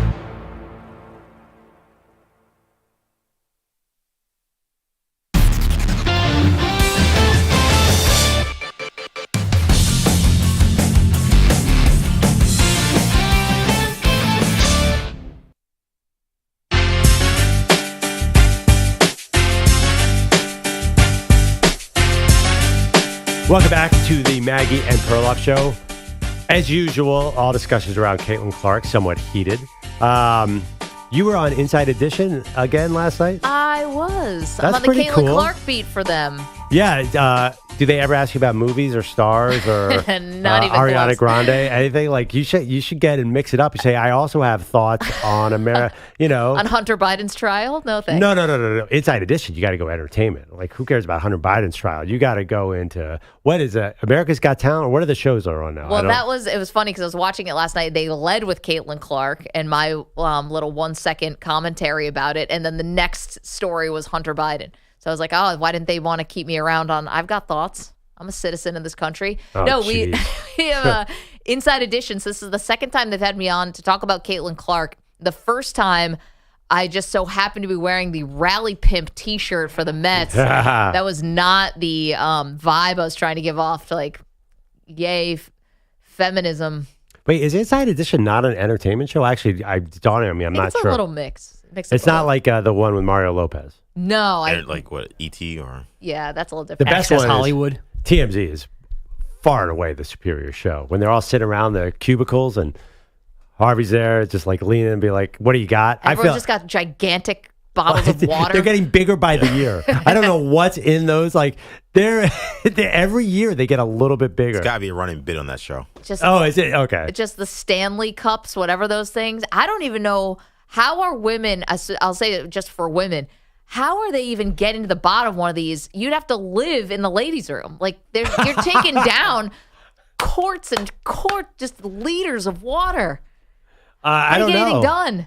It's a great visual. Like, I saw Zendaya and Tom Holland were at the restaurant the other night, just like pick up your giant 64-ounce Stanley Cup, whatever. Someone had a bit about that, a comedian, about when people started wearing like water bottles on their backs. It's like, what are you, like in the Sahara Desert? It's like the middle of the city. You don't need, there's water everywhere. We're lucky in that way. Wait, what? There was like water bottle packs. Like when you're running. But people were wearing them just around town. No, they weren't. They were. That's funny. Staying hydrated now is like, it's a big deal. Yeah. But this was not a thing when we were kids. You can't just drink water, though. You have to drink some sort of electrolyte mixture, too. Sure, that's you. Oh, me, and try the entire industry. Like, if you want to get become a billionaire, put electrolytes in your water. That's like every single athlete's investing in some electrolyte water thing. You drink just water? What are you? I do. It's not 1986. What are you doing here? The are old you school serious? H2O. Maggie, are you serious about hydration? Doesn't sound like it. Yeah, I know. How dare I? Do you drink Gatorade or any of that stuff? Gatorade, I don't think is great for you if you're not working out. Yeah. So you guys know my key. I know yours. Yeah. Don't work out? No. I've been pickle juice. Pickle juice, baby. Perloff drinks the stuff like the ship's going down. Come back from a run or come back from basketball, just chug pickle juice. And then the reason I think it's okay, I saw an infomercial. There's a hot new hydration product, which is called pickle juice. It's just pickle juice. Hey, Sharks. I'm looking for $1 million investment. You laugh. Your body loses all your salt. No. I'm laughing at you opening up the fridge and chugging a jar of half sour kosher dill pickles and throwing it back in there. Some Vlasics. You mean like the rest of my family has to drink that gross half Right. drink and Yeah, eat a pickle touches out of my there. No, they're not allowed to touch my pickles. Wait, what? That sounded wrong. But I first was introduced into the healing powers of pickle juice when I was introduced to the pickleback shots when I was in my 20s. Oh, yeah. They help you. They prevent a hangover. Great idea. To the genius who came up with that, we salute you. I'm a big dill pickle fan, too. A nice dill pickle adds to everything. No? I'm a Tommy Pickle guy myself. What? Tommy, what's that? Rugrats joke. I'm wearing a Rugrats shirt today. I think anything pickled is good. Okay, so you you're pickle a shoe, I'll eat it. Maybe in your lime jello, lime tuna jello, we could add some pickles. I keep putting that out of my mind, and it keeps coming back. When am I doing this? So we gotten a calendar out? Well, I think at the end of the NBA Finals might be a good time to do it. I mean, it was an stay of NBA execution bet. here. It was an NBA. I'm trying to sucker you into some really bad triple or nothing bets. I'm like, yeah, it's not pickled happening. shoe becomes the third thing she eats. like if the Mets don't win the World Series, we'll triple down on those. And it's weird. You haven't taken any of those bets yet. Well, HR, let me eat a shoe. Let's go to Eric. He's in Boise, wants to weigh in on Caitlin Clark. Good morning, Eric. Morning, guys. How are you? We're doing great. What's up? Well, first thing, my wife does have one of those giant Stanleys, and there is never one time where there's ice left in the ice tray because I think it's mostly ice. Yeah. So that's the only way that it's justifiable in my mind. Got to be honest, Okay, Eric. so- It's probably vodka. Yeah. Woman to woman. Gotcha. Mm-hmm. Okay, so Caitlin Clark. So she's different. Tiger was different. Difference is what moves the needles. Different is what brings new people in. The same old isn't going to bring anybody in. I think Cameron Brink is amazing. I think she's a good player. I have 4 daughters, so I watch probably a little more women's sports than most people do. But Cameron Brink's a great player, but she's the same as everybody else. Right. She doesn't move the needle. She's not going to bring anybody else in. And the comparison that I would make is I'm kind of a NASCAR guy. Dale Earnhardt saw so much value in Jeff Gordon because he brought in new people. And they both of them together, they played up this evil narrative back and forth. And behind the curtains, they were best friends. Yep. And No. the money They were came best in, friends? everything- Wait. They were buddies, man. You hear the stories. They were friends. Behind the scenes, they were friends. Get out of here. I'm I guess, somewhat casual. I thought they really had a real rivalry. I didn't know that was being conned. I think that it started off that way, but when the money started to flow, when the value came in, when the new viewers came in, the new TV contracts came in, Dale was smart. And you hear that, you watch I can't even remember what show it was, but man, you could tell they were just hamming it up. And you hear Jeff Gordon stories; they're great. But these gals in the WNBA, I get where they're coming from. They want to squash her, they want to keep her out, they want to say there's no value there. But people, the new game is Steph changed the game, chucking threes from half court. That's what people want to see now, and that's what's different. Eric, it's a great point. It is different, and there can be a lot more added on top of it. And thank you for making the call. But I think the logo threes and the pull-up threes is the original reason why we all turned towards Caitlin. Yeah. One thing about Gordon and Earnhardt, that'd be a great rivalry to have that kind of level of rivalry. But those guys were like 1 and 2. I mean, they have to be. They need the WNBA to take this really to the next Bird Magic level. She needs to be a contender, which you said to start with. Like at a certain point, you got to win. They have to win. That point is not yet. I mean, I think not you get a soon. honeymoon. There was another. I remember doing an interview once a long time ago with Nomar Garciaparra, and he said in the most heated moments of the Yankees-Red Sox in 2003 and 2004, all of those guys were going out to dinner with each other after the games. I'm like, no, come on. It's like, yeah, they were all friends, and that was one of the most. I mean, that was the peak maybe of that rivalry. You can go back to the 70s, with Boston Massacre and stuff like that. But this is 2004. That was crazy. And apparently they were all clubbing together after the games. Yeah, you say that, it doesn't sound super surprising. I mean, the NBA doesn't even pretend anymore. Like LeBron has more friends on the other team than his own team. I mean, it's like the NBA is like everyone's more loyal to their shoe brand and their agent than the jersey. Sorry, said it. Won't take it back. We'll see. Maybe Luka could still have a couple rivalries out there. Him and Devin Booker have a rivalry. We'll see what happens with the Celtics. No, I'm just saying that as far as liking guys on the other team, the NBA has crossed over a lot in that level. I think it used to be I think teams because of free agency and everything Yeah, look what happened. They're all making huge money. Yeah, and they play on different teams. I think jumping teams is much more of a thing now. It's the era of the super team, as people always get so mad about. So KD is sort of on his team and negotiating with stars on other team about how they can get together. Anyway, yeah, they party together too. Of course. Yeah. Andrew Bogusch has headlines for us. Hello. Hello again. So not too far after the Shohei Ippei story, Major League Baseball has another gambling problem. San Diego Padres infielder Tucupita Marcano is reportedly in danger of a lifetime ban for betting on games. Sportsbooks alerted MLB to the possibility of Marcano betting on Pirates games while he was on their IL last season. On the field last night, some drama in Arizona. Here's the 1-0. Swing and a drive deep to center field. Going back, Yastrzemski onto the track, onto the wall, gone! Pavin sends him home as he hits one towards the moon. A game-ending pinch hit, 2-run homer from Pavin Smith on D-backs radio. Arizona a 4-2 win over the Giants, who have now dropped a season-worst 5 games in a row. The Angels snapping their 5-game skid, 2-1 over those Padres. The Phillies spoiled Reese Hoskins' return to town, 3-1 over the Brewers. Hoskins did homer for that one Milwaukee run, and the Mets held off the Nationals 8-7. They flirted with losing for a 7th time since May 1st, despite leading after 7 innings. Agent Drew Rosenhaus says he's been speaking to the Dolphins about a new contract for Tyreek Hill. Just 2 years ago, Hill was the highest paid receiver in the game. Now he's not top 5, and teammate Jalen Waddle makes more than him. Coco Gauff, a 3-set win over Ange Jabeur to reach the French Open semifinals.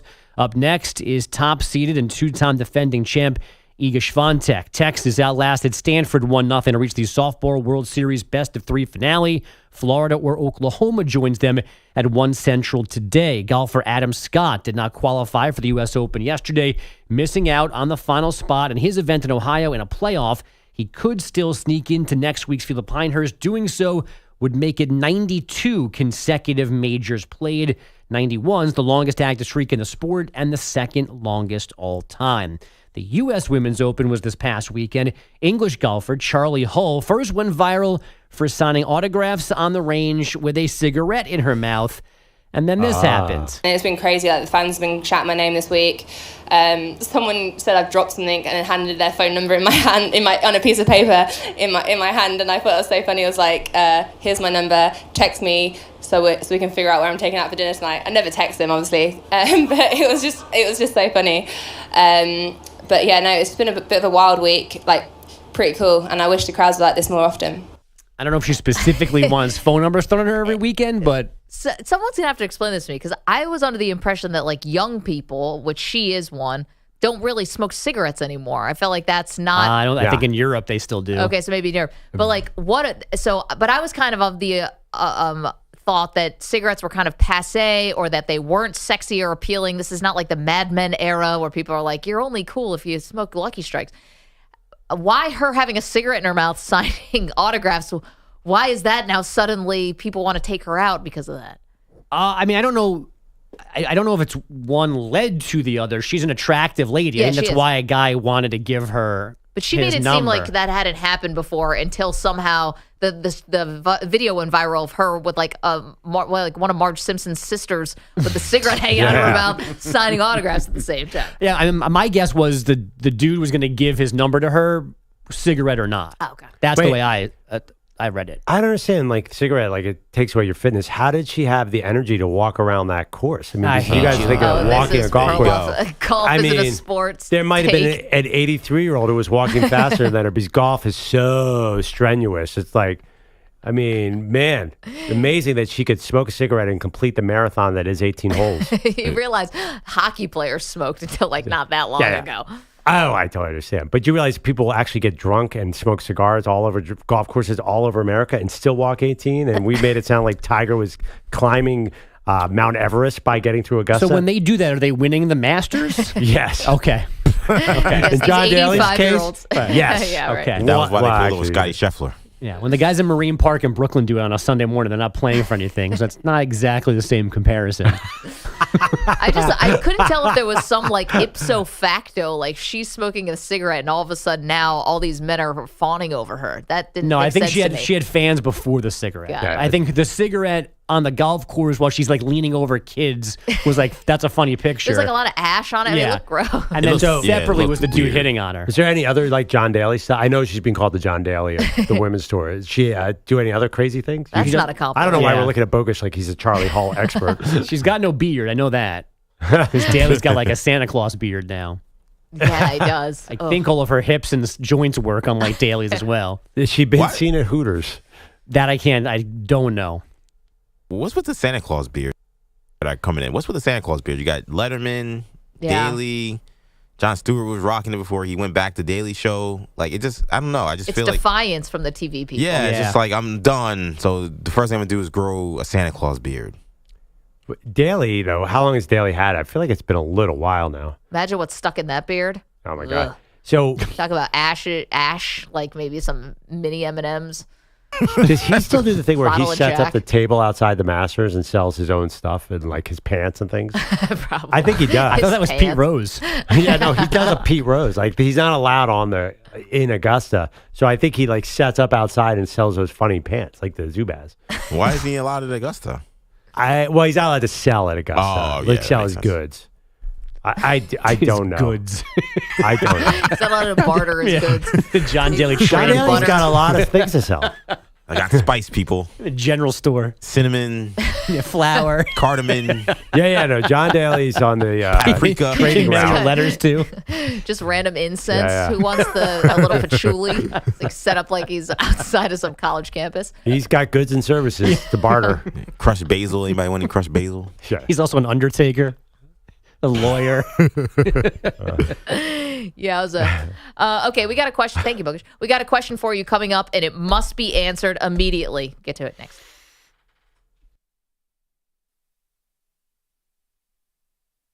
You're in a 5-minute break.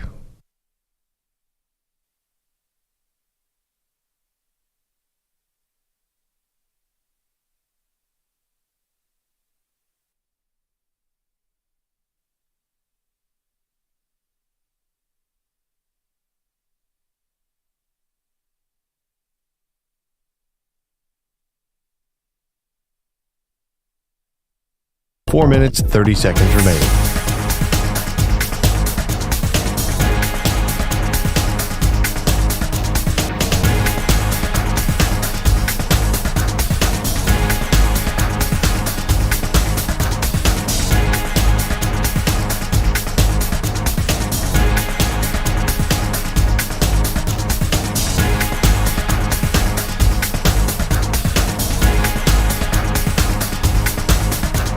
Four minutes remaining.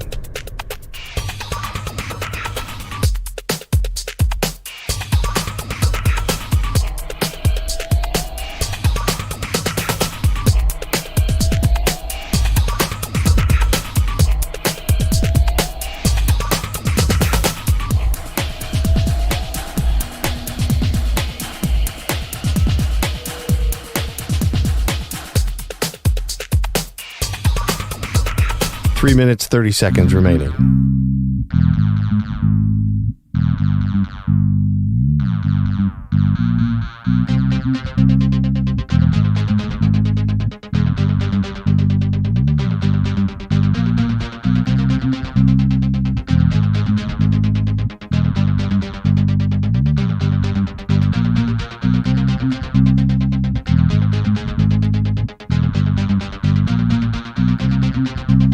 Three minutes remaining.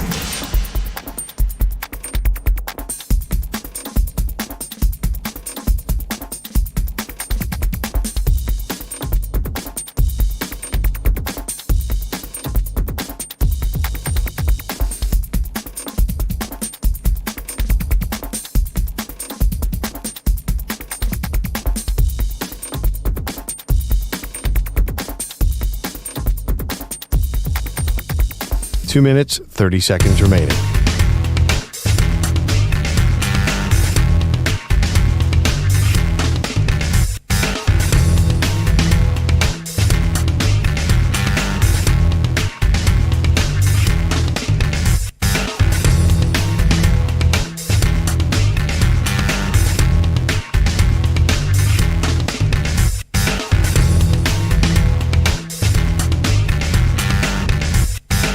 Two minutes remaining.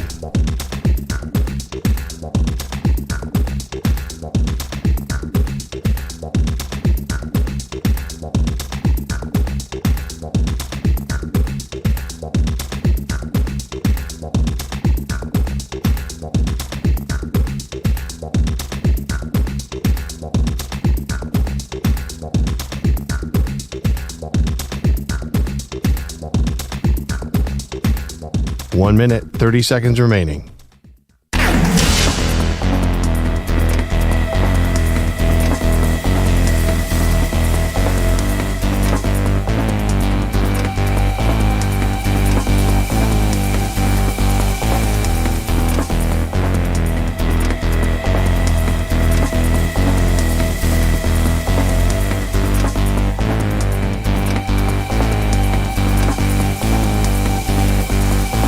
1 minute remaining.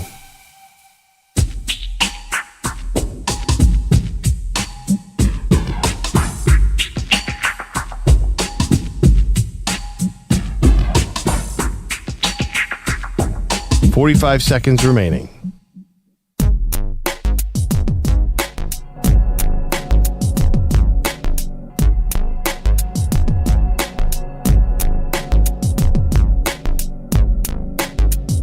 "30 seconds remaining.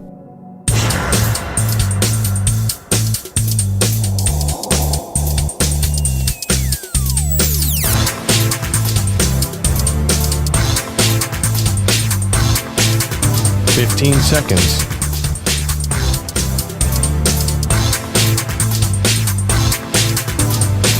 Break ends in 5 seconds.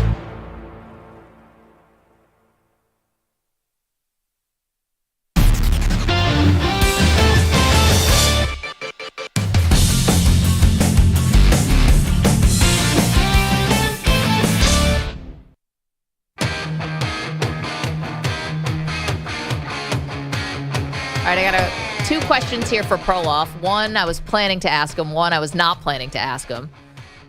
First, I was not planning to ask you, do you know who is taking over for Pat Sajak as the new host of the Wheel of Fortune? Gosh, I have no idea. Anyone here? Anyone read this? Ryan Seacrest would be the one guess. I don't know. You got it. Ryan Seacrest. There you go.